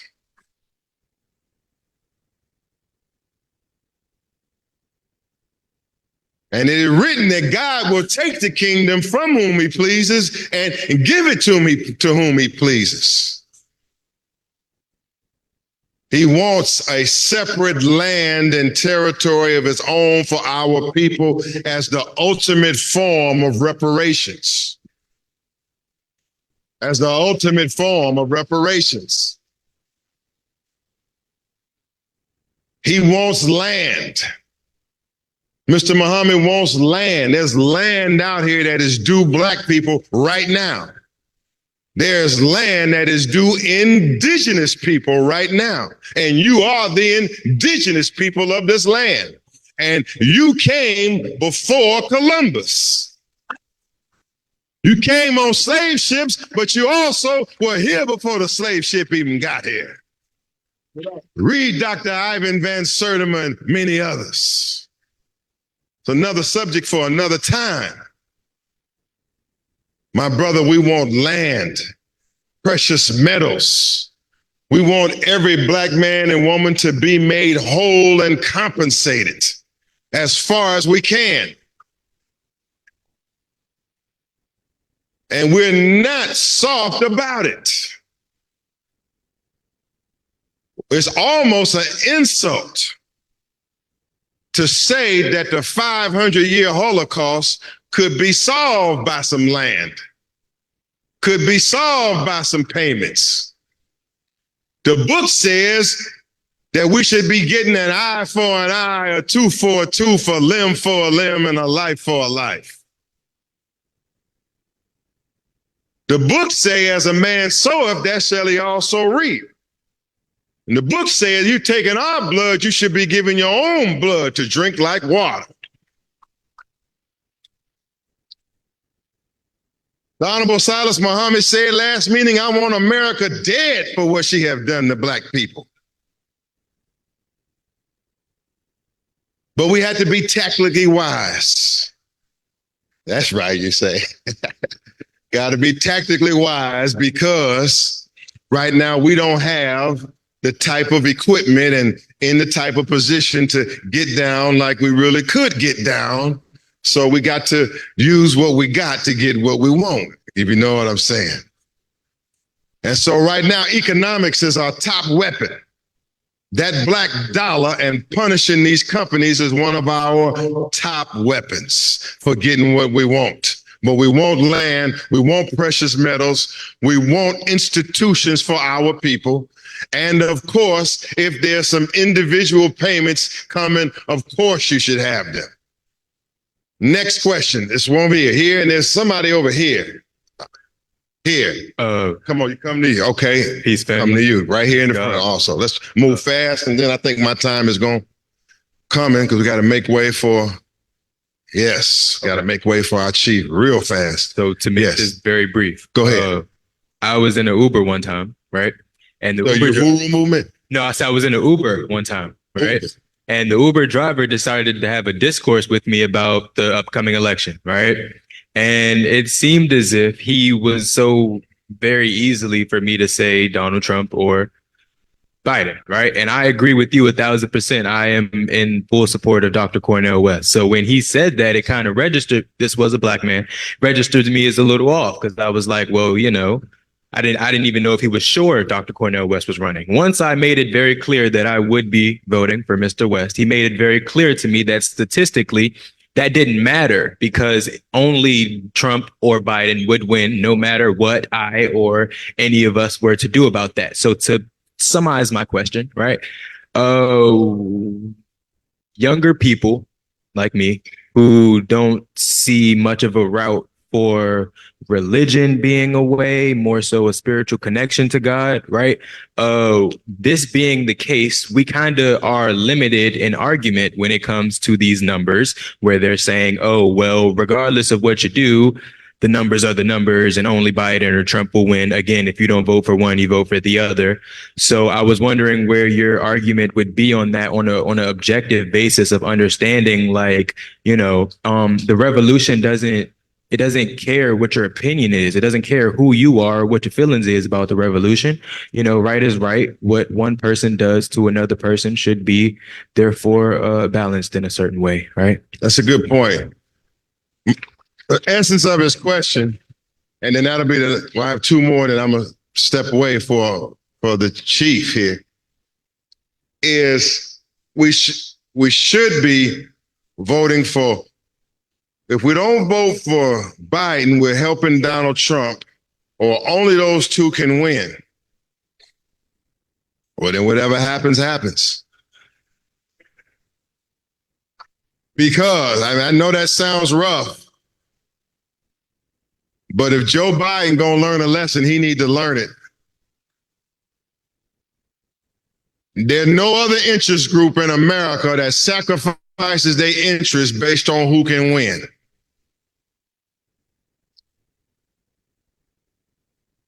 The Jews, so-called Jews, they gonna advocate their position regardless. Their position is you're gonna support Israel regardless of the genocide. You're gonna support Israel, and if you don't support the genocide in Israel, we're not supporting you. Every other interest group is uncompromising in what they want. The LGBTQ community, oh, they uncompromising. You gonna go their way or else. Asian community, same way. And so, Brother Cam Howard was on this rostrum, right? And he's in a struggle. Cam is in a struggle to get Joe Biden to do something very simple, which is to establish a federal elections commission. And they would make our brother and make our movement go through all of these tribulations and contortions to get with a program that his Democratic congresspersons have already endorsed and pushed. But they get flaky on us at election time. And the reason why they get flaky on black people is because before the race gets started, we automatically concede everything. Before the race gets started, we say, I'm with you, boss, no matter what. Even if I don't get my issues, I'm still gonna be with you. Cause the boogeyman gonna get me.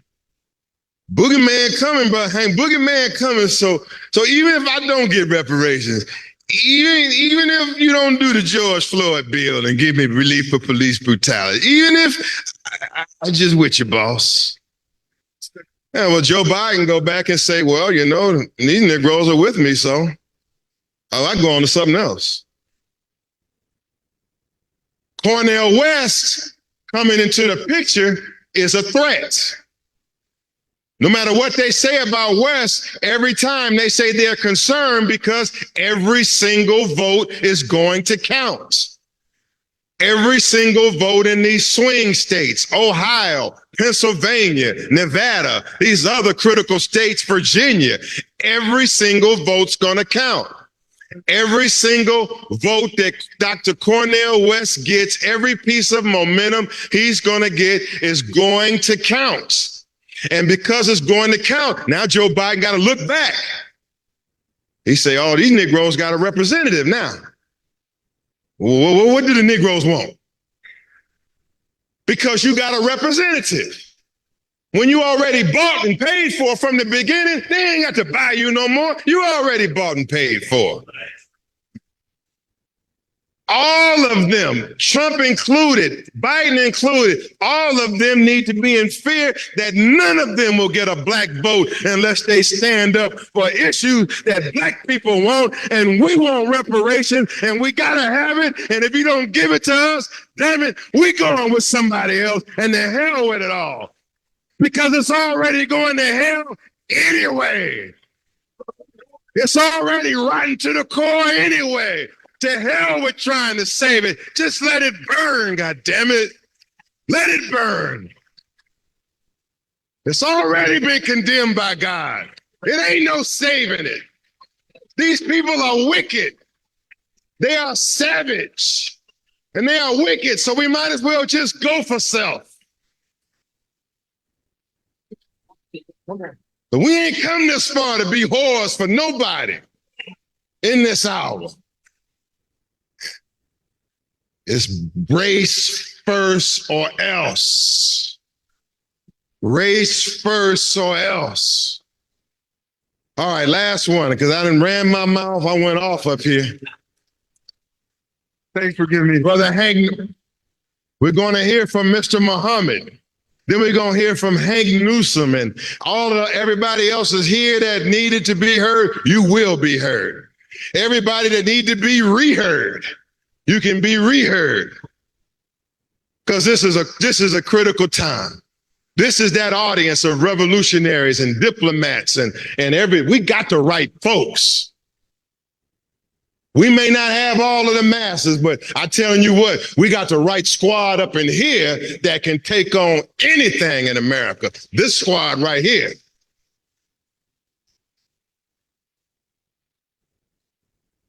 If this is an audience and a leadership, then I'm confident that if we get down and plan together, that we can turn this thing around. Last one. Thanks for giving me a chance to talk. The thing is, I got to say is about the land. I'm about the land. And when he talked, the young man talked about us building and we see gentrification. He's walking through these communities. This is across the country, taking what we own. And we got plumbers. We got electricians. We built the country for them. So give us back that land you just took around here.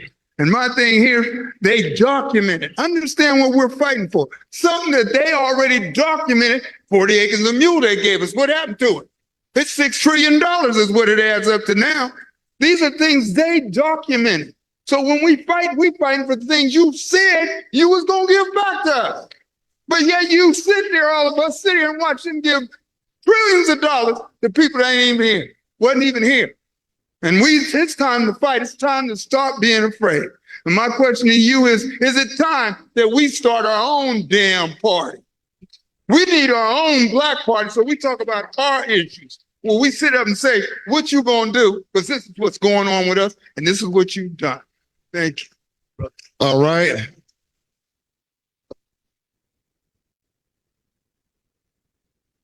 The reparations movement is the core of the Black liberation movement. The reparations movement is the core of the whole Black liberation movement, meaning the strongest of Black people that want liberation and self-determination. That's who we are.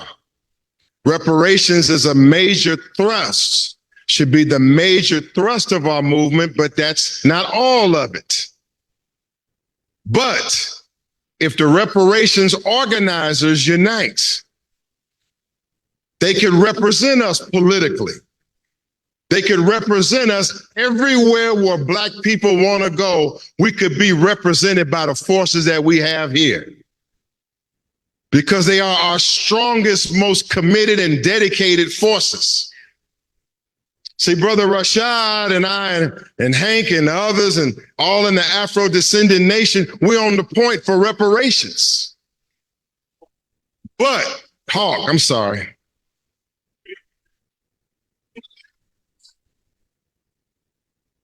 Hawk Newsom. So look, yes, this is a reparations movement, but don't limit it to that. Don't limit it to that. When they see us and when the more young Black men see us standing for reparations, fighting for reparations, out on the street handling our business, that means more young Black men got hope now to stand up and get their lives together. See what I mean?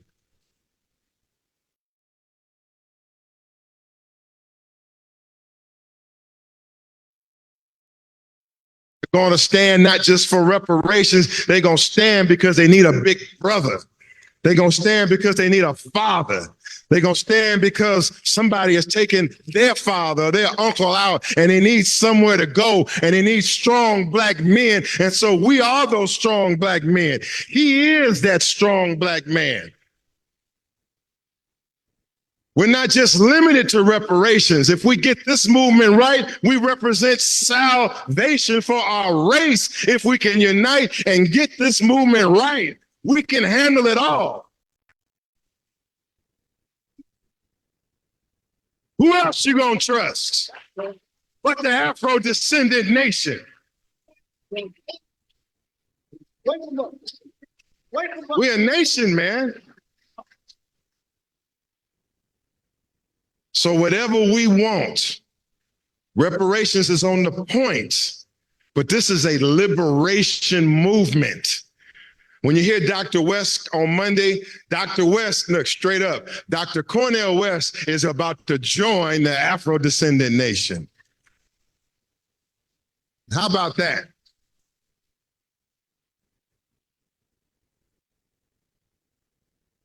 Up, you mighty nation. We can accomplish what we will. If we can accomplish what I'm going to make way now. I done sweated up here and it's so much. But I want to say coming out of this, that we will be just as on fire for our sanctions and boycott as we went in.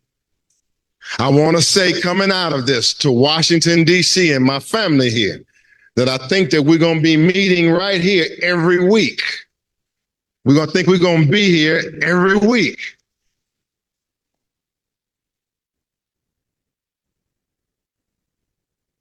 So every week as we're training men, every week as we're educating, inspiring, and building our movement, we're going to get stronger and stronger right here. Right here. The Black man and woman, the Afro descendants of the Washington, D.C. area, we can't be second to anybody anywhere in the country when it comes to self-determination and liberation. We got a mission. Last question, brother. I know you've been asking. Come on, quickly.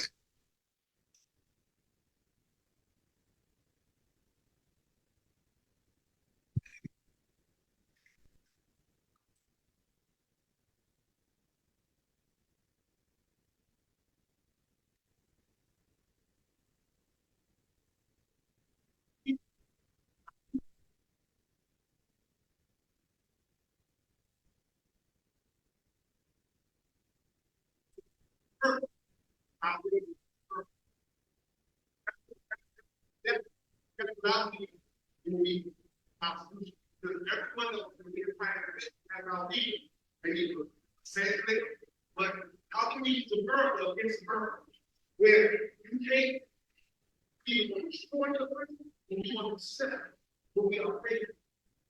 So how many times we try to take going down all the way to the beginning?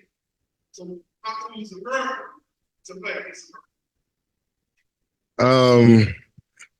That's a heck of a question. But there's something pregnant in your question, dear brother.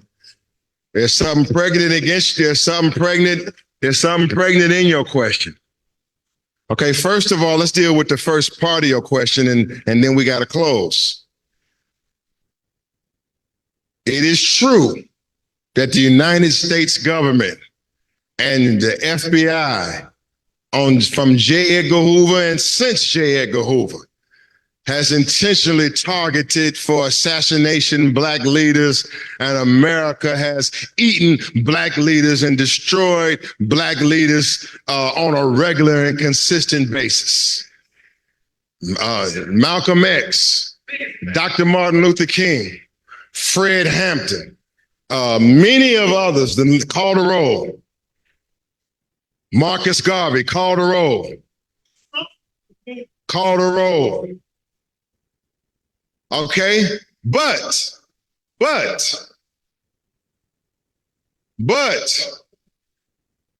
we can't fail to proceed just because we see death in front of us.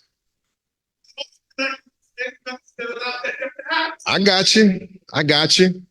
So what we're saying here is, I hope this is not taken wrong, but there is no one Messiah that's going to save us. There ain't no one Messiah going to save us. All right, now, give me a minute, Black. I'll let you drop. Now, let me drop back. I'm with you. I like your spirit. I'm with you. So, what I believe, what I see us developing here is a collective leadership model.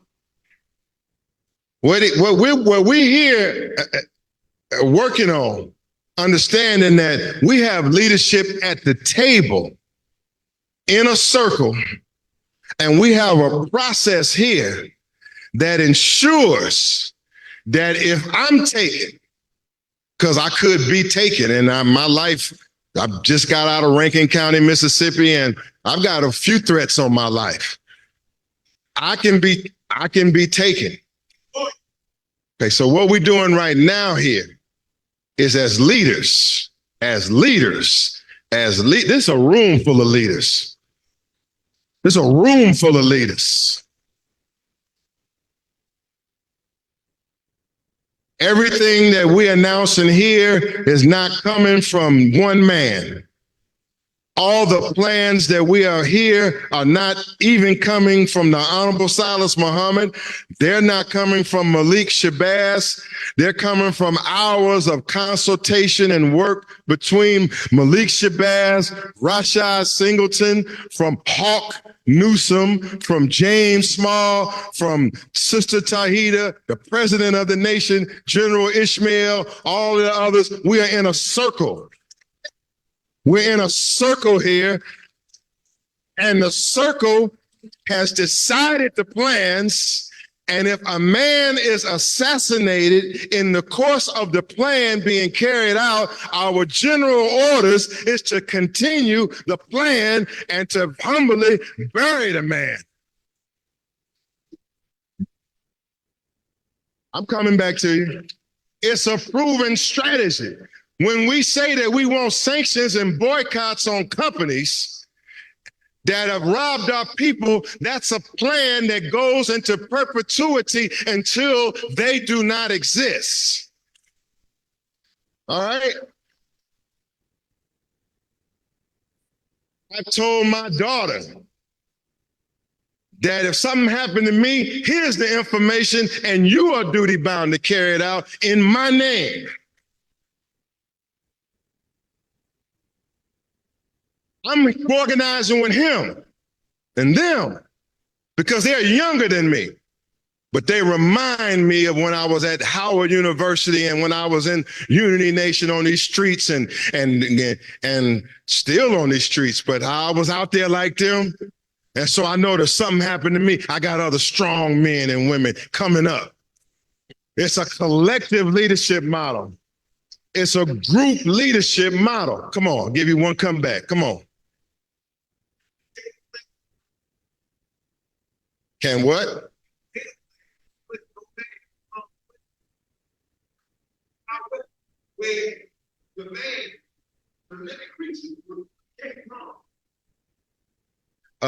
Okay, I'm gonna end on that, and then I gotta get off. It's all right. I'll answer that, and then we'll continue, and we'll continue to go on. My answer to that, no, sir, brother. There's no such a plan as no man can be in harm's way. The job of leadership would be to attempt to guide us safely on the journey with a minimal loss of casualties.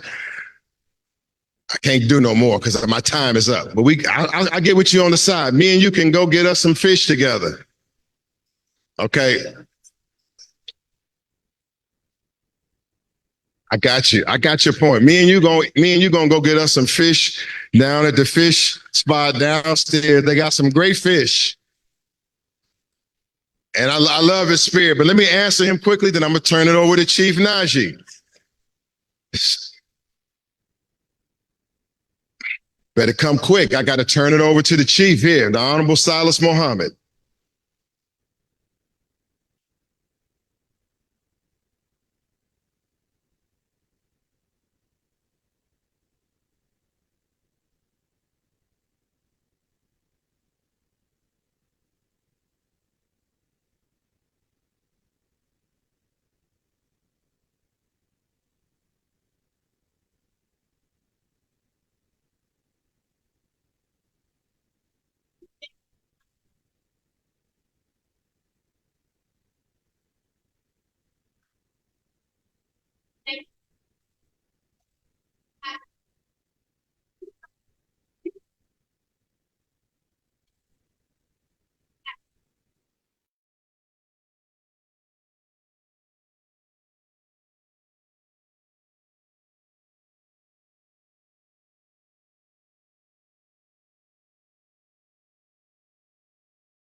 No, agreed. No objection.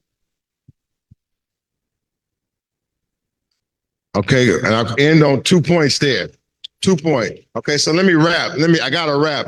Great stuff, but we got more in the evening.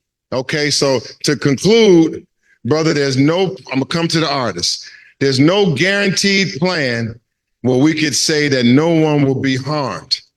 But what we will do as leaders is be as wise as we can to minimize casualties and also understand that if we are leaders, that we're willing as a prerequisite to take the consequences for the movement. I mean, if I got to come under attack or chastisement from Wells Fargo or for some powerful people because I'm spearheading or helping to spearhead the boycott, well, then so be it.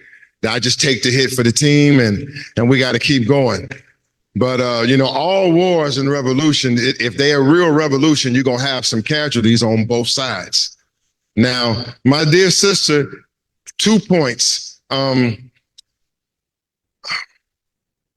We must have artists from our own ranks in this liberation movement, and we must promote them and push them, and we must have our own artists, and we do have some, and we must push them. Number 2 is we can gain support from those that you're talking about, similar to the way, I hate to keep using it as a reference, but I don't have a choice, similar to the way Black Lives Matter would have LeBron James on this court wearing a shirt from a police killing or artists supporting the movement. Well, why would they support the movement? Well, they support it because why? Because they see it on TV taking action. When they see a police shooting or something happen and they see some demonstration and then they hear that announcer saying, well, this was Black Lives Matter or not, or carrying out that action, even though sometimes they wasn't even Black Lives Matter. They just got the credit for it. For whatever it was, it reached that level where athletes and entertainers started embracing it and promoting it. And what we're saying that if our actions are strong enough, and they will be, and they're tough enough that they will be, that they will reach those in high places where Brother Kendrick Lamar will be open to talking to us. Now, we also got to understand that a lot of the Kendrick Lamar promotions is because he was fighting another rapper. It wasn't because when he was just giving positive Black messages, he was just Kendrick Lamar. But when they put us on mind control program, where they want us going weeks and weeks, oh man, he talk about his mama. Yeah, man, he talk about his sister. Yeah, he said he had a baby by this one. Oh man, yeah. Of course, yeah, they're gonna blow it up. Of course they're gonna blow it up. So my sister and all of those, if we build this move enough, strong enough, effective enough, and radical enough, we will gain the attention of this nation and support from those at the top of this nation. I've seen it before. I'll close by telling you this. I represent the Goon Squad victims in Rankin County, Mississippi. The 2 brothers that was terrorized by white ranking officers. And those officers you saw recently got a total of 132 years in prison. A record for Mississippi. 132 years in prison. And both of the men are still alive. Ain't never happened in Mississippi. But I can tell you after that happened and that hit the attention of the nation, that those brothers got support from people in high places all over the nation that helped their situation.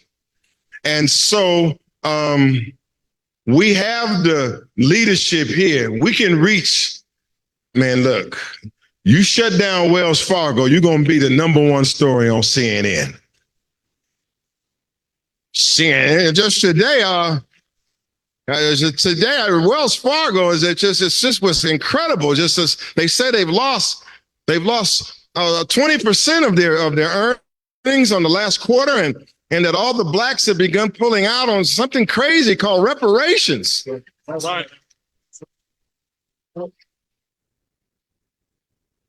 When the rappers see that, they're gonna say it's real. So I got to go. I could take more questions later. I've overstayed my time. I'm going to bring to you, because we got others that will be heard from. I want to bring to you our pioneer and our elder. I want you to pay special attention to our elder. He's not as boisterous as Malik Shabazz, but he's 100 times wiser and more experienced than Malik Shabazz. I want to bring on a man to bring on to you, or bring on to bring on to bring on. However it's gonna go.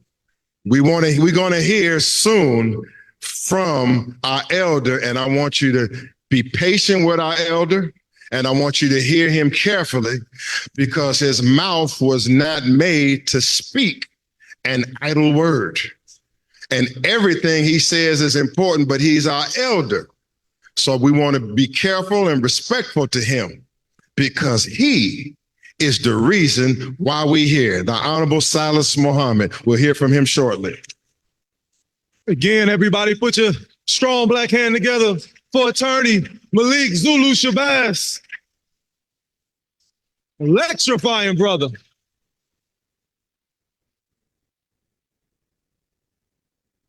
Let me say briefly, we will have more time for Q&A. I know we were not able to get to everybody.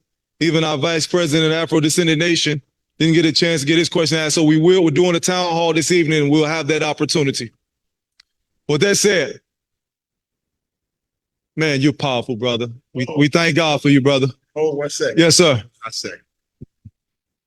From the Emmett Till family. She's here from Mississippi. Come on.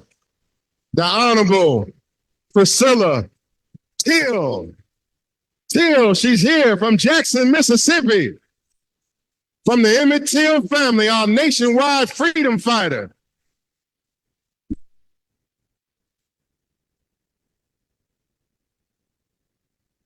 Absolutely. I'm going to bring up Chief Minister Najee Muhammad as he brings on the Honorable Silas Muhammad. As we await, absolutely. I want to say this very briefly. We have a giant in our midst today. The Honorable Silas Muhammad, as Attorney Malik Zulu Shabazz said, isn't just a regular man. He was made and formed and fashioned by God and the messenger himself. Why do I say that? I had the blessed opportunity. I mean, being with my father, you be in so many rooms, you get to meet so many people. 2017, I had the privilege to be in the home of the Honorable Silas Muhammad's brother, Wali Baha, on the southeast side of Chicago. And as these two men discuss plans that they had to work together and to materialize a future for our people, they shared their journeys. And as the Honorable Silas Muhammad was sharing his story, you could see the raw emotion in which he spoke to my father. And as I was on post, tears started to develop in the wells of my eyes. Why do I say that? Why is that important? Because when you're around that type of man, you get a raw emotion yourself. It hits your very soul. A lot of us have skills that we can speak, and we can go and galvanize the thousands, and we can speak in such a way that it almost puts us in a trance, but very few of us, I mean, a few have the true heart and the sincerity that this man has. Fast forward a couple years, 2019, I had the blessed opportunity to speak at the Lost Foundation of Islam Savior's Day in Atlanta, Georgia. And I said this, and I said it then, and I said it again.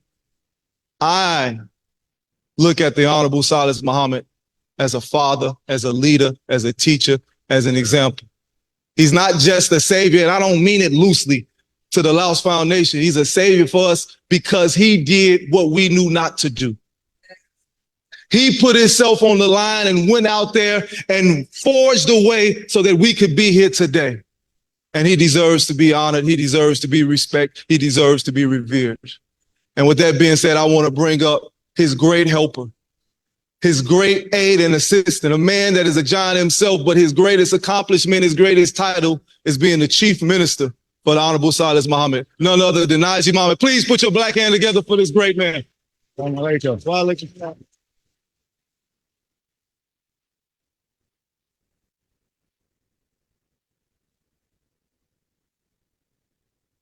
alaikum. Greetings to you, my beautiful Afro-descended people.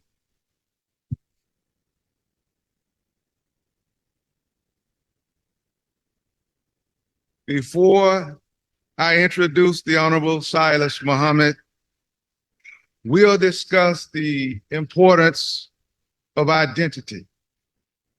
I won't be long, but I must share this information with you. I must share this information with you because it's very, very important. Very important. Robert King Carter and other slave owners joined the process of stripping the newly arrived Africans of the signature of their identity. America's institution of slavery was unlike the forms of slavery that had existed in Africa and Europe since ancient times. I want you to listen to this now. Chattel slavery reduced those who were enslaved to the legal status of barnyard animals. I want you to think about that now, because I'm going to connect all of this with the Honorable Silas Muhammad. They had no conventional human rights and could be bought and sold at their own pleasures. In 1860, during plantation slavery, our ancestors produced 94 million pounds of cotton and 84 million pounds of tobacco. They were never compensated for their labor or recognized as people. Their original identity was destroyed and their memory wiped away. America reduced them to the legal status of beasts in the field. They were no longer recognized as people or members of the human family. The United Nations defined people according to three elements, all of whom have their mother tongue or language intact, their ancestral culture that was defined by their ancestors centuries ago, their ancestral religion determined by their elders of centuries past. It is obvious that all of these elements have been lost forever by those who were stolen from our homeland and forced into slavery. After suffering the worst atrocities in human history, it was this man, the Honorable Silas Muhammad, who realized we needed United Nations recognition to be legally recognized as people, in agreement with the Honorable Elijah Muhammad, who said we need universal rights, the same equal rights as any other human being. 49.2 million Afro descendants in America are we, who must decide how we want to receive reparations. I did not say if, I said how. America's historical record of our ancestors' enslavement is enough evidence. No longer are we recognized as barnyard animals, sophisticated pets, runaway property, or inherently rightless thinking people. Kittens can be born in an oven, but it does not mean they are biscuits, said Malcolm X. White families who migrated to America from South Africa and became U.S. citizens are African American. You say you are American, but are you equal with white Americans? I am Afro-descendant, not African or American. Afro-descendants, we must come face to face with America in the identity crisis it caused.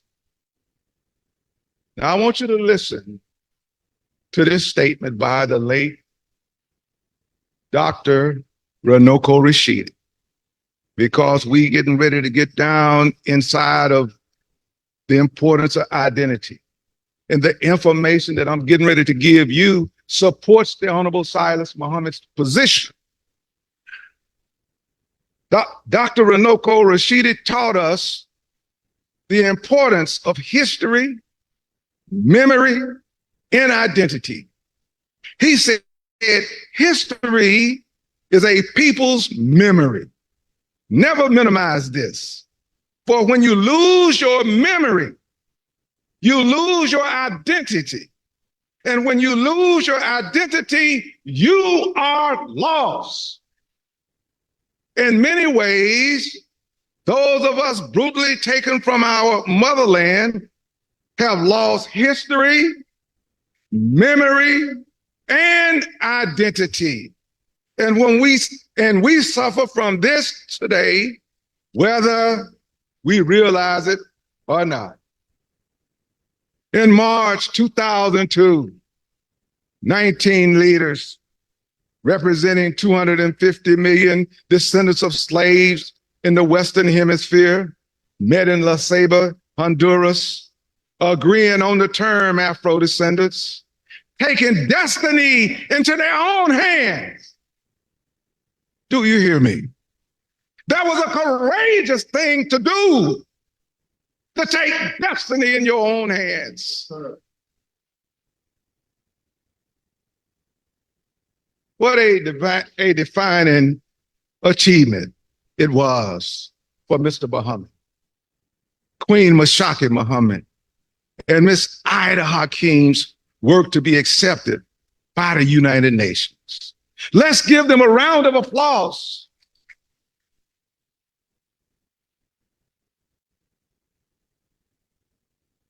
I'm right where I'm at now. It won't be long. The Honorable Silas Muhammad will address you or address this convention in just a few moments. But before he does, let's hear from some of the Caucasian professors, historians, scholars about this Negro identity. From the book, Crisis in Black and White, Professor Charles Silverman said, the Negro's central problem is to discover his identity or create one for himself. In the book, Who Will Speak for the Negro, Professor Robert Penn Warren stated, the system in North America, however, worked more or less consciously to unman the slave and rob him of any sense of identity. We return to the book Crisis in Black and White. Professor Charles Silberman stated, for one thing, the process of enslavement subjected the Africans to a series of traumas that tended to sever him from his culture and institutions and destroy his sense of identity. And lastly, from Charles Zimmerman, by itself, however,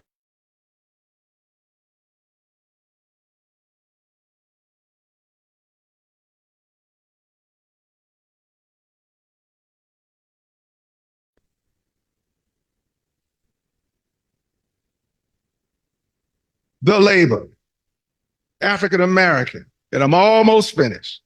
The label, African American, appears to be the latest string of politically correct labels for a race of people who apparently have an identity crisis and are unable to define who they are. Negro, colored, Black, Afro-American, and African American. It's from the book Letters Across the Divide. I've done the research for you. Now, this was from a Caucasian and an Afro descendant who wrote this book. And he asked the Afro descendant, he said, what's next? What's next? The Caucasian was confused because of all of these labels. But let me move on. Reparationist Ida Hakeem is the founder of CURE, Caucasians United for Reparations and Emancipation. She also assisted the Honorable Silas Muhammad and Queen Mashaki Muhammad at the United Nations during our quest to establish the identity of Afro-descendant.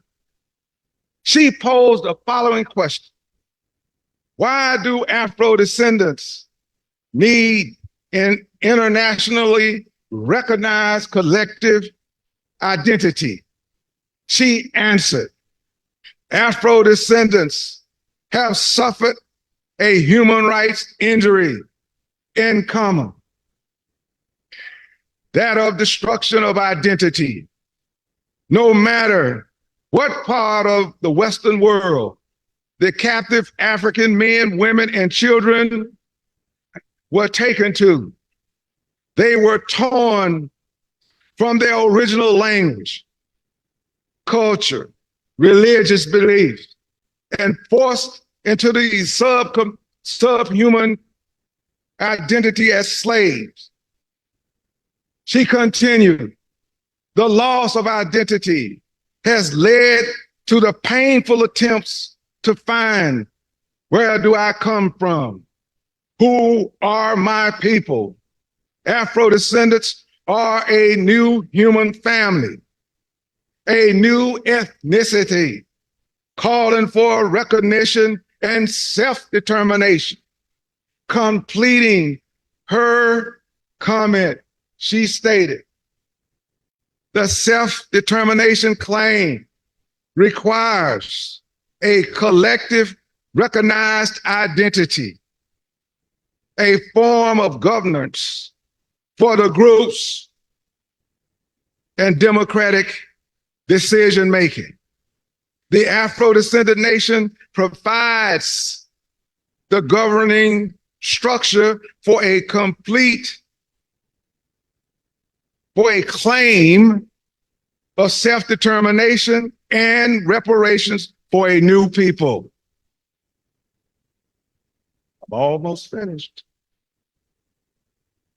Political science professor Andrew Hacker stated in his book, two nations, black and white, separate, hostile, and unequal.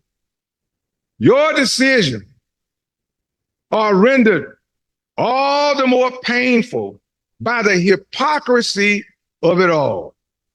Since you are aware that even if you make every effort to conform, whites still will not accept you as one of their own. So to a far greater degree than for immigrants from other lands, it rests upon you to create your own identity.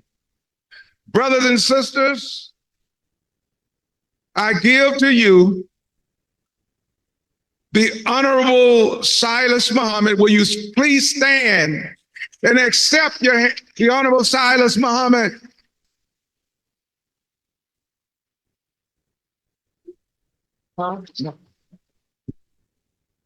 We have to bring it down. Come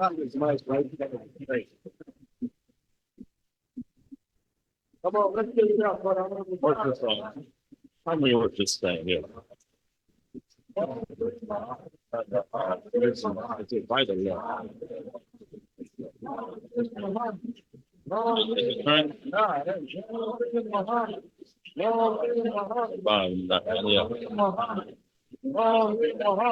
Can't get come down some. Let me take it out. Somebody hold it while I fix it. Yes, sir.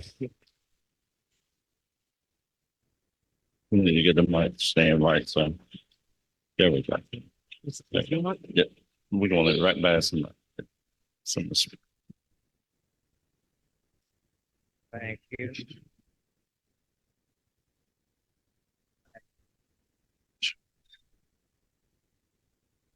Thank you. Thank you. Yeah. I got you. I gotta watch this. I got you, Mr. Muhammad.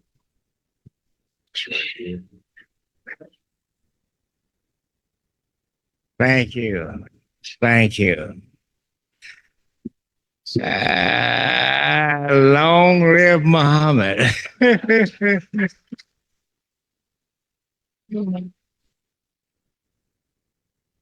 Well, I don't think I'll be living too much longer. In about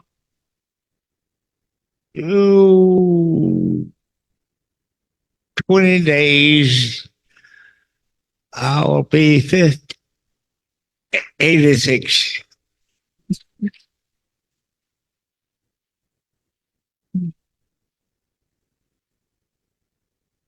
Thank you, Malik, and thank you for coming.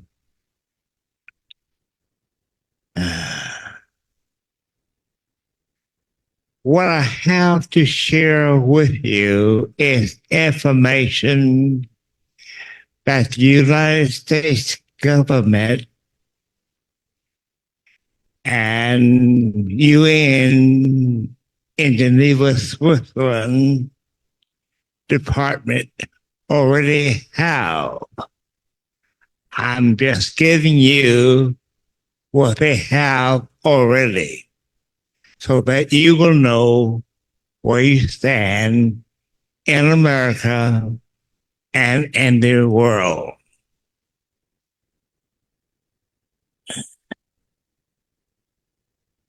Now, all the praises you heap up on me,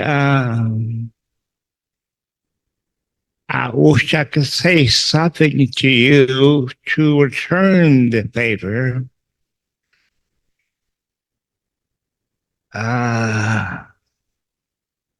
Except I thank you.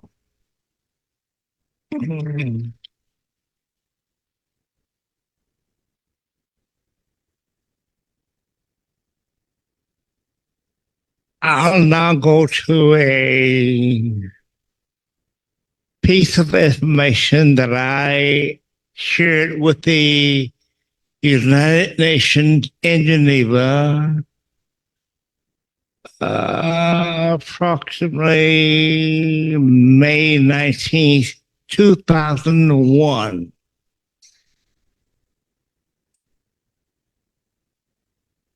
We in the United Nations in Geneva, Switzerland, beginning about 1992. Because my wife is an attorney, I thought she would be better to go and represent us and you than myself. I did not make attorney. I flunked out. I tried, but I didn't make it. I wanted the dummy.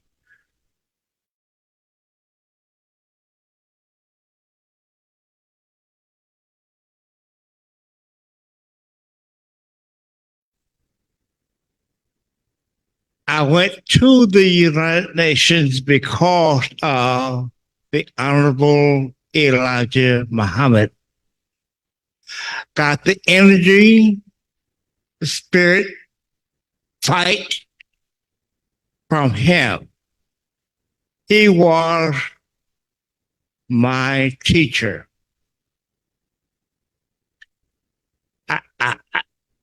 I believed and believed in him still.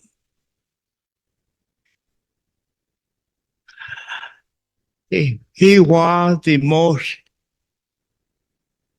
perfect man, black man, my eyes had ever seen. Of course, I've been taught by black men all of my life, but he was the most humble,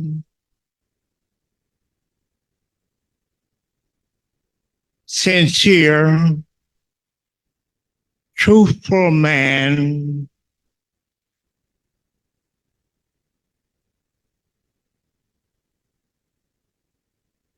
My eyes have ever seen to date.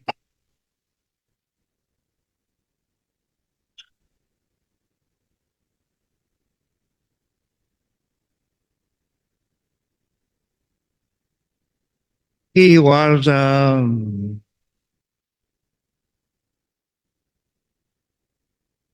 kind,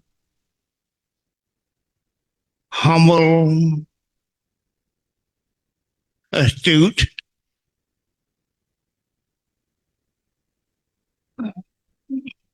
yet strong.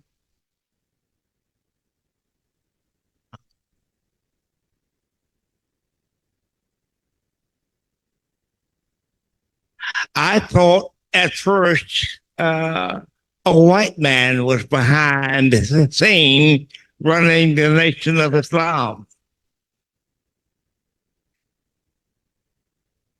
I think I heard the teachings of Islam when I was about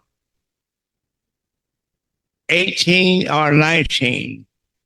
I accepted 19, but I thought there is a white man behind the scenes running things.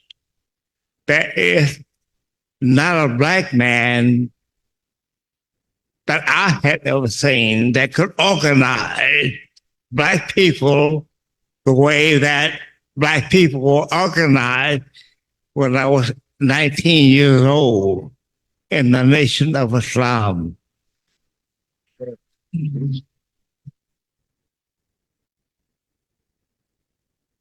And I doubted that a black man was running the Nation of Islam. I doubted it. So I hung around, waiting, looking to see this man who's running the Nation of Islam.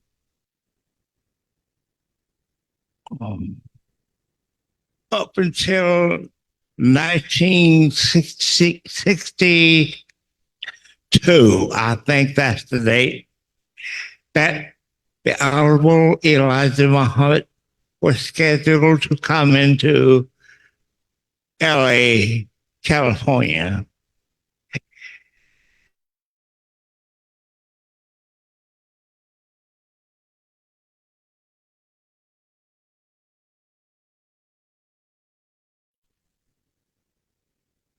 But I did not believe there was a black man running things.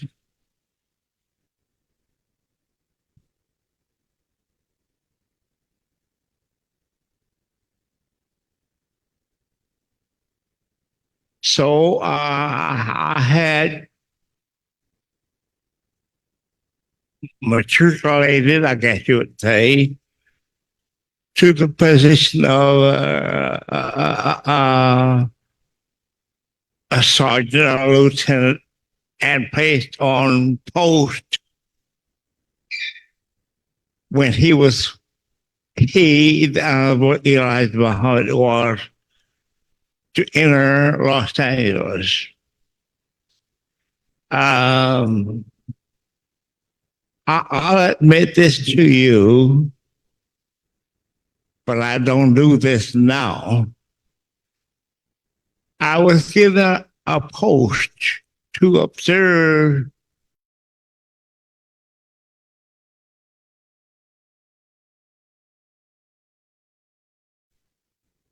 not to observe the behavior of Elijah Muhammad, but to observe the behavior of people who had come to see him. Well,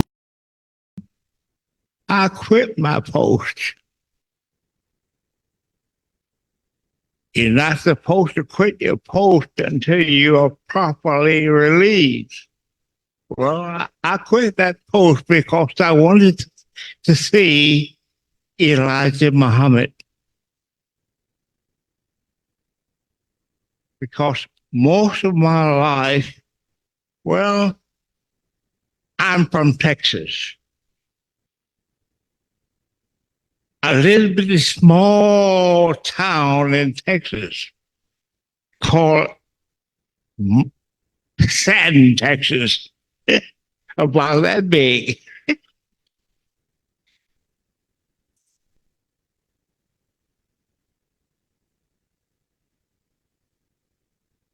I quit the post because I wanted to see the Honorable Elijah Muhammad.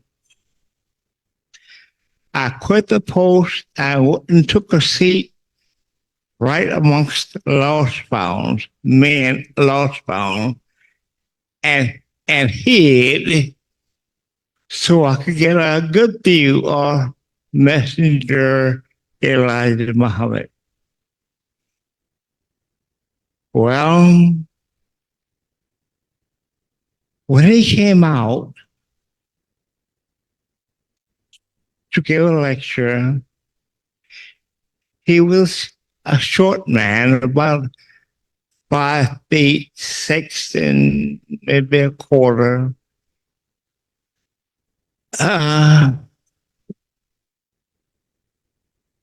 He's rather thin. He looked like the cleanest black man I had ever seen in my life. It looked like he had never been outside. Or he was probably about near 62, 63.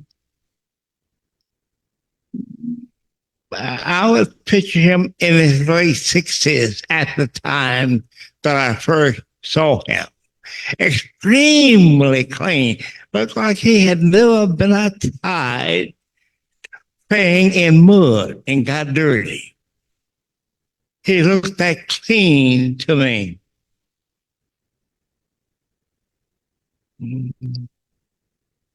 I was impressed by the cleanliness of his face. And he starts to talk, teach us. Now, ask me what he taught. I don't know. But I absorbed it.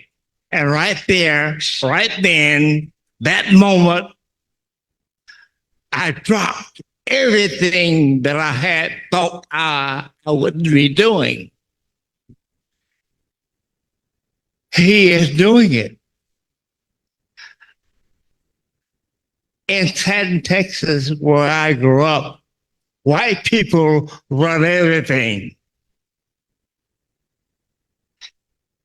I thought I would grow up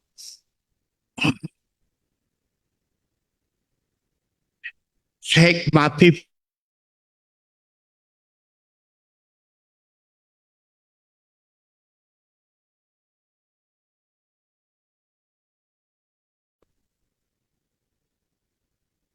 back to homeland Africa. But when I saw him, all those dreams and aspirations went out the door. I gave them up because I saw Elijah Muhammad. He was the man.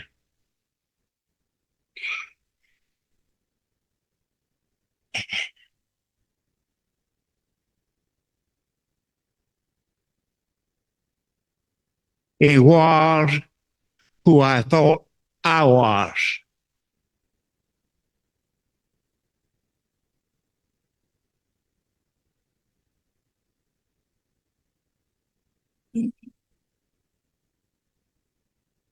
I gave up those dreams, that aspiration, and started following him. I was about 19 years old at the time. I think about 1959. Take it off. You don't mind if I We've been having a problem with this bow tie since we said, do you mind if he takes his bow tie off?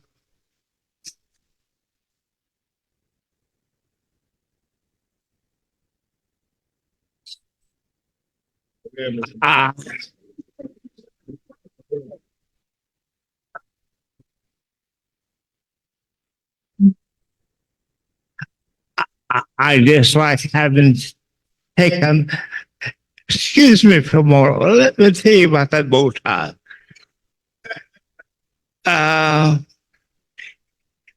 Honorable Elijah Muhammad called me in one day.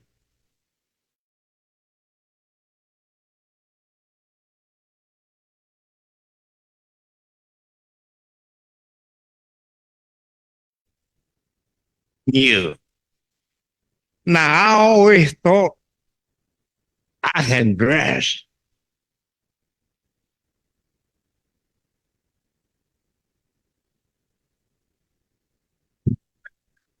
I always thought I'm the best dresser. Oh, my! That's what I thought. The Honorable Elijah Muhammad called me in one day, and I wore a string tie sometimes, and sometimes I wore ascot around my neck.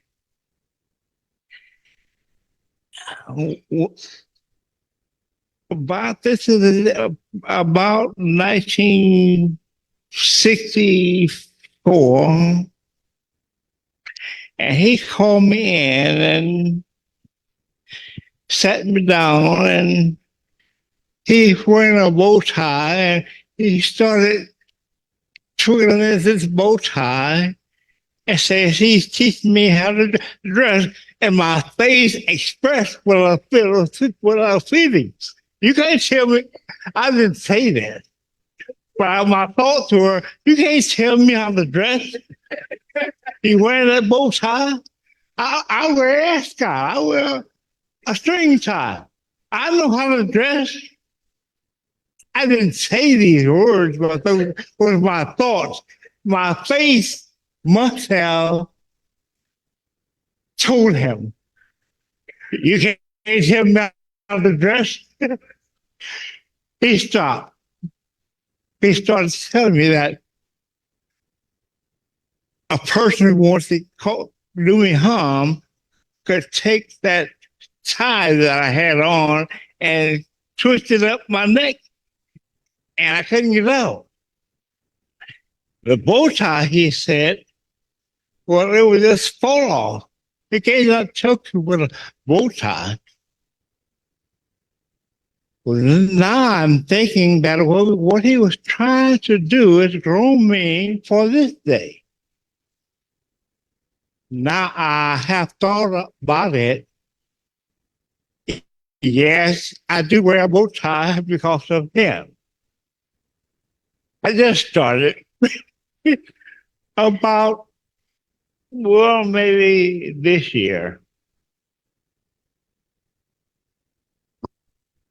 I just like that my face, my expression told him that. You can't tell me how to dress.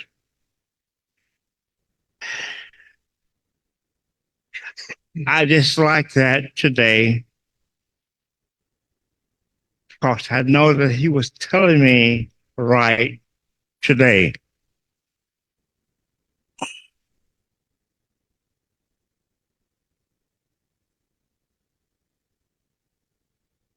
I certainly miss him.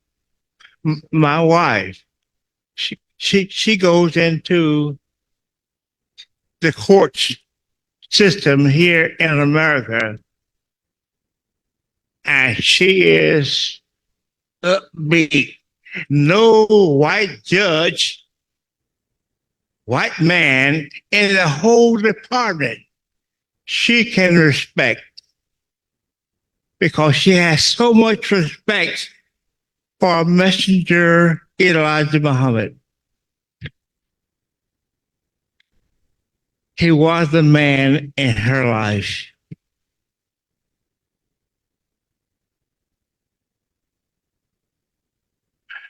Bear with me.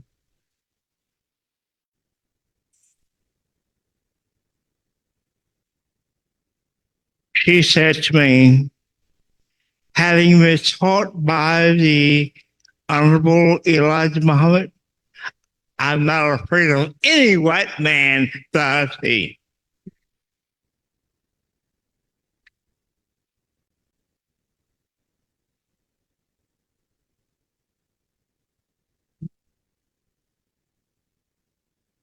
I understood her, and I know what she's feeling and what she is saying.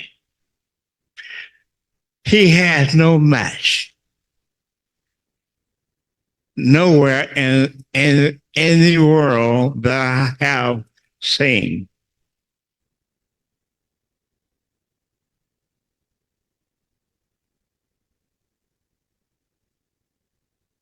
I went to the UN because of the Honorable Elijah Muhammad.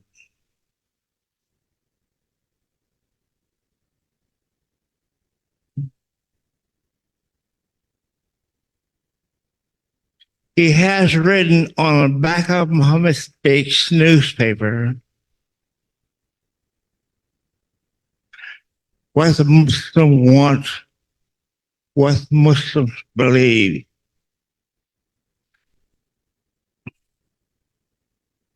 Everything that he said he wanted and everything that he said we believe, I want it, I believe it. I am the UN on those bases. I am the UN. I think about, well, first I asked my wife to go. She went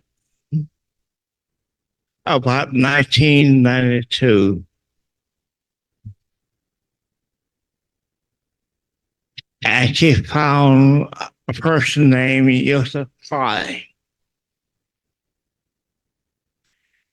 who lived at the time in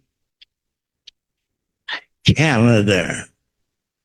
She went to Canada to find him. She found him and brought him back to me. He stayed with me for about 2 weeks. I think it was Dr. Clyde who brought me into the understanding that I am a human being.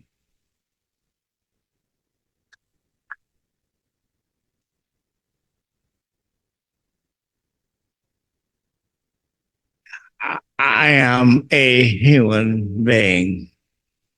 I started reading, listening, and I realized that the American government does not treat me or any of us like we are real human beings.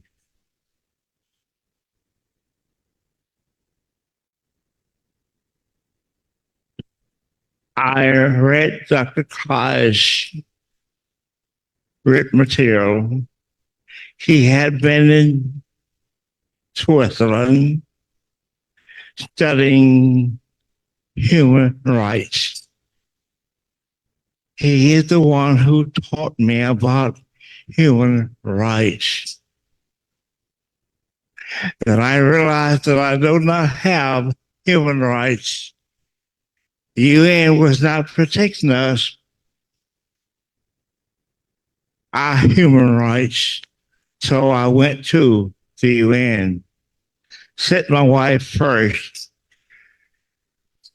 After about 2 weeks or 3 weeks of war, she was back home and it took me out to the UN.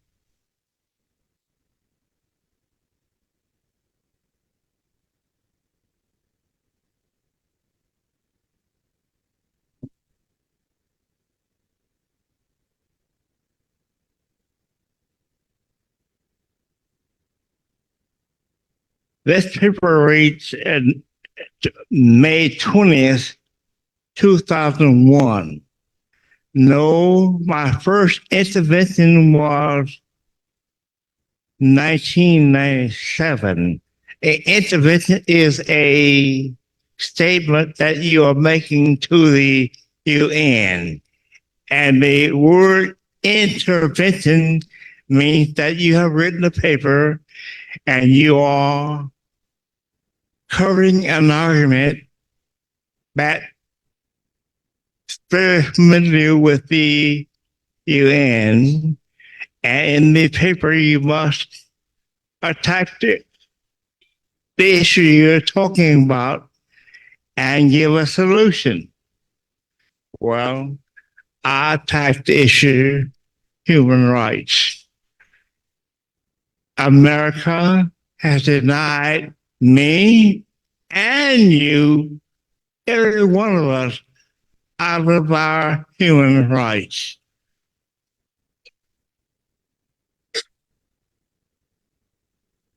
Well, in 2001, I had matriculated up to the point where I was now groomed into speaking my point of view like they wish to hear it in the United Nations. First, I was out in the United Nations in Geneva. Every time I open my mouth, it's about Elijah Muhammad, Elijah Muhammad, Elijah Muhammad. the UN officials, they have a way of teaching and a way of correcting you without hurting you. I was saying, in the name of the law, yeah, we'll talk religion out here. There's no religion. You got to get rid of that stuff. They are guiding me along. And I'm trying to calm down a bit and see what they are saying. And eventually, I got the right tune. They wanted me not to teach Islam, not to say Elijah Muhammad, who they know is a leader of Black people in America, I thought, but not just in America, Black leaders in the diaspora.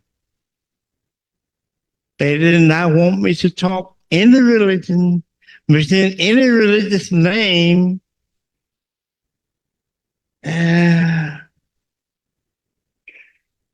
I got to talk strictly plain English, absent any religion. So I learned the rope of the road that I have to follow. And my wife and I were in UN and other places that they directed us to go for 17 years.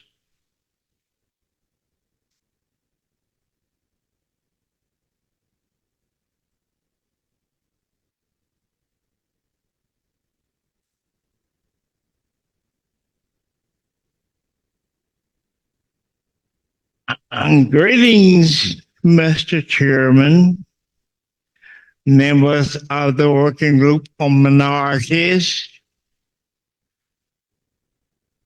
I would like to give thanks to you, each one of your partners, for taking their part in organizing this special informed workshop.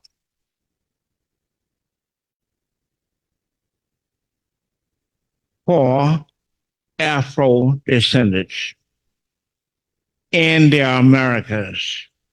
Also, I thank you for the NGO that contributed to organizing this workshop.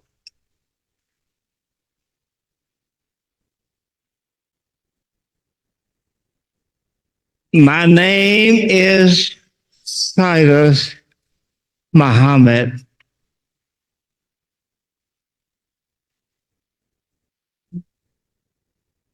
For 4 years now, I have been attending the meetings of the working group on minorities to deliver prayers on behalf of African Americans in the United States.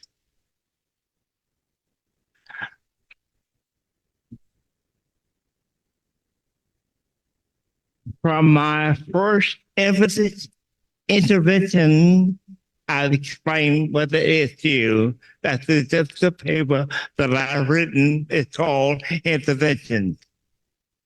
I've written my first intervention before this esteemed group of experts. My concern has been the subject of today's agenda. Item 2, the relevance of minorities, protection, to the Afro America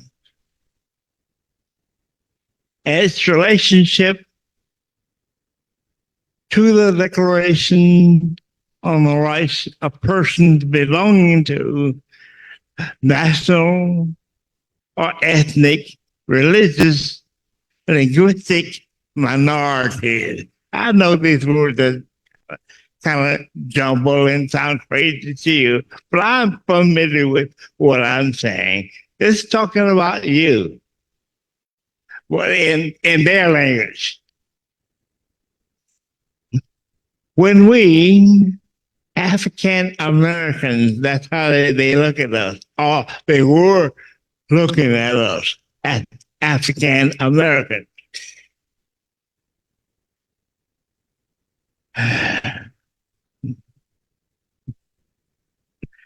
Consider the Declaration on the Rights of Minorities. We conclude that we remain a lost people. While we are a people and not a minority in the United States, we are placed within the position of a minority. Thus, the United States government, with knowledge that the United States had denied us our identity for the past 400 years, is in violation of the aforementioned declaration in Article 2. The declaration emphasizes that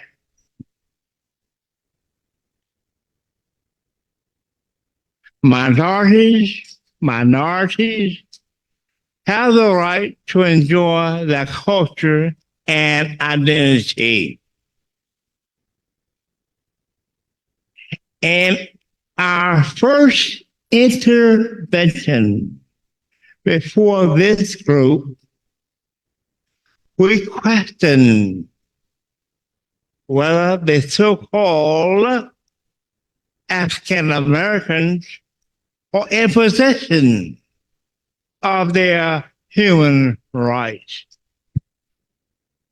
There is a slogan or statement in the United Nations that they will protect all persons' human rights. They're entitled to them everywhere on earth. You have protection of your human rights. And we will get into what your human rights are in just a minute. We conclude that the UN, the United Nations, does not recognize us or know where we fit. For 100 years of plantation slavery and its lingering effects have left us out of the definition that you give for human rights within the UN system.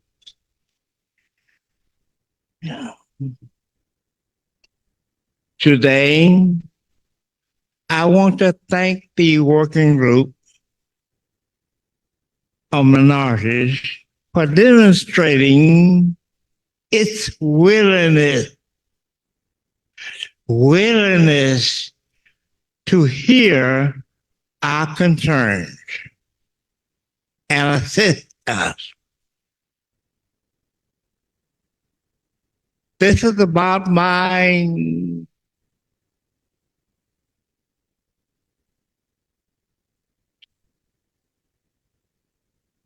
fifth year going to the UN.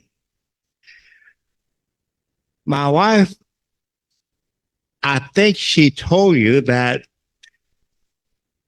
when she had first gone there, the officer of the UN told her that if you don't come here at least for 7 years consecutively, UN won't hear you. They people just like yourself, they don't get roused up behind you if you come out here 1 week or 2 weeks or 1 year and then they don't see you no more. You must not have been serious about your issue.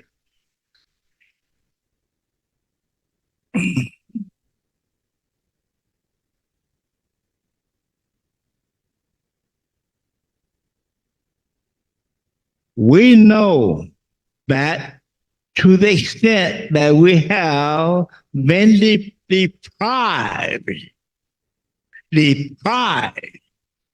of our culture,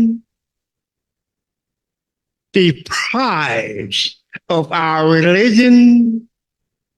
I'm talking about the culture you had before you came to America. I'm talking about the religion you had before you came to America. And our language, I'm talking about the language you spoke before you came to America. We do know we do not have human rights because we lost all of that. Lost identity, lost religion, lost culture, mother tongue, how we speak. We lost that. Or it was murdered out of us.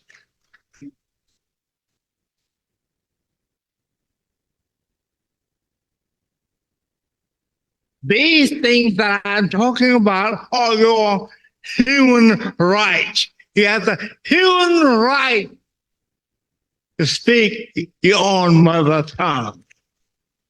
That's a human right.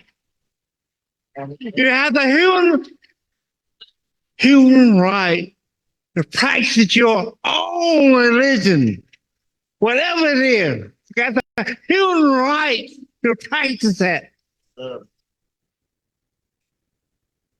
You got the human right to enjoy your culture.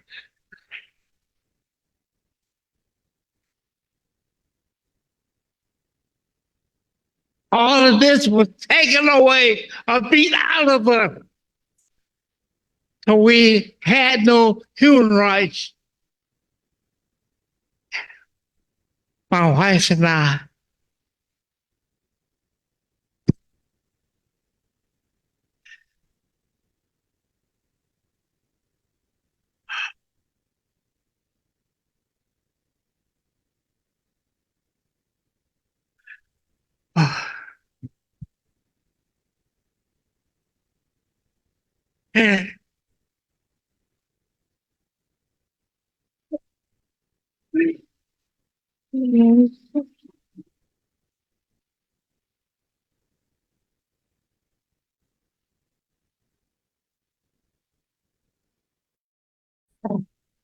All praise is due to Allah. Brothers and sisters, all praise is due to Allah.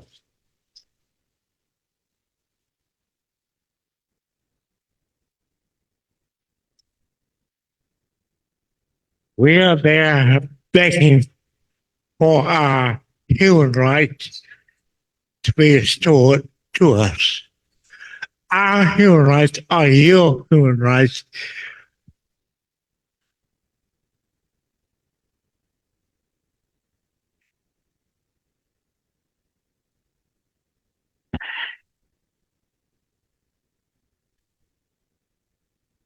side note, an England woman came up to me, said, "Don't you know that what you asking for out here, you can't get it? You're talking to the same people who took your human rights. Don't you know that? Are you such a dummy? You don't understand." I guess there was, because I kept going.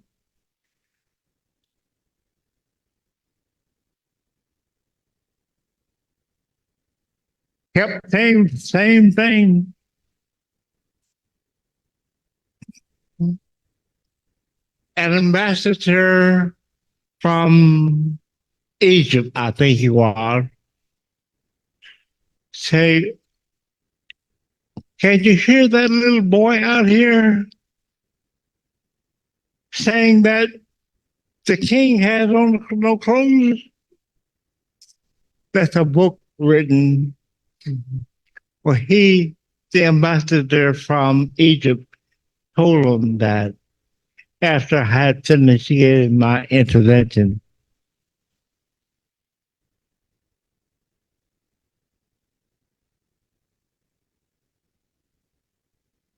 During the period we were enslaved, we lost our identity, our mother tongue, our culture, and our religion. By whatever name they were being called, owing to the acts of plantation slavery, and its lingering effects, we have been duplicated as a type of clone.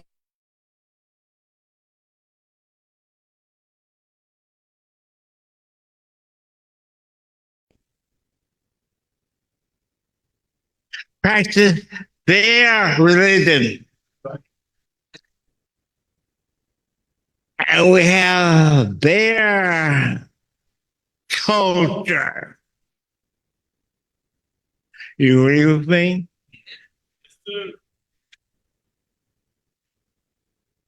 Well, they had to agree with me also.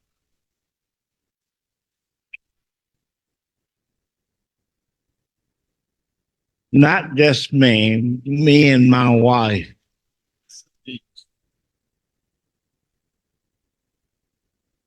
I am not so heavy. My wife is the heavy one of us.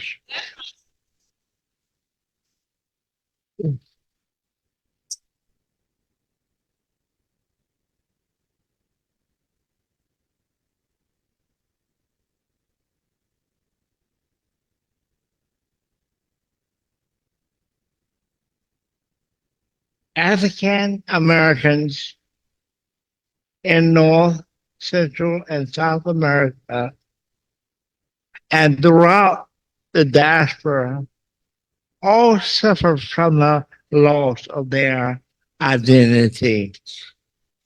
As do we. From the loss of our identity. We don't have protection of our human rights. What are they? Your human rights. You have a human right to speak that. Your own culture, your own language, own religion, that your parents, foreparents taught you when you were in Africa.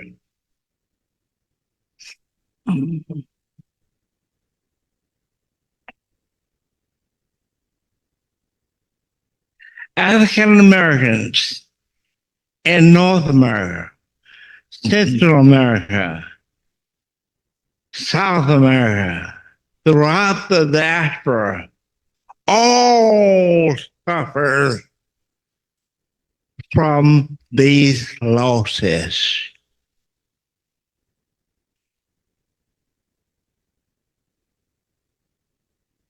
Their identity.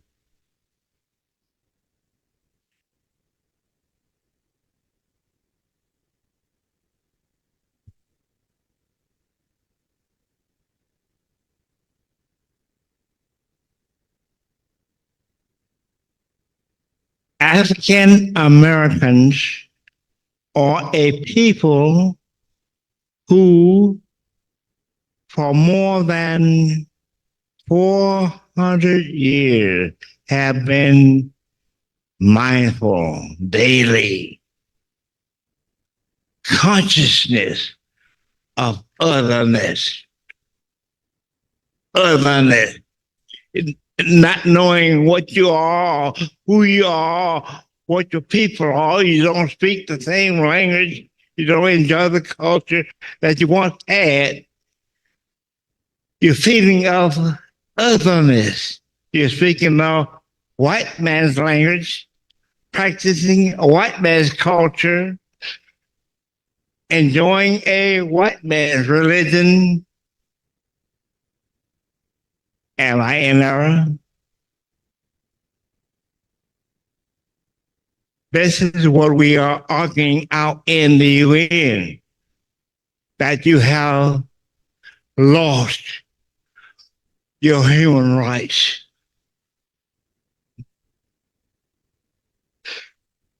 Why did I go out there to begin with?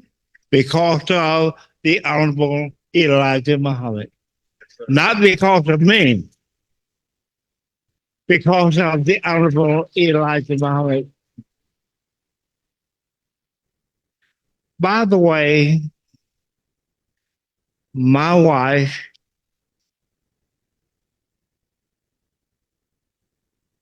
Harriet Muhammad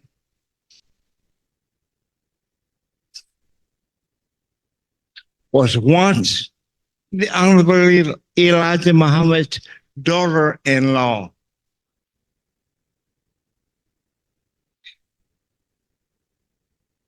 She came to him at about 15 years of age. She married one of his sons, Akbar Muhammad. They moved to Cairo, Egypt, as they say, for us. Akbar messed up. She, Harriet Muhammad, caught a plane and she's back in the U.S. in 2 years. She lived up in New York. Then she came out to Los Angeles, California to find me.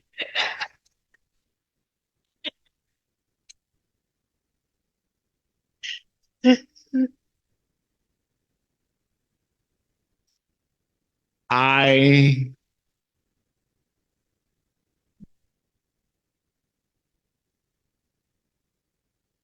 left Los Angeles as I usually did, and drove down to a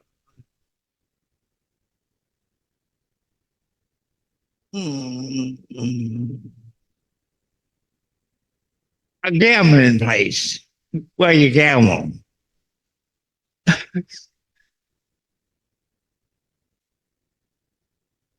Playing horses. And I went to the window to put the money down to play the horse. And my mind told me, you down here playing a horse and your wife is back there in LA? Quit playing the horse and go back to LA and get your wife. my mind is talking to me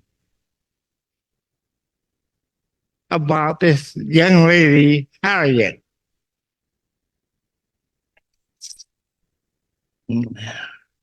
She had walked across the marsh floor, and I had seen her walking, and she looked nice to me. I said, yeah, I'm interested in her. Well,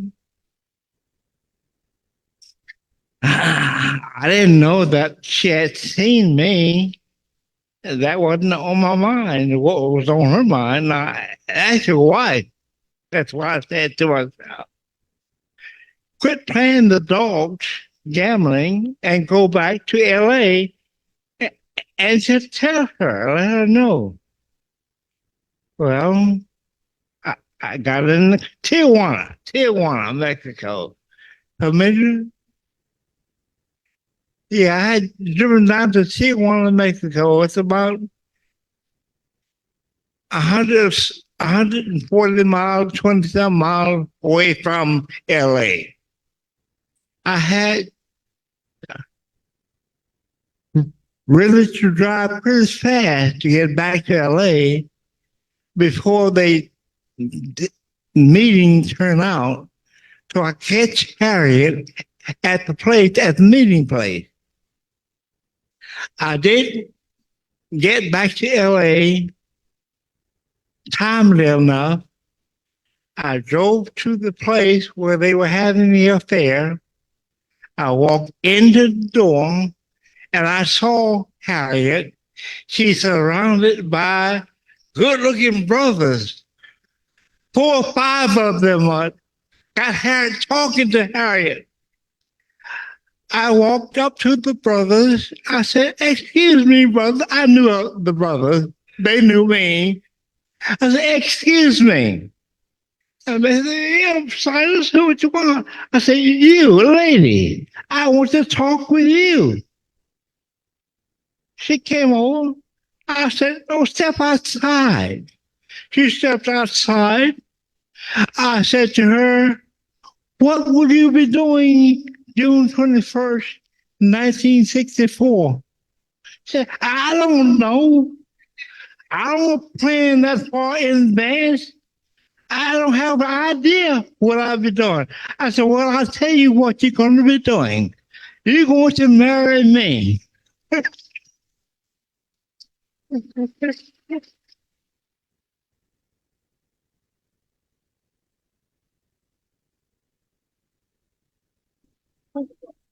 Now I walk you back into the room and talk to those brothers you're talking to. I walked her back in and left her, drove on home. June 21st. Oh, that was December of 1963. I'm telling her that. Well,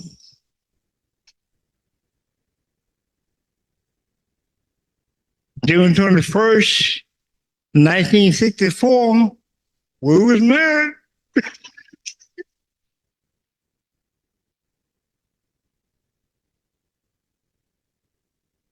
And I think on my birthday that we will be 6 years.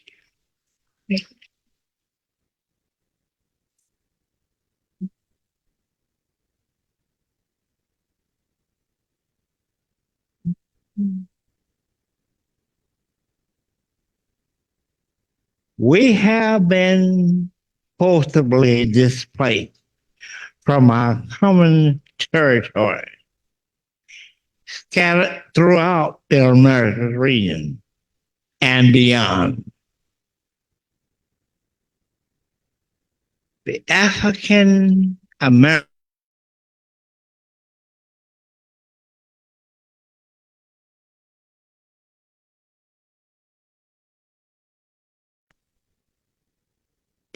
a political bond.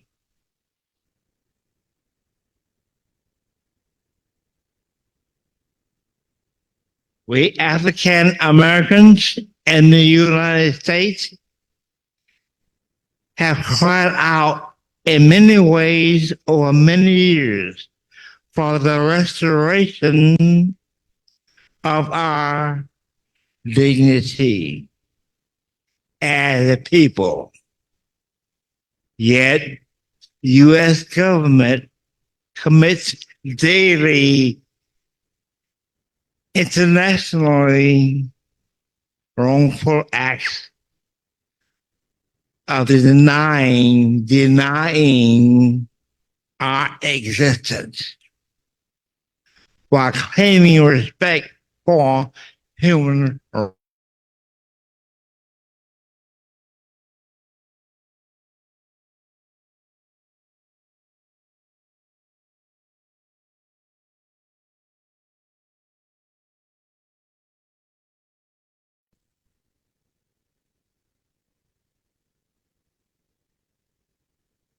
For we do recognize ourselves as the African American people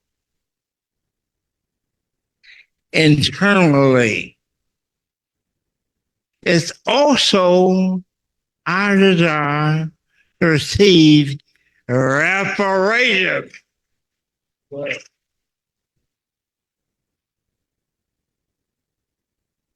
They know that. American government know that. This was delivered to them in 1921.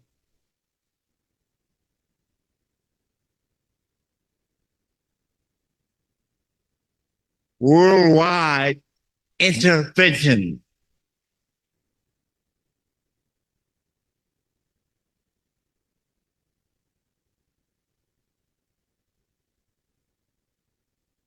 It is also our desire to receive reparations from the U.S. government for ongoing loss of our mother tongue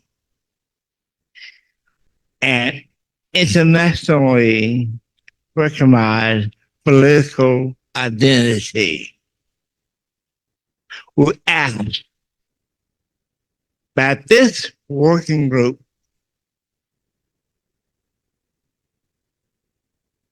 of minorities let us know what the UN recommends for us. We've given you our picture. Now, what is yours? What do you recommend for us?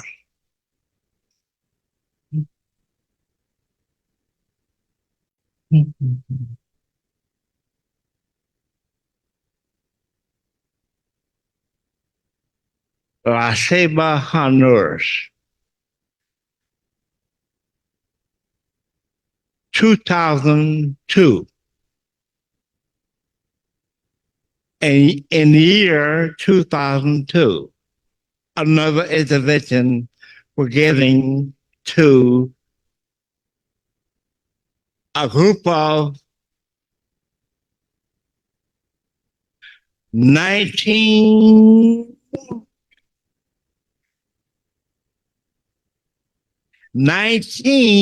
nations of Black people like us in America,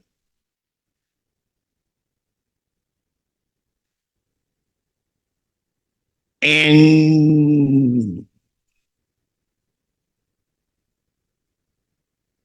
Haiti, Cuba, in Brazil, Uruguay, Panama. They are just like you. They are Black, just like you, living under a white man's rule. Just like us here in America.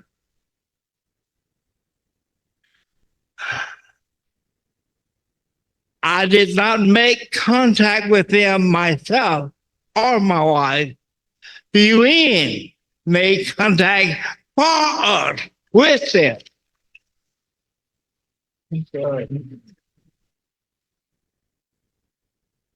And now I'm with our people, just like we are here in America. I'm with those people in Las Vegas. I had never heard of the term Las Vegas. I was close to 50 or 50 years old at that time. I hadn't heard of Las Vegas. And lo and behold, I'm in Las Vegas with black people just like you. How did I get there? Because of my argument asking the UN to help us. The United Nations in Geneva did help us. They saw my sincerity, my wife's sincerity, my faith, her faith, and knew that we were serious people.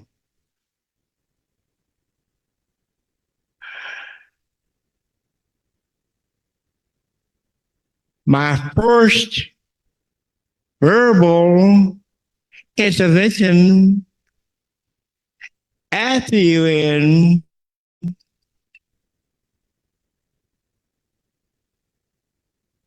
occurred in 1997. I had been going to the UN about 5 years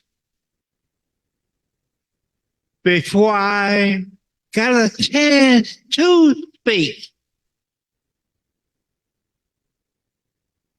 5 years I had been going to the UN to let them know we blacks in America don't have protection of the United Nations on human rights. Finally, I got a chance to let them know. The helicopter.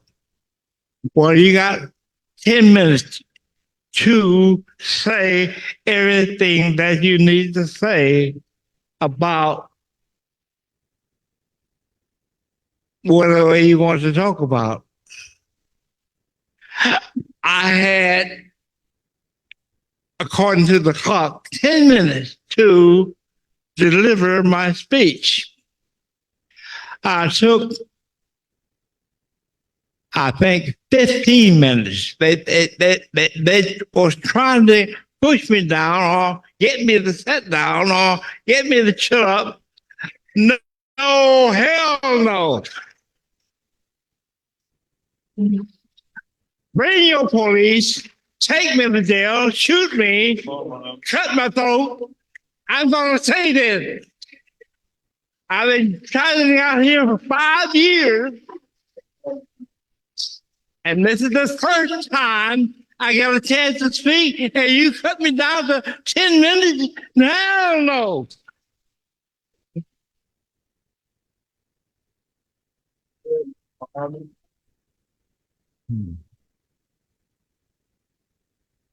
Excuse me. I'm not a bad man. You can say boogie and get me right on. Yeah, but I was bad that day. Do whatever you have to do, but I'm going to speak this.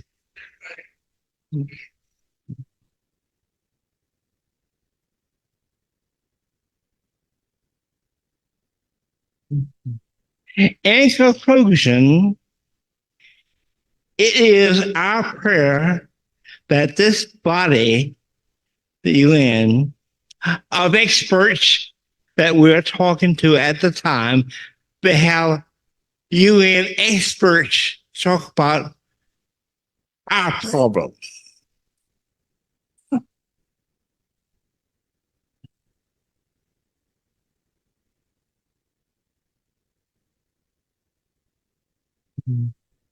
Will be the force or become the force within the U.S. for criminal international instrument, arbitration mechanism, and laws that require the states to recognize and respect the dignity of minorities and people under their jurisdiction.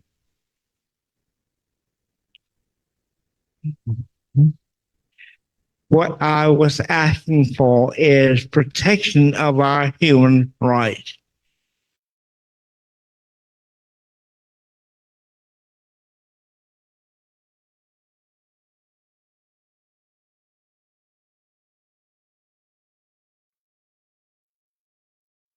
I deserve protection of my human rights.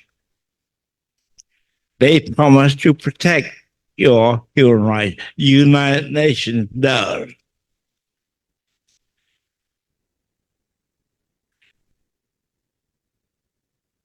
After 97, on my first intervention, the chairperson, Mr. Hyde, said, well, we like your argument. We understand what you're saying, but we have to find out where you fit. I said to myself, what? You got to find out where we fit? We have been here for 400 years. And you don't have no record of us whatsoever. Whatsoever. They didn't have a record of us.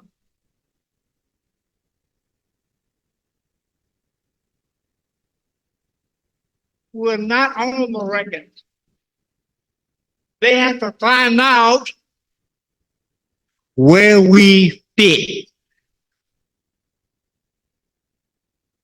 before they can protect our human rights. What are your human rights? Your mother tongue. You have the right to speak it. That's what they call it. Your culture. You have a right to enjoy it. I don't know what mine is. Your religion. I don't know what my religion is when I was in Africa.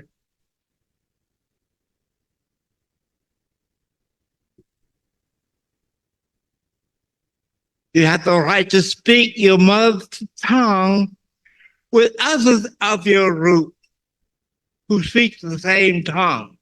Nobody in my group, black people, speak the same tongue I speak, because their tongue is lost like mine. All these 5 human rights, we are not enjoying any one of them. So we were a dead person. Let me say that a little bit slower and softer. We were a dead person mentally. We didn't know that we were dead. Messenger Elijah Muhammad teachings cracked my mind. It let me know that I am dead. But now I began to come alive again mentally after being taught by the Honorable Elijah Muhammad. Make sense?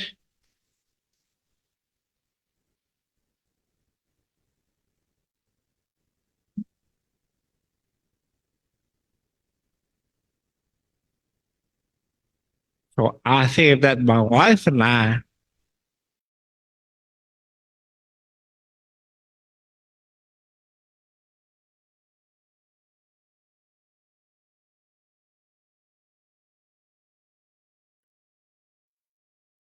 not in America, I'm in Las Vegas, Honduras, with 19 other black nations from around the world. They feel something like me. They need their protection also.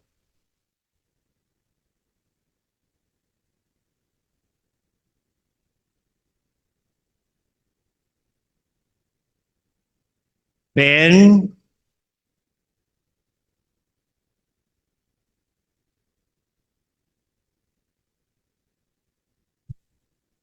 I think we came together for a week long. Cuba, where the person that you spoke about, the man who came from the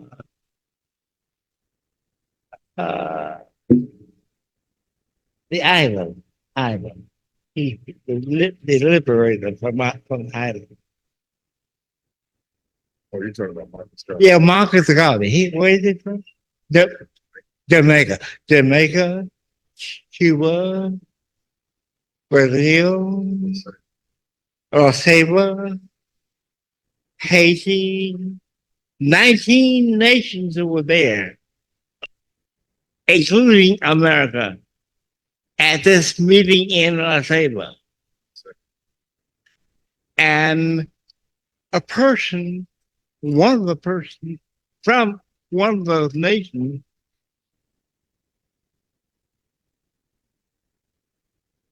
we're asking to reconstitute ourselves. Reconstitute means, well, you know what reconstitute means, don't you?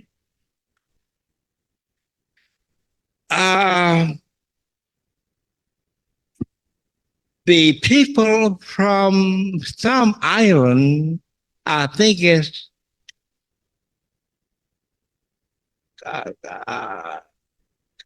Colombia or Cuba, they said, or I said, reconstitute ourselves. Well, lost found people. I mentioned lost found people as a name for in the first portion of the meeting. Call ourselves the lost found people. Well, they said Afro descendants.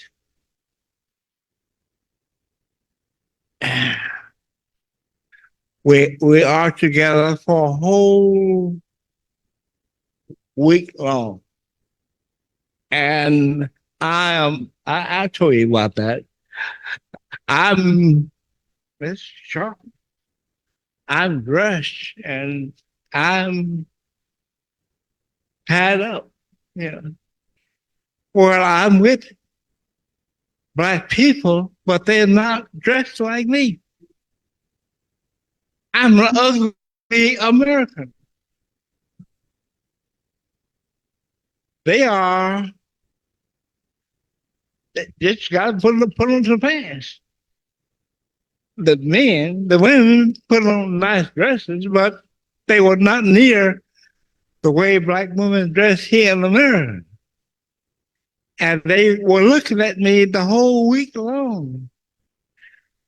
And I don't know that I am overly dressed. That they resent or dislike the way I'm dressed. I'm not conscious of the way I'm dressed. I'm conscious of what I went there for. And my dress is the way I dress all the time. And there was a cloud or a stigma in the room because of that. And I asked him, well, you say Afro descendants. What is an Afro-descendant? Do you have a definition for Afro-descendant? What is that? Well, this is my law coming out. What are the elements of Afro-descendant? I'm asking them. They don't know that definition to what they're saying should be explained. It should have elements. So that they had no elements of the definition for Afro descendants. And for the whole week, I would periodically ask for a definition. A definition. And they did not give me a definition. Well, my wife and I was ordered by the UN to be at the meeting that night. I'll be finished in just a minute.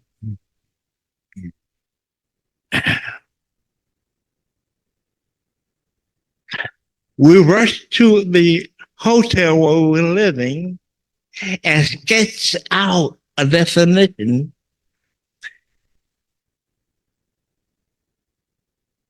for Afro descendants. This is the definition that my wife and I sketched out on a piece of raggedy paper, and I folded the paper up and put it in my pocket and took it to the dinner with me. I had not asked for a meeting, but I was forced in a meeting. Definition number one, was forcibly dispossessed of their homeland, Africa. This is definition for Afro descendants. Two, was transported to the Americas and slavery diaspora for the purpose of enslavement. Three, was subjected to slavery.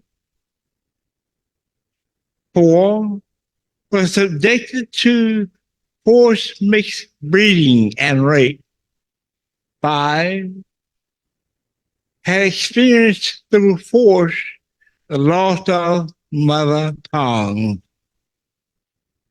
Six, had experienced racial discrimination due to lost ties.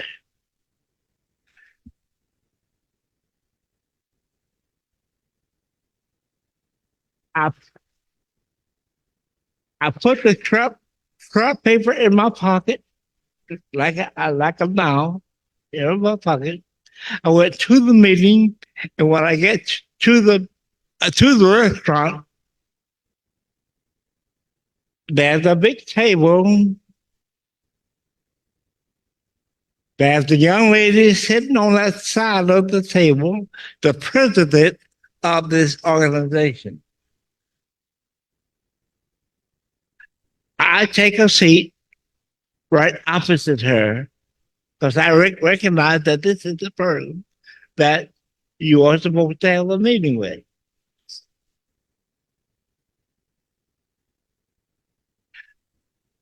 The writing is in English. The lady sitting across in front of me spoke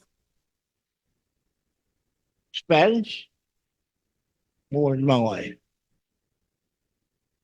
She's not there. Spanish. I think it's Spanish. Huh? Yeah. See what? Yeah. She Cuban Spanish. And this is who I am to meet with. UN official was to my left, wife is to my right, another UN official is here at the head of the table, and she is opposite me, sitting right across the front of me. I don't speak Spanish, or I don't speak Spanish well enough to have a conversation with her in Spanish. So I passed the written material to the UN interpreter sitting to our left. And he gets the papers. He reads the first definition off to her. That she is the president of the group. He reads the first definition off to her. And I see a little smirk, not friendly smirk on her face. He reads the second definition off to her in Spanish. I see a bigger smirk on her face. He reads the third definition, fourth definition, the fifth definition, and the sixth definition. She's all smile. And she reaches across the table and grabs me. I grab her and we hug up right there.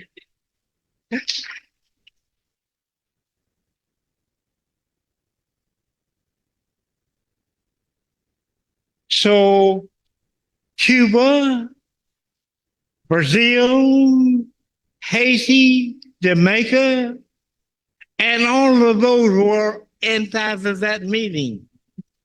19 nations had a leader or representative there speaking for them. This is what I had asked for. Asked the UN to get us some help.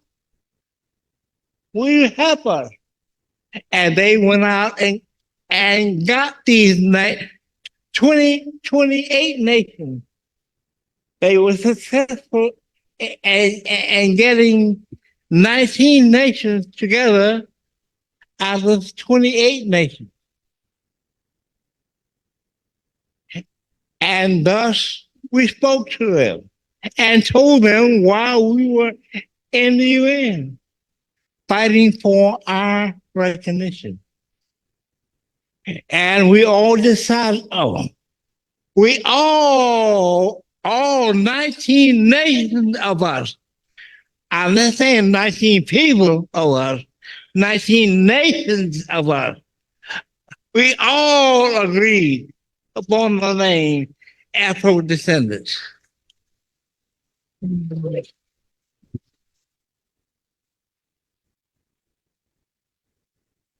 ahead, Mr. Muhammad. Go ahead, Mr. Muhammad. Yeah, it's gonna be right here. Thank you. Thank you. Long live Muhammad. Long live Muhammad. Long live Muhammad. Long live Muhammad. Long live Muhammad.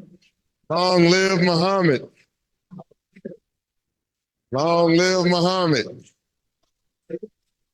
Long live Muhammad. That's our great elder and pioneer, directly from the Honorable Elijah Muhammad. Give it to him, the Honorable Silas Muhammad. 86 years old, and has given us the key history of why we're here today. Brother Hawk Newsom, come on down. Pastor Ted Sutton, come on down. Y'all all right? Okay, y'all hold fast. Y'all hold fast. It's the final part, but it's the strongest part. Let's give it up again for the Honorable Silas Muhammad, man.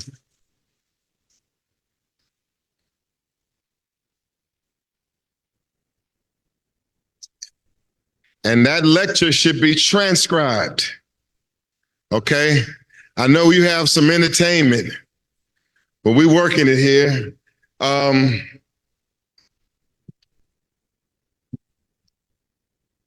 right. Now, one of the missions that the Honorable Silas Muhammad has given to us and give to me is to build the coalition around the Afro-descendant nation for reparations. And so I'm working hard, Brother Rashad, you come too. I'm working hard to find all of the strongest activists and the strongest leaders around America to bring them into this process. And I believe I found some of the strongest ones to bring to you, sir. And I want you to hear them. They are delegates for our entire movement and the reparations movement in New York. That's one of the strongest activists in New York, period. Hawk Newsom, the Honorable Priscilla Till from the Emmett Till family. She's going to be running for the United States Senate in Mississippi in 2026.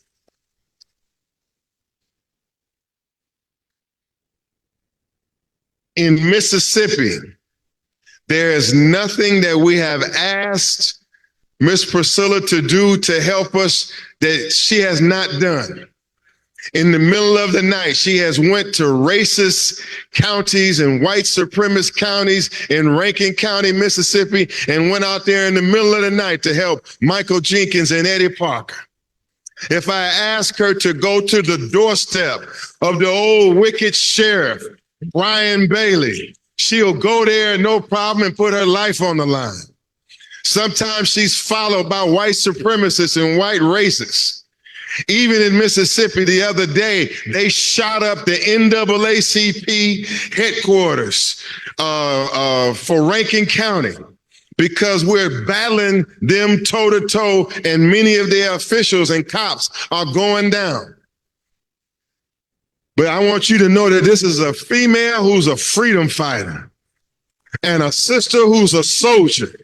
And she has the spirit of Emmett Till inside of her, and she ain't scared of nothing anywhere inside of the hells of North America.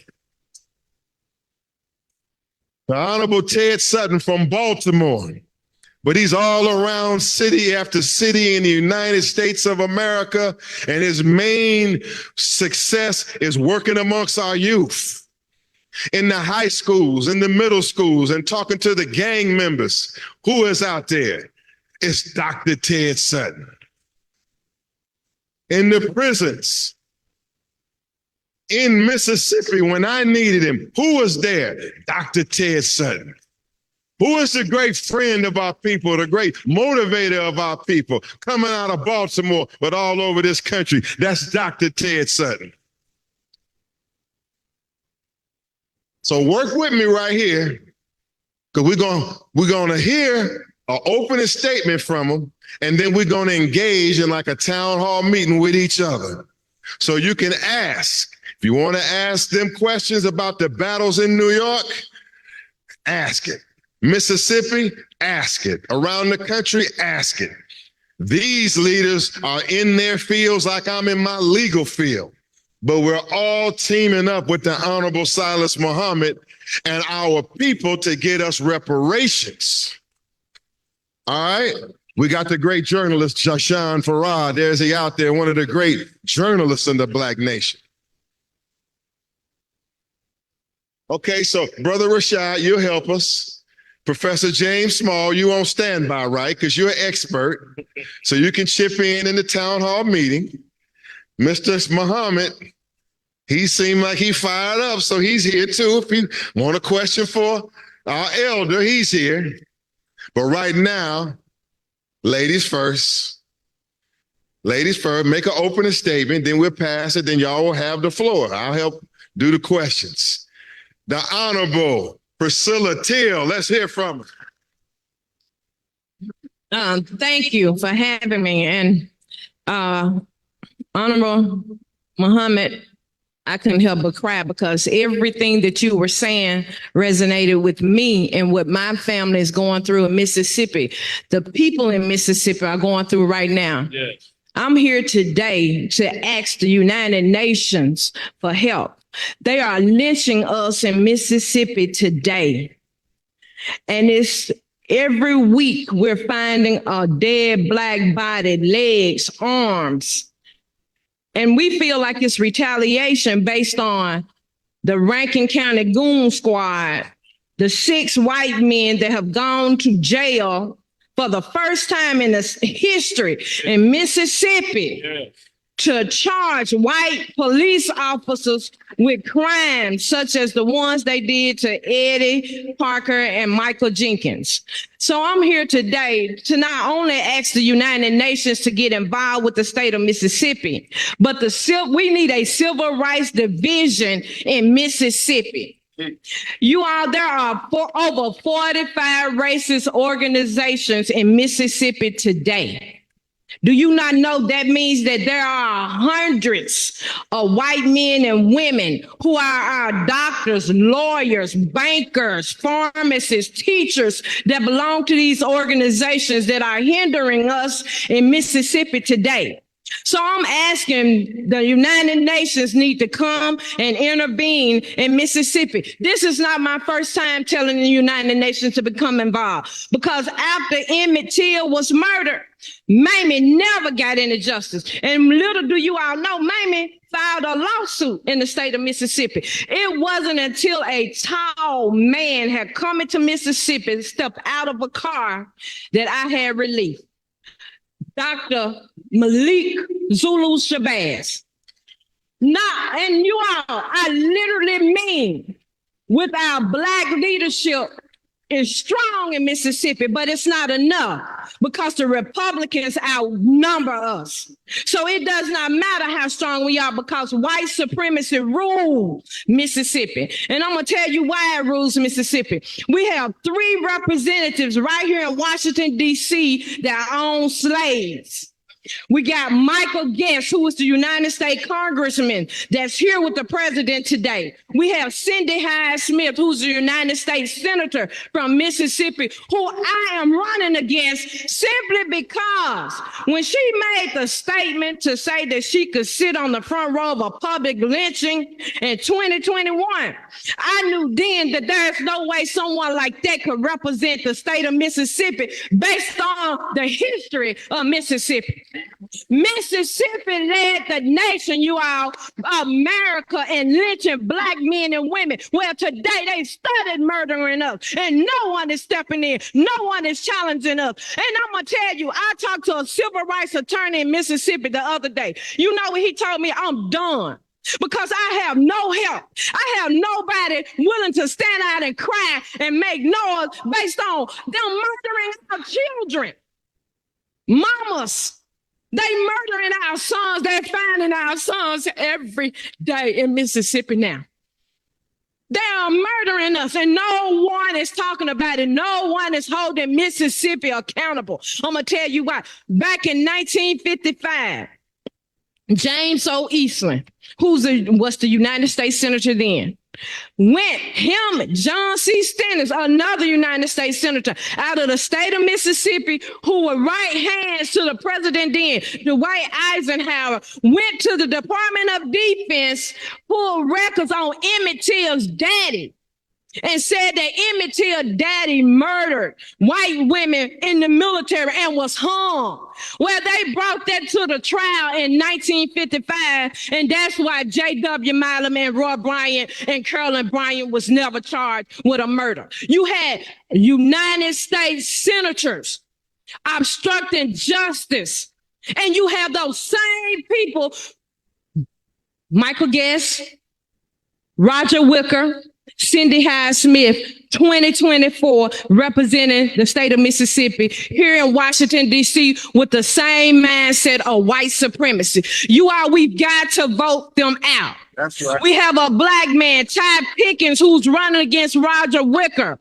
Roger Wicker's dad was the judge for the Sovereignty Commission. I don't know if you all are familiar with the Sovereignty Commission, but the Sovereignty Commission was an organization funded by the government to spy on Black people, to put Black people in jail, and to make sure that their efforts of suppressing us and keeping us oppressed would not manifest. Do you hear me? So what I'm telling you all, the people that are running Mississippi are the same people in 1955. We got to get them out, because what they're doing is they are dictating what happens in Washington, D.C. Do you all hear me? So I'm trying to figure out who really is the United Nations. Because why? When you have on record, you see what's happening in Mississippi. I ran into a lady in the airport and she told me, asked me, where you from? I said, I'm scared to come to Mississippi. It makes no sense, you all, that I'm a Mississippian. I shouldn't have to fight this by myself. We got Black people that are willing to fight and are fighting, but it's not enough of us. So I'm asking Washington, D.C., I'm asking Christian Clark to come into Mississippi, create a civil rights division, which should have happened a long time ago.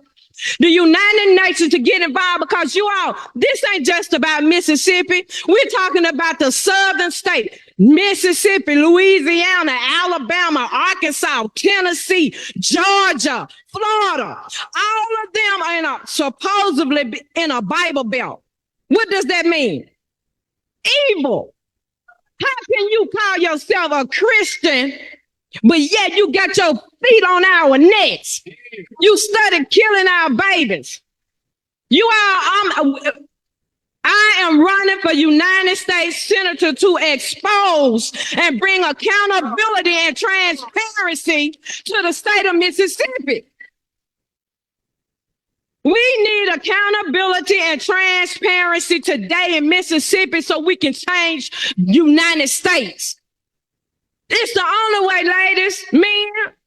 We got to start right there. The nation, Mississippi, led the United States in lynching and killing Black people. Thank you. Come on, give it up to our next senator. The one who's going to bring human rights to the United States Congress. The one who will stand for us in reparations when she gets to Congress. The one who will take this message to Mississippi with fearlessness. She's going to weigh back in. Y'all going to have a chance to talk with her in a minute. But let's give it up again for the Honorable Priscilla Till. She represents the strength and intelligence of Black women and African women all over this country. And you're going to get to know her better in this session. I want you to hear from, and he's not Rick, this ain't Rick Ross. He's about 10 times stronger. I've never seen a Black man talk this strong to a police officer in my life. And I've said some tough stuff to some cops. Well, I saw the other day when he confronted this New York police officer. I said, dog, he almost, but he didn't. Made me feel sorry for the damn police officer. I said, but the brother's a warrior. He's willing to put his life on the line, and he has put his life and freedom on the line. He just got out of jail.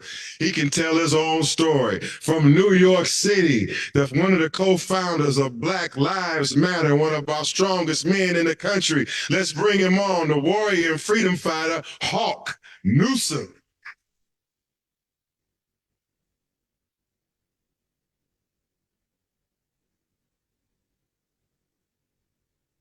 Wow. It's hard to follow the sister. It's hard. You got my sister right here, Shavonna Newsom, who's the co-founder of Black Lives Matter Greater New York, Black Opportunities. What a lot of people don't see, because we ain't released this video, because we ain't want to incriminate her, was when one of them those police officers went to dive under my leg to take me down. My sister jumped right on him.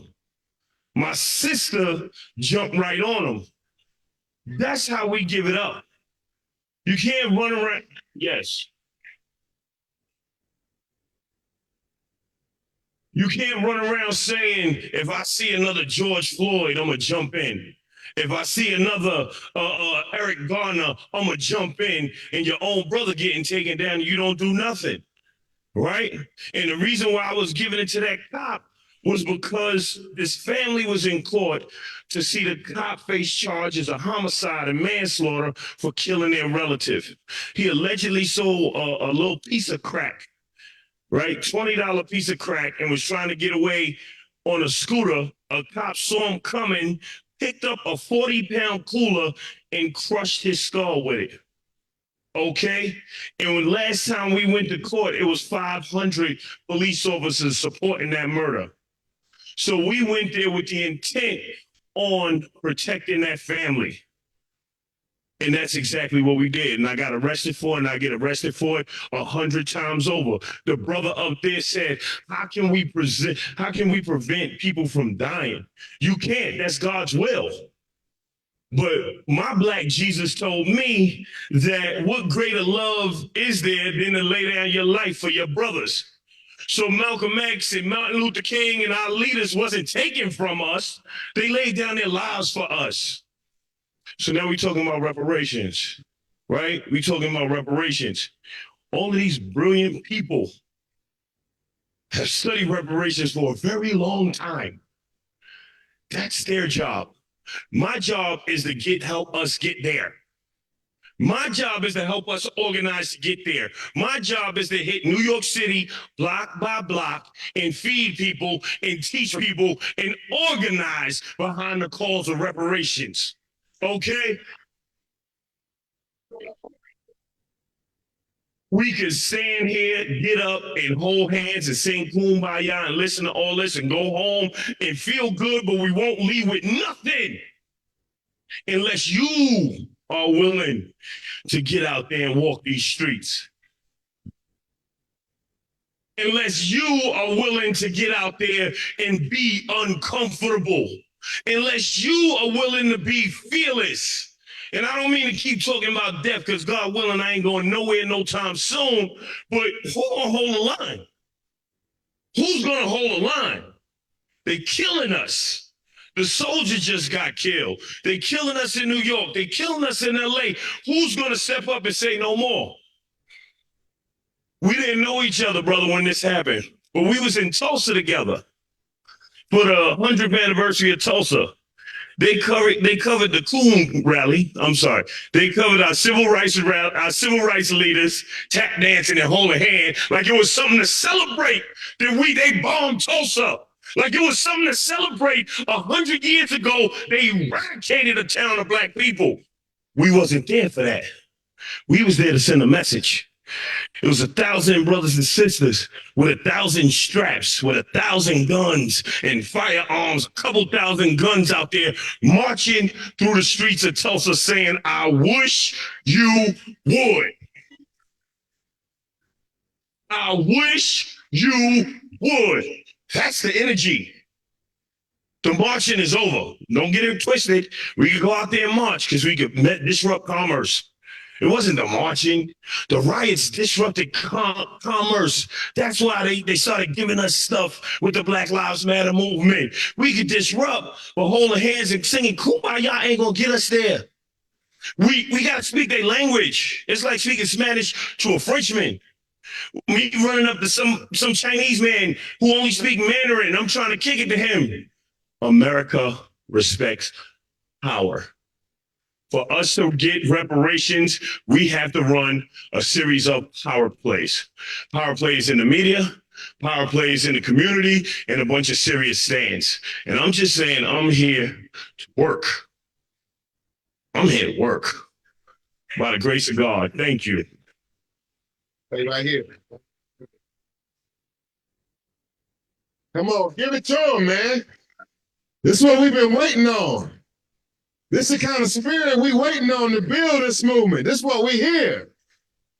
This is the kind of foundation we laying up in there. We laying a foundation. You get to ask him questions in a minute. Come on here. Honor from the freedom fighter, Honorable Ted Sutton, my cousin. But he ain't here on the basis of nepotism. He's on the basis of his work. Let's bring him on, the Honorable Dr. Ted Sutton. Black power. Black power. Look, my name is Dr. Ted Sutton, and I tell you, I'm so glad that man don't choose who God gonna use, y'all. See, I share this and things because, and let me give my cousin a hand, y'all, right now. Let me tell you something. This wasn't no overnight thing, you know, because I remember when I was 19 and he was 20, and we were in Virginia Beach, and a young black brother died in the hands of the police officers in Virginia Beach. And I said, and this man started organizing. In fact, I actually ended up breaking a sign and got a 2x4, and I said, can I just get 10 strong brothers to stand with me? That was then. And let me share just a little history on the type of family even that we come from. First of all, you know, my grandfather was one of the deacons for defense that fought against the Klan that shot into the churches in Louisiana. My father organized for Dr. King at Southern and Grambling University. My mother worked for Medgar Evers.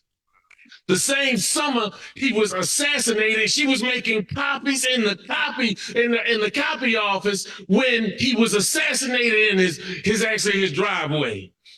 And you know what? And even with them being freedom fighters and being in the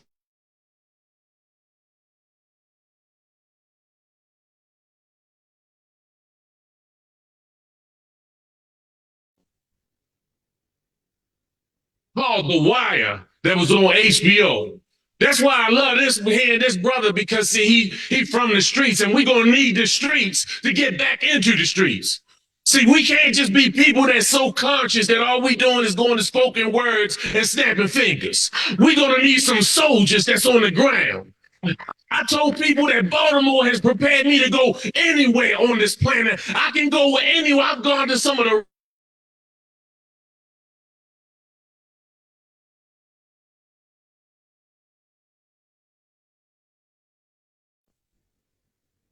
'09. So even though you can Google Dr. Ted Sutton, my face will come up. But if you ever Google Crazy Ted, the one that used to carry that sawed-off shotgun, that they had no fear. And see, I tell people, I ain't stopped being crazy. I said, I just changed sides.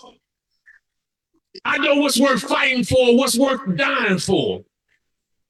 In fact, actually, so now I ended up changing my entire life, ended up asking for God to give me a second chance in the Mitchell Courthouse building, second floor, fourth bathroom stall, 10 minutes before I was to give sentenced to 15 years, and God gave me a miracle.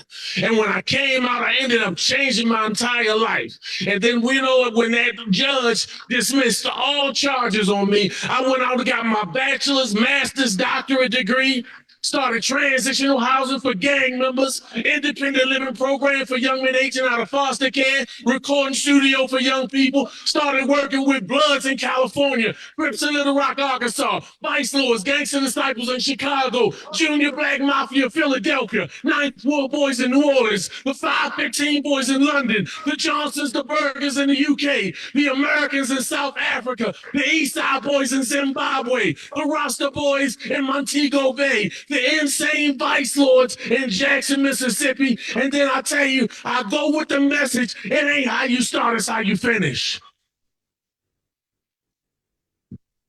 And just to share something with you, I ended up actually having the opportunity to address Harvard University Law School on 2 weeks ago. And when I went in there, I said, I'm going to do a live real quick. And I said, this is only going to one person, but everybody that here can listen in. I said, this message is going to my old high school principal named Mr. Sergi, the one who placed a bet I wouldn't make it to 21. I said, just as an update, I said, I wrote 2 books. I said, I actually been going around the country. I said, I've been changing lives. I received the National Dr. Martin Luther King Award. I've been working with gang members all around the country. I'm a consultant for the show Law and Order Special Victims Unit. I said, I was running all these things down. And I said, I saved a girl in a house fire. I caught a baby from the 3rd floor, and I gave him mouth to mouth. I said, I stopped a carjacker from carjacking somebody in Baltimore. I stopped a mugger from mugging hugging somebody, and I say, and on today, I happen to be standing on the campus of Harvard University Law School. And I said, so for the ones who tried to count me out, the one thing I sure know is that you couldn't count. And my name is Dr. Ted Freedom Fighter Sutton, and I support that message. Woo! Pure fire up here. It's pure fire on this rostrum. Give me some water up here, man. Give me some water up in here.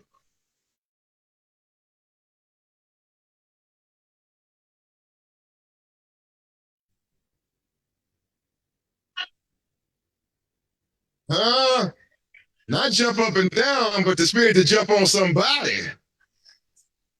Now, all right. Now let's focus in here. Let's see where we are here in this process. Where we are, y'all all right?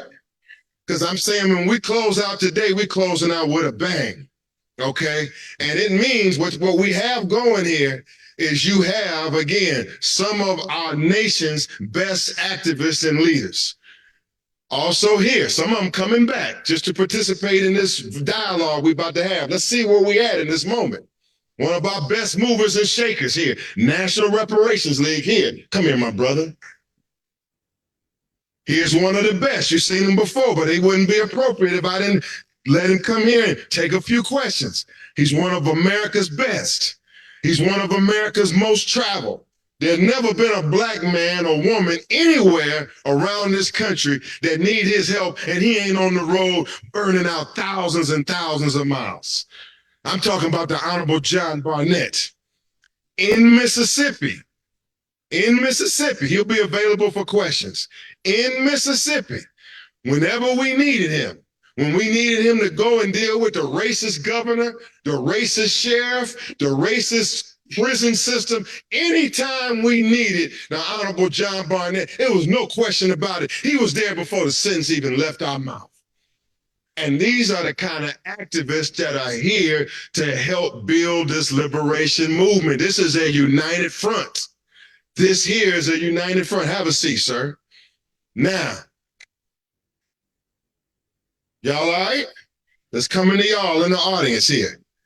The Honorable Silas Muhammad. The Honorable Silas Muhammad is reminding us. He's reminding us that in the Western Hemisphere, we are 250 million strong. 250 million strong. Across the planet, we are 2 billion strong.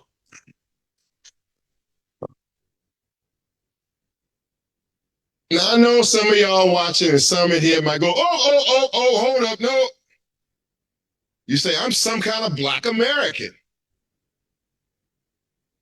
And I'm only going to affiliate with people who are Blacks who were born in America. Now, we want to be clear here that when we talk about reparations, we're speaking on getting reparations for our people here in America. And the ones that can be traced that their ancestors were in slavery, what y'all call lineage-based. Of course. We're lineage-based. But earlier we showed you several multinational corporations that have robbed us and that we're targeting.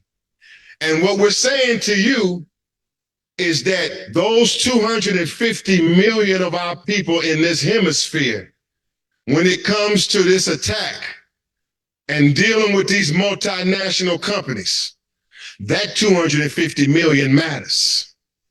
I'm here to tell you that those 2 billion brothers and sisters of ours, although we're not specifically advocating for reparations in this context for them, we make no bones about it that we got 2 billion brothers and sisters all over this planet. All of them on every part of the planet are part of the Black nation, and they are extremely valuable in this fight because no multinational company in the West No company in the West can survive if all 2 billion blacks take action. They are dead in the water. If 250 million Afro descendants in the West say we're going to put McDonald's out of business, McDonald's is dead in the water. As you ask your questions, these questions is on the lines of achieving self-determination and reparations. That's the questions we want to field, and how these great activists and in the work that they can do can help bring more into the fold who are in different parts of this movement. There's an anti-police brutality movement, the anti-racist, anti-hate movement, is an anti-violence, gang, what they call gang intervention movement. Here we got brothers activists from the civil rights movement. All of these different kind of players at the table working with this movement is what's going to broaden this movement and take us over the top. Come on down. You can come to the aisle so we don't have to miss nobody. You come right on down in the aisle here, ask your question. Perhaps Professor James Small, I'm gonna force you on up here because come on, because you're a wise man. You're a very wise man. Brother Ishmael, Governor General. Where's the governor? Come on. They asking about the United Nations. You got to tie this all in. You got to help tie it in.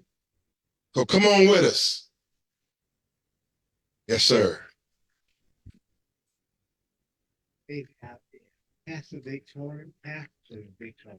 Okay. And some entertainment that people want right now.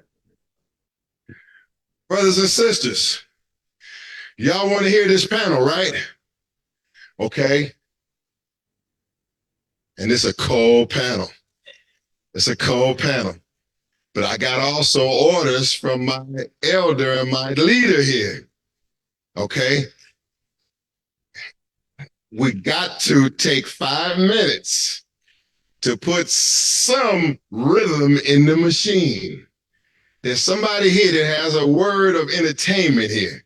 And I'm always real hard on my program, just hard, but I gotta remember that we're gonna hold this panel right here. Where is Miss Victoria? Miss Victoria. Pastor Victoria. Get her fast, come on. Tell her, come on, so she can hit a note for us right in the middle of the panel. Where is he? Where is he? Come on, where are you, brother? See, y'all got to be ready now. They probably say Malik ain't gonna do it. All right, now look. Still line up for your questions. Where we lining up for the questions? Right here. We're gonna get some inspiration on this mic. Come on, are y'all ready? Y'all got the microphone? Yes. Tell me what you need. Kebo Wavy. Your son? Kebo. Does he got the mic? Kevo Wavy, can you please come to the stage? Is he here? Kevo Wavy. Hey, y'all, come on, y'all. Hey, Come Mono. on. We got a hot panel waiting, but we're gonna hit some revolutionary rhythm real quick to get y'all some more pump. And then we come into this panel. Kebo? Kebo? You got it? I got it. They got him set? They got his music set? Thank you for the opportunity. Want to shake everybody's hand. Okay. Good to see y'all. When I say powerful, when I ask y'all a question, y'all say powerful. How y'all feel? How y'all feel? That wasn't quite it, y'all. How y'all feel? That's what I'm talking about. We finna get right to it. You can play that track when you're ready, Marquetta.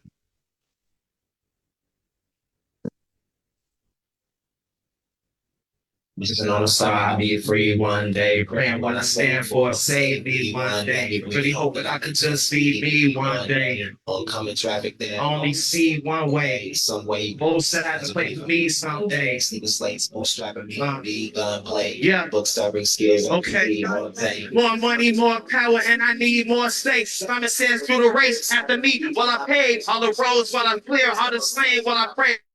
Finish line right there. The story that changed because your own pull you back. Sabotage when you change it. They hating on you high key. So you bound to crack the code like the job in IT. Is it your own or your foes? But they both might be. Your fate in the grass. Never reaching the grab. Add God to that battle. Now you're doing some math. We love God before land. Now we serving the flag. Idolizing what we got, but not sharing a half. 2 fish and dinner rolls. It can all be simple though. We ain't got no village though. I can tell who finna fold. When we hit that pinnacle. Tipped to get the goals. Don't care to hit the goals, because what we down without, that's what we living for. Yeah. So hello to the end, goodbye to forever. Hello to the end, goodbye to forever. Yeah. Unless we all pull it together. Hello to the end, goodbye to forever. Hello to the end, goodbye to forever. Come on, y'all. Hey. Hey. Yeah. Okay. Oh, I ain't playing. I ain't playing. I ain't playing. They ain't playing. We ain't playing. I ain't playing. What I'm saying? I ain't playing. I ain't playing. Y'all ain't playing. They ain't playing. We ain't playing. Hey, you here to make God demands. I'm finna turn up a little bit now, y'all. Hey, I just turned out the road, out the way, hit the road. I'm a fool, I'm a doze. Hey, you shouldn't sleep on me, bro. I'm finna turn a little bow. Hey, we got demands and we want more. Okay. We want more, right? Okay, I'm finna bulldoze and then we finna get them all out the way. We finna go crazy on this. Reparations, what? Who want reparations? Wait. Okay, how y'all feel out there though? Y'all playing. I ain't playing. Y'all playing. And I ain't playing. DJ, turn that music up. DJ, turn that music up. DJ, turn that music up. Hey, I ain't playing. Hey, you can't be playing thinking I'm out here thinking I'm playing. You can't be playing thinking I'm out here thinking I'm playing. You gotta be playing. You must be playing, right? You gotta be playing thinking I'm out here thinking I'm playing. You gotta be playing thinking I'm out here thinking I'm playing. You gotta be playing thinking I'm out here thinking I'm playing. You gotta be playing. Y'all must be playing, right? You gotta be playing thinking I'm out here thinking I'm playing. They ain't playing. Hey, they ain't playing. Hey, we ain't playing. They ain't playing. Hey, we ain't playing. They ain't playing. Gotta be playing thinking I'm playing. Gotta be playing thinking I'm playing. I ain't playing. You ain't playing. We ain't playing. We too strong. Hey, okay. Here we go. Hey, oh, I got turned out the low, hit the way, I'm a bro, at the bull, I'm a doge. Hey, you shouldn't sleep on me, bro. I got juice, I'm a pro, all these average Joes. Yo, make a sweat, make a roast, make it hot, break that cold, turn that bread into toast. Go, what they said, I'ma go. I unlock, I unload 10 toes, never fold to no issue. What's put here took it with you? We can take this anywhere you want, like a lift through. They ain't got no group on for what I wanna get into. Really in the paint, you don't want dirty in my gym shoes. Covered in the blood of God, I heard with my crystals. Clearly one day I'ma be back with you. Watch me, cause you know I need protection from the issue. Keep my T's crossed, eyes battle like a Hindu. Always battle ready. Armor to my mental. Think of what we left. Hey, I came for you and stay with who we shift to. Round the time astronomy was something they want him to. Camel wagons, gold cover, truly when we drip through. Getting it 300 still, bro, who sent you? It's the state royalty. You let it get you. They gonna keep on feeding you that bullshit on they menu. You gotta be playing thinking I'm out here thinking I'm playing. You gotta be playing thinking I'm out here thinking I'm playing. You gotta be playing thinking I'm out here thinking I'm playing. They think I'm playing. They think I'm playing, right? You gotta be playing thinking I'm out here thinking I'm playing. You gotta be playing thinking I'm out here thinking I'm playing. You gotta be playing. Hey, second verse. Hey, what happened with you? They get your roof trying to give you the spooks, and you let them do this shit with you. I'm gonna give you the truth. Hey, you know what's the truth? Hey. Hey, what you gonna do if we focus? Look at the way God showed us. This one day we gonna turn around and be AI with robots. It goes another season when we gonna make the show stop. The people like the show. Y'all can't wait to pick that fork up. It's in the time of the ends. You ready? Cause you at the end. I'll show you put over by 12. And all they got is skin. My body how they get in. If you really know what it is, I'll be going at that part of red. Let's get back to running the lands. I'm ready to play. Hey, I ain't playing. Hey, I ain't playing. Hey, I ain't playing. I ain't playing. We ain't playing. Gotta be playing. Thinking on my head, thinking on playing.